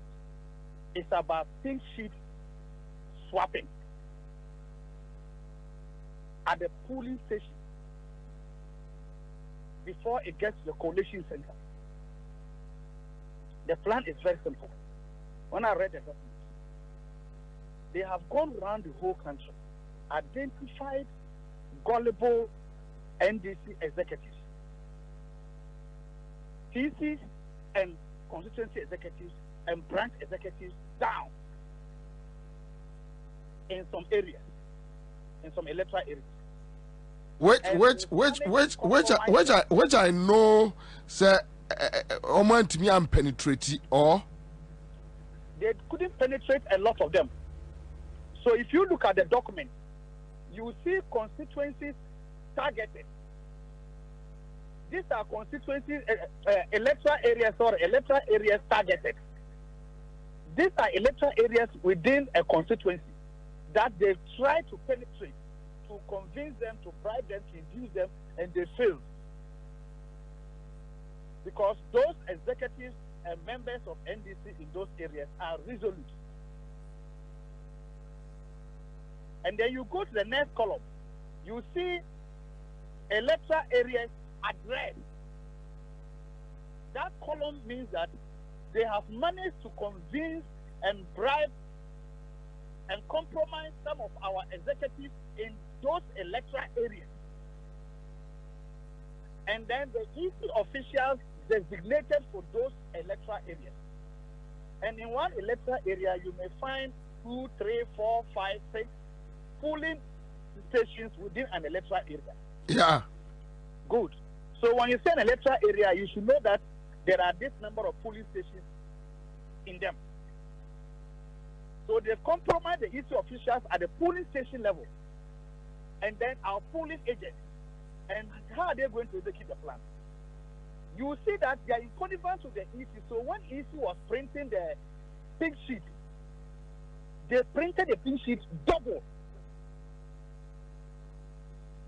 So when you fill the first forms of the pink sheet, you go and meet another yellow pink sheet that separates the first pink sheet that you find. Yeah. You get the duplicate. Yeah. You go and meet another column. Yeah. Good. So all these plans was they synchronize it. So as soon as you get to the polling station, you, the compromised NDC polling agent, you'll be asked to sign the second pink sheet, which is on the top one, the one that starts after the yellow. You sign your signature column and leave it like that open. You just sign and leave it. Then after they have finished the voting, you either sign it before they finish the voting, or during the voting, during the time that the EC will have about 30 minutes break, recess, you'll be made to sign that column. Or just before they start counting the ballot, you'll be made to sign that empty pink sheet down. Then after they have finished counting, the pink sheet that is on top, the first pink sheet, you all fill it officially as it must be done. After you have finished filling it and you have signed your column finish, anybody standing there, all the observers that come, they will see that, oh, they've got the pink sheet, a whole booklet. You have filled on top, and the duplicates are in. And they'll tear and give all of you your copies. Then the second batch of the pink sheet, that is after the yellow, which they made the NDC compromise agent to sign all the signatures, they will then transfer the first pink sheet that they filled with the right figures. They will transfer all the writings down to the second one, and then they will change the figures in writing and in figure. So in all this, no. I'm not done. Okay. That second part of the pink sheet on that booklet, no, is carrying the same serial number and the same area code. So when they change the figures, and they send that particular one to your collation center. Your collation center of officials there will see the pink sheet with the same serial number, the same area code. So they can't argue. But that is a clone, a duplicate pink sheet that they brought with. The only way that NDC can check and expose this modus operandi is for NDC to make sure that anytime they sign the first pink sheet, which is the one on top, they should take a picture of that pink sheet and quickly transmit it to the collation center before the EC official will come with the pink sheet to the collation center. Because in that document, it is the EC official who do the swapping on their way coming to the collation center. So instead of them bringing the official one that he declared at the polling station, they will bring the one that the NDC personnel signed that they later filled in. That's what they will bring to the collation center. Are you getting the whole game? Yeah. Good. So the only way to escape that is for our polling agents and all those who go there to monitor them, and those who will be standing around the perimeter to make sure that the official first pink sheet, they take pictures of it, and it should get to our collation center there far ahead of time, before the EC officials will bring the one that they are carrying. So that when they come and tell you that, oh, the serial numbers are the same, the area code is the same, look at the figures in writing, the wording. You see that the handwritings will be different from the one that was sent to you by picture and the one that the EC official brought to the collation center to be computed. Are you getting the point? Yeah.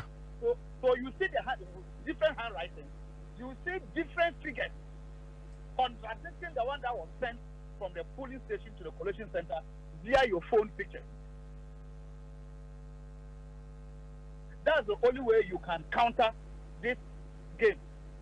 Or NDC decides to be very, very vigilant on those polling agents that will be going to those targeted electoral areas, which I've already exposed it. I've made it clear. So now if you go to your region and you go to your constituency column of what I've just given out, you see your compromised full electoral areas, and you can quickly focus there and know that this electoral area has got, let's say, 5 polling stations. Maybe 2 or 3 of them have been compromised. So let's open our eyes there. Or if you have more polling agents, all those in that electoral area, just change them. Just change all of them. All the electoral areas that have been addressed, compromised, just change the polling agents. If you have enough reserve polling agents, just change them. I am saying one question, and I'm about Busana or Babi Yanono, that in this situation, there is a NDC Amayukone. What the documents we Amawomo? Are they aware of the schemes and all that? Because we just have some few hours to go, and radio soon come on a bois. But the question is, what media Amawomo or Maji? Are they working on it? Oh, yes, of course. I've given it to all those that matter. And they are working on it. And I can assure all Ghanaians, my brother, the NDC election security is tight. We are working 24 hours. We are digging every nook and cranny to make sure that Ghanaian votes this time round, their votes are protected. The true will of Ghanaians should reflect in the president-elect, which will be His Excellency John Dramani Mahama of the NDC party. All right. Thank you, sir. Thank you, my brother.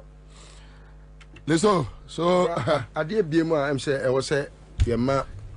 I'm a fool who say I'm going to be creative polling station. Yeah, baby. I'm going to be creative polling station anyhow. na ebia fane say wadwen ye say bantima your polling station A and B no massa create polling station A ne bi mu ba bi so omodoso nti ya chem ama baako wa ha na baako so wa ha then they use ghost names to do that. Aside from that, omutimi emanko for the abani bi kogum. Now the ebemu who say entimi nya adwuma ne say ballot paper bia wo share code. Entity said you wako isika mono a free Bank of Ghana. Edi abano. Nana me pato free 00 90001 002. Also podium kitu ebe ma Mr. Wa. Dr. Tanko Rashid Computer, Deputy Director of Elections and IT NDC. Doc Akwaba. Boko yenim say bia ye kasa etwa to ye no have interview etwa to ye no have ni na ye de akoto aba ochna. 3 issues, quick one. Na sebe ya obetua bonito. 1, eno ayenya eye message from Bono that baby to say Sunyane West omu change coalition centers. The agreed coalition center NDC ejitum se bi Ashanti region constituency we yejitum se ha na be coalition center no.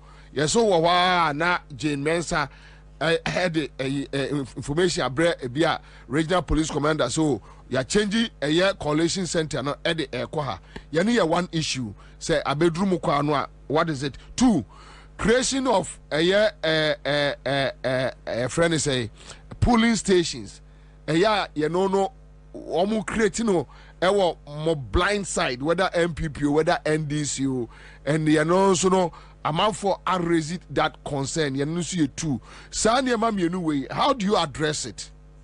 You said I mean was filled inside.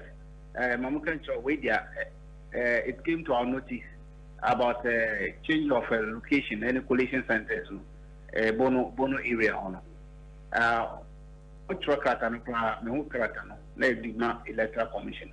Still, I didn't abandon way no more especially some of the police officers. Almost say you. Almost say you, because in less than 24 hours, government will change hands. It will change hands. So if you are behaving as if you are more elephant than Nanado and Baumia, and you are in uniform, we are monitoring them. You're sure, when they are putting up coalition center, and you are a security man, they are advising you want to advise them on security challenge or some of the area. Do you go and put it into far area outside the community? What kind of security implication are you creating for that? Everybody is quiet. They are watering our ears with peace. Young signing peace. Meanwhile, they are not seeing all these things. But Doc, this issue I can answer now. Abamu notice. Has it been resolved? That is what we want to know. We are following them up on it. Send them on far the money. I just got this and I referred to my boss. And we're going to look at it. We've talked to them, the commissioners. They should look at it very well. But we have some few hours. We have some few hours to go. So you better got that and Nigeria still won't be resolved here. And this into me Juma. Just follow more up on this.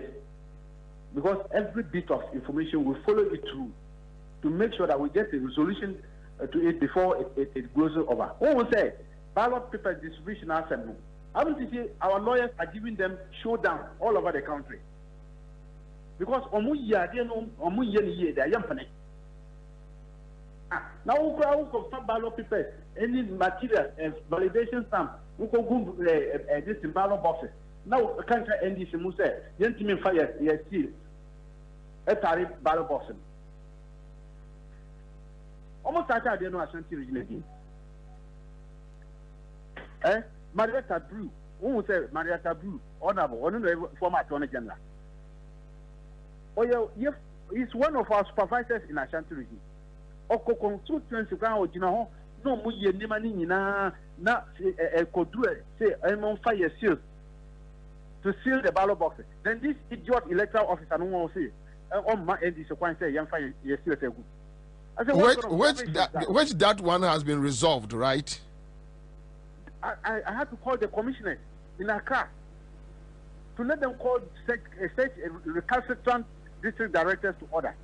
But I don't think we no montimi anye nwa juma because enyumre emo no nsia kono yebekwa akoda ne sorry ya yekoto aba enti yekoto aba ba bi tise Sunyan West they don't know less than 2 hours normal file letters extra normal frame they can't just say as some way I think you mentioned the distance and I look at the letter I mean so me for letter like commissioner say we share the na ekosu this thing it's not fair, it's not good when we are talking of peaceful process.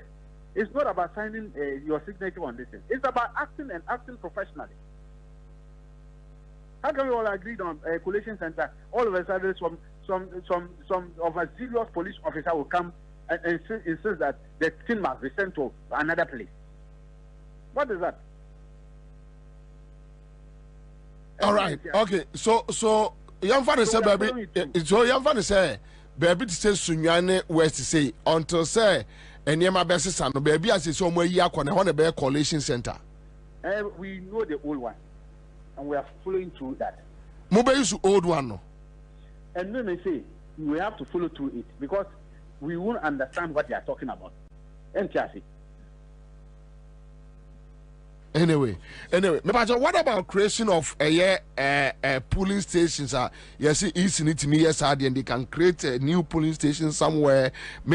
I don't know election procedures. Yes, sir. As we say now, they cannot create any. There's no new polling station there. As we say now, you have got polling stations in 40,648. We have all of them. So the issue of a new police is neither here nor there. It doesn't come to our notice. Okay. I'm saying we mean now. But the issue about Ashanti region, regional minister say omoto abawi omun kofi. What me dealing with that matter? Obian kofi. You can't show to abawi gina ho. Nobody should go anywhere.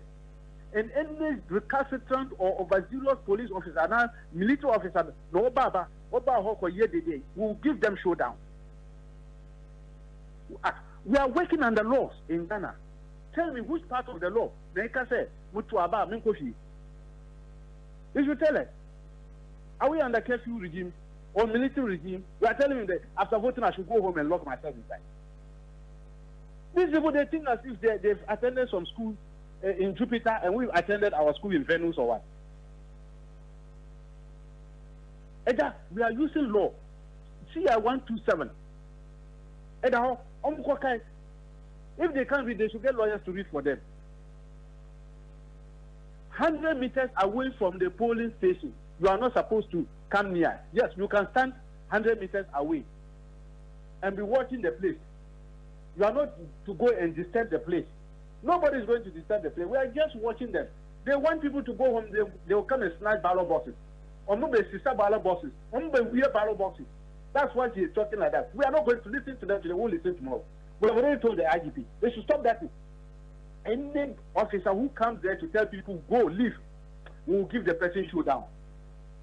We have to protect the democracy of Ghana. You play that. I mean, what kind of rubbish is that? You know how no some food san or boka can't tell the person what do you mean? We've advised all our supporters. What about coffee? You know, just be there 100 meters away from the place. Even bring your mattress. If you are tired, you can lie down there and be waiting. Anyway, I'm saying until say Beko Ketesono, the only issue outstanding issues about this coalition center. Changing, and we would like to know how our motive are resolved before we go to bed. So that will be our best sorry so yes, will be our best sorry so to about channel. On himself, men got to about honey and Kokaya Banu room, baby. Emma Obim Kotiteho, Emma ballot box and Fenyane. So we hope to hear from the party hierarchy before we go to bed. Thank you so much. Yeah, that's a power. All right. Okay. Nana, so, these are the issues. I think the NDC is on top of the issues. Yes, because or who do a lot of information back because they are not meant for the public. They are very ever ready to make sure say they match the recalcitrant electoral commission and the MPP boot for boot. Because one of the main things while dress here many JPA has to do with how the NDC is able to get the intel not properly on time. Now, where in this particular issue, say, and Kamimi, me when this is side, I would have insisted and made sure say it never happens. Say, change. The friend is saying the coalition center venue, because you see, whatever they are doing, they have plans. Ebia no man who say the Buana MPP aya omode yes hadie no NDC ehu enti no ene yen fan free baby a omahu yeto no enko baby a eho de e be difficult ana say ebia me kan no omo aya adie bi say bia ye discreet for ni tax ebe di bone e wo kwan mu na kwan na amafo be fa so a on betimi de adi sa bone no eba kromu a eto betentem etia ne ye fan ko ba bi a eho de se ba se ye bone a ebe difficult say obi kura betimi ne yaye. Now I will advise the NDC share the best way for the NDC say koba say etina krampo even after election no omo the coalition center no eba Akufo-Addo fie ho a obia mwa ne yam bonre fie ho, of course simple and short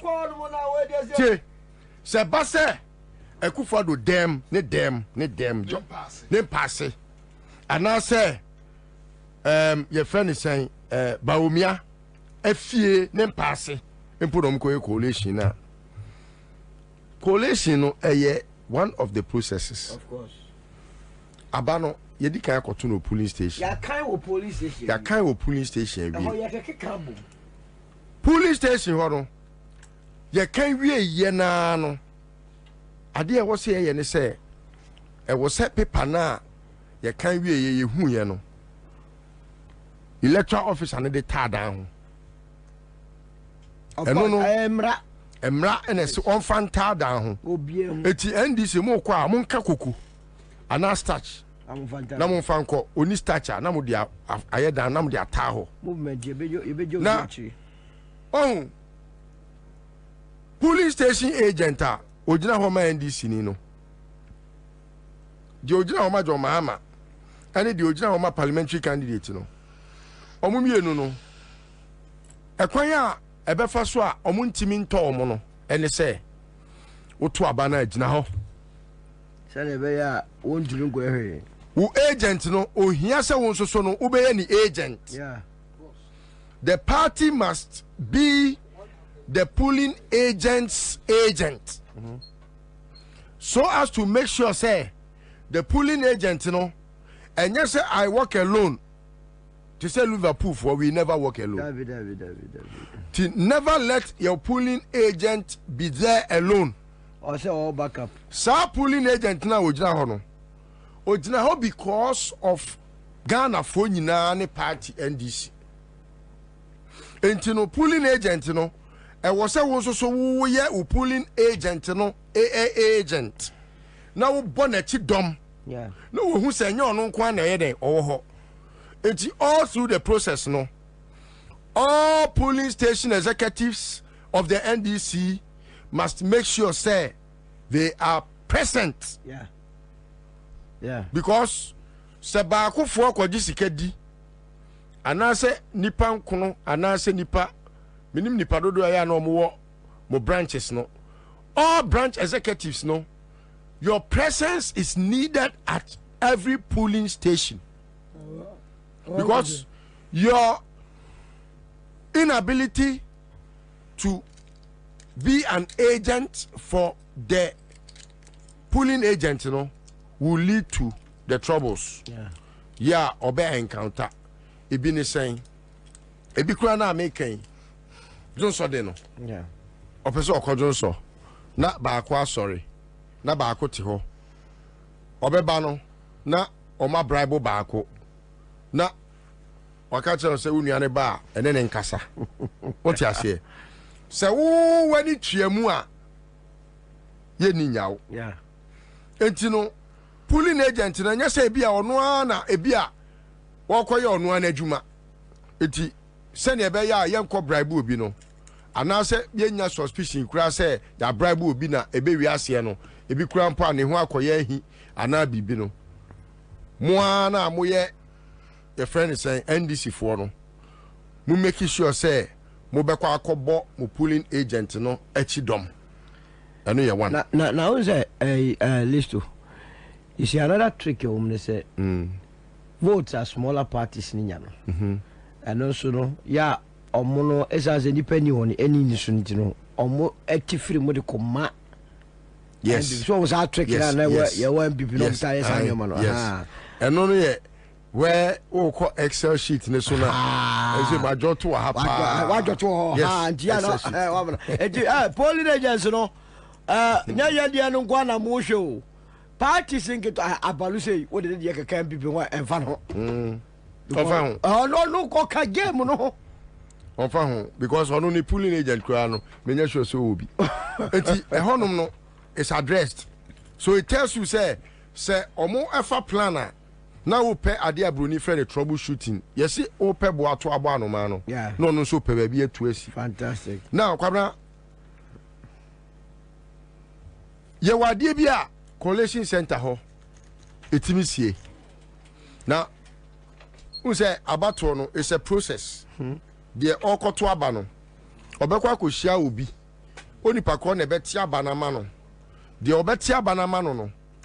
Obi nsusu gina ba bia your friend is saying or take say okay we need you aha wo kwa say process ne say e be di ka hwehwe odin ye hu di a na ya take ne ama permission say afei wo betimi akwa ame ate paper na ma ye tema wa no wakoto wo wia no wasa aba no wabeji MPD no wakoto mebo a enti no ukwa ye hwehwe odin no ye hya asem free ho echefo nyame ya adom ekira ye koto abai wa uni ID card me a registered voter but me ID card no it stands so omo ye robbery ninti no me ID card ayira na so yeah district level election no me to aba because udi wom okwa udi no sene wadwen obekai sene ne atwe udi wo voters ID card ne so no wo bo a se bia in my case Nana Kusi Poku. Yes. Listo well. Enti ya trone sa ewo me ID card so. Ti me kwa eno ane se mehwem. Me bo me din na o mehwem. Yeah. No mehu ba bia N4 wo. Na yakohwe me din. Ni ama me akonya. Na edu kwa na yasu udin ni ma free on kofie sa. Ewom. Uni ID card kra utime to aba. Okay. Ewo mremu say wo we registered voter anya wo ukra ID card ID card ne de eboa ma de ne ye abasahare so eboa ne ntentem enti ukra ID card na ne ehu se ne odin ye tro no wo register nim me say minim me ID card number ewo mitirim metimi abobo eti say my account number ewo mitirim e bia de 2 enti no me kone se even po enya me ID card number kra metimi abomidin udin ye wrefi o police station o ye no ubo udin a ye behwe se o Nana Kusi Poku listo wo edin no abo afei ya hwe udin ya hu se wom ne ya teke ya teke ma wi a na wo kọ the next ne ya tepe panama na wo de akoto aba no now pulling station agent no wadwuma ba ko a wo se o make sure say minim se atrem dada ye kaka ye ho wadwuma ba ko a wo se o hye ne so ne se paper no e wo code paper bia wo code they said you are is fresh from Bank of Ghana no start free 0000 na ba 001 na ko 002 003 000 what you say yeah 000 na one enia nimu a sa ade ne yetima obi a eyenwiamu baako because I was say 001 anya say 000 no say one in near nimu na say 00 na che say ebebro 100 so ebe 101 yeah last but not the least am pesa meka kwabna Excel sheet no the problem no one na krono ni nyina time no because na wo mitimi se me mo build formula no eno no ya dada wo coalition center bia enti yama MPP ebi a plus 10 and yama NDC minus 3 na NDC no wo de aba 100 kogumu a ete miensa free so enti aba 100 bia e de begum bia no ete miensa free so but still they are using the Excel. They will use Excel because honum na or they say or your calculation. So which means we can't do anything about it. You can do something about it. Do it manually. And the one Kasano will get your additions right. So easy no I issue statement say the counting will be manual. Counting there, yeah, counting. Counting yeah, bibia counting na manual. Yes, but the Excel now will be gugumu. The collation, no. One manual or the collation center where they are putting the figures together. No. So Ninyano comes back to the manual. Yeah. If at the various polling stations you have manually, so when you are 10 of Kasape, when you are 20, when you're 50,000, when you're 50,000, maybe a trick in the one when you're 50,000, you throw 50,000 or computer so. But Excel net, you know, yet me minus 50,000 now we know. Yeah, minus a certain percentage. But the pink sheet, no, Nina is about you pink sheet. Yes. You figure out the bebre national for no. And then pink sheet in Italia. Who said the bogus? And it's a more strategy. Let's more air to on what to a polling agency. It's a pink sheet. Why we are not going now? May movement for change. You have a polling station. Pink sheet, Beira. Ubenyachu. Me catch you. Ubenyachu. Who go my year pink sheet? Yama nyina ho ayiko yame aduma wochena ye be se ahia wo efi ha ye bio ebi anadwu so ye be trase the rose aka go do bio ye dam nyina ase I'm out ni ene ni na on wetu aseda ni na onu ene birthday ni wetu aseda edani happy birthday pacho yanko yo ebusia eba ma wa ache aha adwo ene akwa abade abefidie so said wa wo te nka no aha ehuru saa enti minim se wa wonim ne ese wo ye onua wo ba wadanfo maji mekonwe dia na chese eye nkomo nkete ena mede ebre akra 100.5 so ni ena menu etwetwe nkomo enti me pa cha won yiraye efie ena wo no midi ede kofi nyameche Ghana fo kofi obetimi ene yen edi nkomo na afi ya aboa ma wonso wenye baby di wuti ato na chese eye Benji Estate and Investment for enkoma ye sha ase nkakra no baby a ye de ababedu ni ene ntime pacho bombodin se obefre unua bi so afre na adamfo so afre unua esan se nkomo emu eyehwiam eboa nso so na ema enije nso so ebefie nti Benji fo se ka kire wadamfo so enka nkire nunua ene nti Benji Estate and Investment ye mfrinhia edu a ye ba nsase tomo ene adansie hu dwumedi ahodo mu ye da so a ka kire so echena eye nyame pa ye kwakoto aba eyi kandini ene nti mesrew wankasa wunim ne esese wo ye nanso ni nyina chi no yese bebodam efrifie ehwehwe ade wo fie ni yenya bia na yekọ abonten nti Benji Estate and Investment for say mepaocho bra na beje asase na enije no enye kama nti ene ya enhwe embom ensase no ebi ewo chopoli ebi ewo shayo sudoku ebi ewo afienya ebi enso so ewo eye Central University nti me babobo ni na so ama nkakra na wa we choose wo choice baby a wo pɛ no we choose na fe wonien edidwa na echena enije no eye kese a betime de won sesi wo se wo baby a wa wo de wuti ebeto ana wo asase bi ede baby empo se wo ton vote a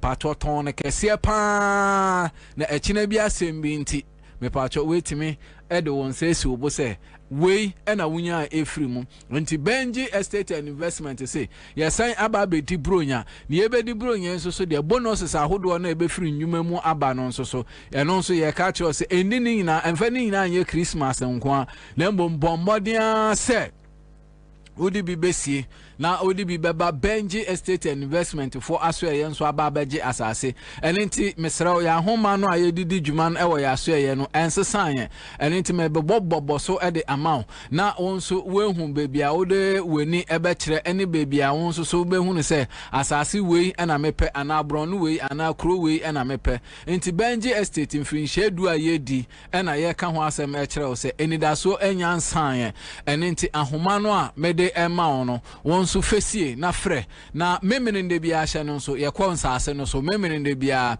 yɛkɔ nsase no so enenti enya wanwa se enne enwumere manu si ya obetimi afrɛ se echena obetimi akɔhwɛ asase no a ye na obɛkɔ na yakɔkyerɛ wo asase no na wonso wehu bebia wonso obɛgye wo asase no ɛwɔ enti ahoma no 0248 78 0887 0248 78 0887 me kwani ntem won 0248 78 0887 me fani biem 0248 78 0887 ahoma etosu mienu 0553 11 6602 0553 11 6602 Benji Estate and Investment me say echena nyame pa ekuro mu be ye de enenti ye tu fo say wankasa hwe ho so ye sansa wo ho nya Benji Estate and Investment oba ehia ye wo maame wadamfo obia ho hia ye eno nti ena ye ma wa asase se asase no sa wo kotena so a ne hwan ena eko eno nti mesrew kame ho na ye ntu fa na ye nko Central University sa Central University yewa asase ewo ho na asase no ina no amebabo boss ye twa ne 70 by 100 70 by 100 me pacho nsase ni ina ebia ni sika eda so na anso nsase ni ina no ye say sika bia eda asase ni su bia fa 5000 Ghana cedis fa baje asase fa 5000 Ghana cedis no o de to asase na ase a na me pacho asase no abaye wo dia na ya ye ho nkrata asem ina ede amam enenti Central University B5 enclave asase a ewo ho 60,000 Ghana cedis sesi a yesi ye di 10th anniversary ye di 10 years inti ye de amount 50,000 sa 50,000 inso tofomu ayeden enenti yesi for 5,000 Ghana cedis fa beto ase na eneje sem ne se Benji fo yesi sa 5,000 na ode abeto ase ne ye ma obeye abosumi num ko insia te abosumi num ko insia na abosumi insia eko me pacho se ode anu wontimi ntua no sa abosumi insia no kra ene ye kasa ye be extend e de amount e kasa Benji fo ye te asema se e nkomodie na ya extend e de amount enti de ye hia nyina se wo be frɛ ahoma na amede ma wo no na wa ka se e kyena e ye nyame pa e bia wato wa ba wi ana next week wo be ba be hwa asase no enti wo kɔ hwe wi ana wa ye commitment no na afi ye twa asase no e de amount enti me pa cho hye no so e ma me afi sa Central University ho mo asase na ye twa ne 70 by 100 na nkania eni nsuo eni akwan ewo ho afi de edi ho biem eye Chopoli asase no me pacho eye 25,000 Ghana cedis o sha first one ne bo no ewo soro ana ya san ate abafom eno eye 25,000 Ghana cedis na eno mpo ye de ma 20,000 Ghana cedis eno ye de ma 20,000 Ghana cedis ya se for 5,000 beto ase na fa abosom be ye nsia ekonenim fa twetwa nsase no na onsu nya wasase eye Benji Estate number no 0248 78 08 87 0248 780887 and I say 0553 1166 02 0553 1166 02 Benji Estate and Investment for ena yenu edi nkomwe na sister yase ade ene wo de eye media ne ka tiawa na eye de ne de ewadodo enti wo de imagine say moye ebusua you are a family of 5 and a family of 3 na 70 by 100 asase na o maame o papa efiri mu me pamcho mo nipa 3 no mo che ne sen asase no ensomo and enti na Benji say ade ne wo dia o se wo wi nam na ebi ka osima o se fesie febisie na wunya ne saada and enti me pacho Christmas ye bedio na nso mesra emfa usika no ye namfosem me pacho entoma wo nom nko bacho mo weni mbra wo ho so and this time around bra beje asase e wo Benji Estate and Investment for enche asase e to so miensa asase ewo afienya na afienya asase no ebentema oil refinery tema oil refinery to estate no na sa asase nso 70 by 100 na well demarcated nkania insuo ene akwan enso so ho nti wa wo hwe asase baby idea na asase no 70,000 Ghana cedis sesi aye de ma 60,000 Ghana cedis ya chaw 10,000 se bronya fedi bronya Benji Estate and Investment for ena ye ka kire say asase no 60,000 Ghana cedis na 60,000 Ghana cedis no ya say for 5,000 Ghana cedis beto ase na fefa abosumi enum ko ninsia ne de ka ho fa twetua no nkakra esanse insuo to femu ayedin na afe ye ka ni sei no na yesan aka kire se science ase miensan ya ya abobɔ so echi yesan ewo bi ewo Shai Osudoku a ye friend Shai Hills na Shai Hills asase eno nso ne bo no ewo fom pa esansa anyifuchinie ebi didibi echi ye hwe ebi ho awde na ye hwe obi nso de wo soro na obi nso de ya dantem na obi nso de ye ho ne ho ani nti Benji Estate same Shai Osudoku asase ne 30,000 Ghana cedis na nso ye de amount 25,000 Ghana cedis 5000 into 0 near miansa na ye 25,000 Ghana cedis Benji Estate ya de mompene na ya de and into inkroto enai ana mbrono enai ena nsasi ededa na ye kire se for 5,000 beto nsasi ni na ebiase choose your choice baby a wa wo pe no na afi we betua 5,000 no na afi ye de asase no ho nkrata asem ni na ashawunsa na asase no ayawodia na mepacho yensa asehye no nso langard asemu ene ho ahemfo sambia ene so mepacho kwana bra bia ene so mepacho yenyo bukata bia we aban ensa hye yedwumedi a yedi asese ansem frinhia eduni ene yesha ase edin saso ho edwa ene nti okoduro tanwa ana wotan okodura na weyi ne America ene nti mompene na yaya ade na Benji Estate Investment nso so yese yensa ase ni nyina ye chi no yesa ewo dwumedi ahodo a yedi ewo ya so ye me pa cho se bia wo car na wo pese wo de beje asase a Citizen TV, Accra, Ghana.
decide here by October.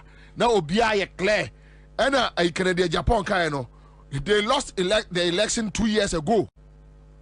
I'm out for decide here we Obia and Agre and we don't have any problem. The only thing we must do now is to make sure we protect a amount for votes at Omobeto. Then we protect your democracy. Then we protect a amount for lives. That is the work we have to do now. And from what I am seeing, NDC and other political parties, led by John Mahama, they are capable of doing that. Very capable of doing that. For the past 2-3 weeks, Yandaye, we have been moving across the country. The other political parties' leadership, they are not going to sit and watch this riff-raffs. They are not. They are well prepared. For that one, I know. They are prepared to protect Ghana for votes. And that is why we are urging people to come out tomorrow. Come out in your number. Ayawaso, just watch Ayawaso, what happened. Sad. Sad. But punish. Yes, I block my central so. Yes, police need be the OB.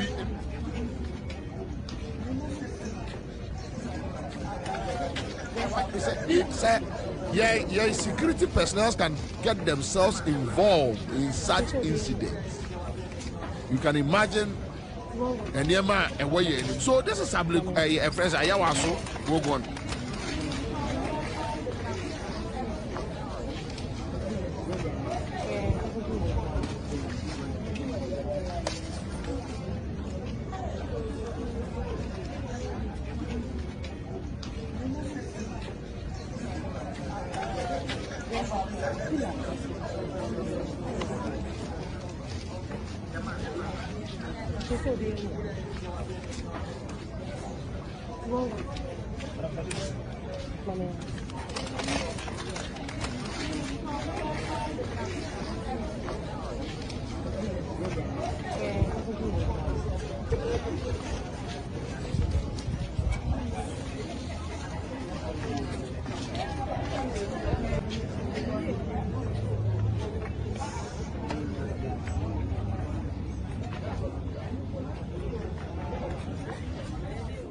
Official elections for the kingdom.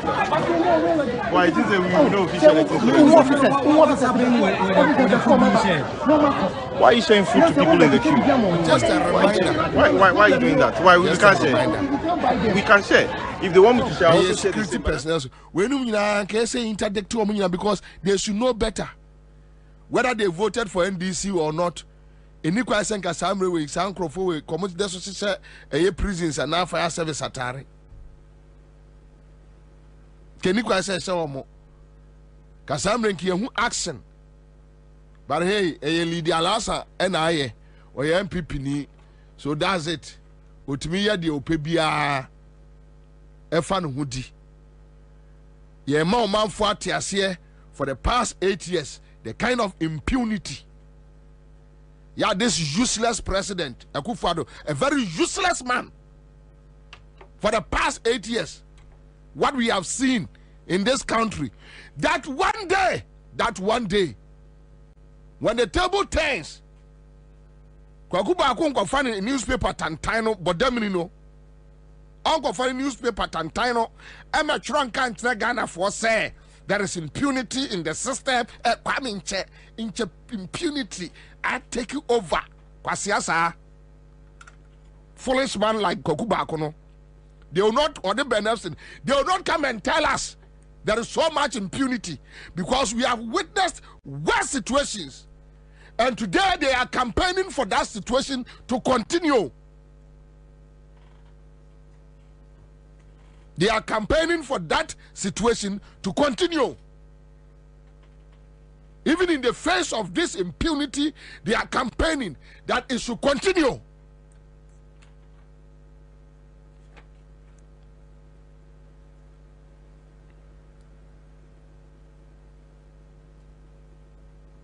Yatis Ashanti region task force, security task force were issue statement. And I think I sent it to you. So far to I say emame. Almost say, but adeba kune womwa ehiame. And Ghana Nibia would tear me across the country. Almost say, Omono Regional Security Council no. And Omo air catcher Ghana for say, Ashanti region for say, what to wa bewia kufie. You see, when madmen, lead you Maya, madmen, Abrokwa, the regional police commander, Abrokwa Bodemino, on an encroft war regional a hono, and it almost security council no. A diabemra and a wagana say, Meme to my bar, Kofie, Tiamquasiasem, say what to a bar, Kofie, one more issue statement. Otu abani wia kofie and say omo say omo mra e wo ye man can you imagine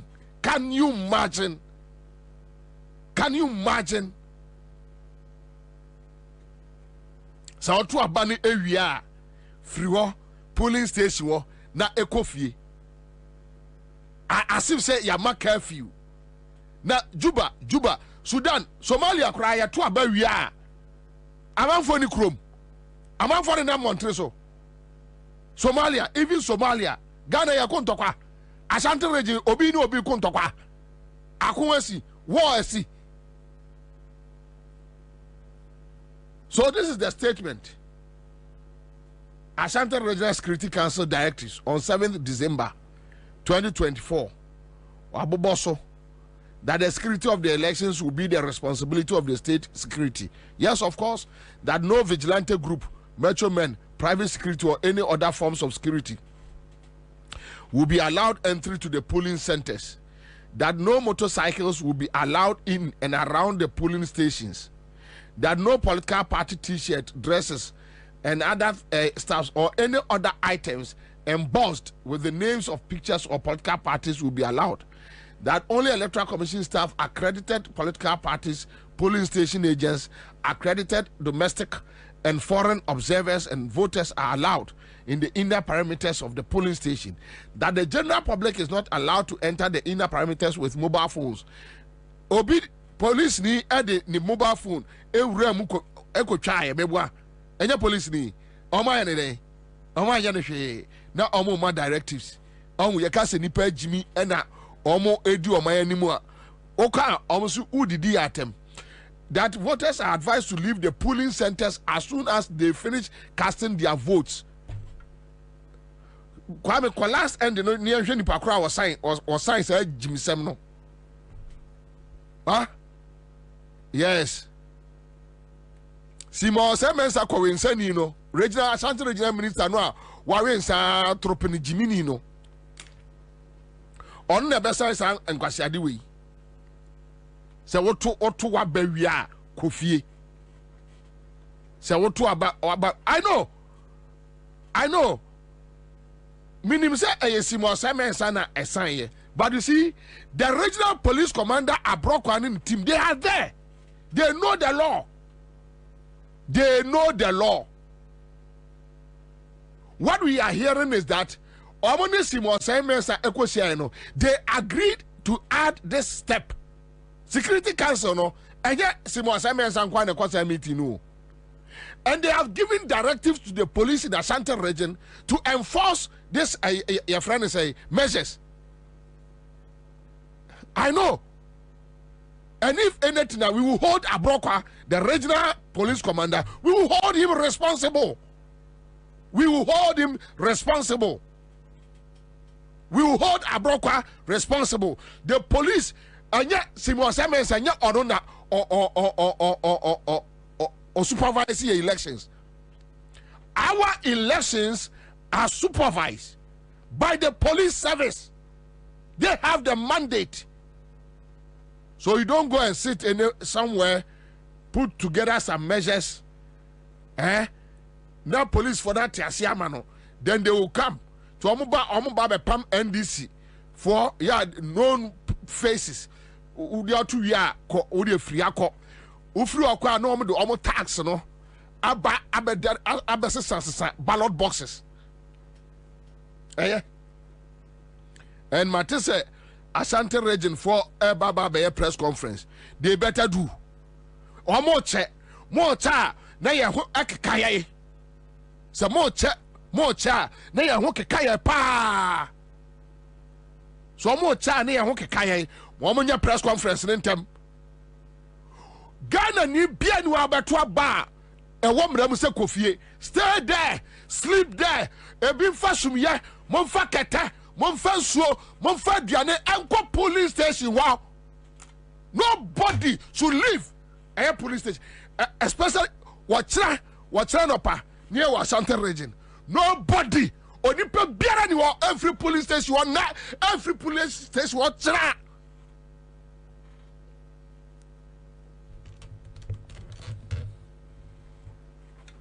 Nobody. Obia nkofie. And the IGP, the police service, Dampare should let us know. Because so far, a Ashanti region kwana on Simon Simon said this and I don't know. And we issue that statement, you know.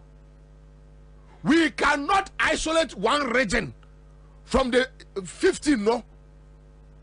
There's something is going on in one region. Then that no, we cannot isolate. Ashanti region is not a country on its own, and the Ghana Police Service, the IGP should come in. So Ashanti region this is 40 assemblies we are seeing with Donyame. A quiet do be fasono. Woman who be that. Woman ya to abama omo na na kwasi amwako hene ayi your friend say jabali nom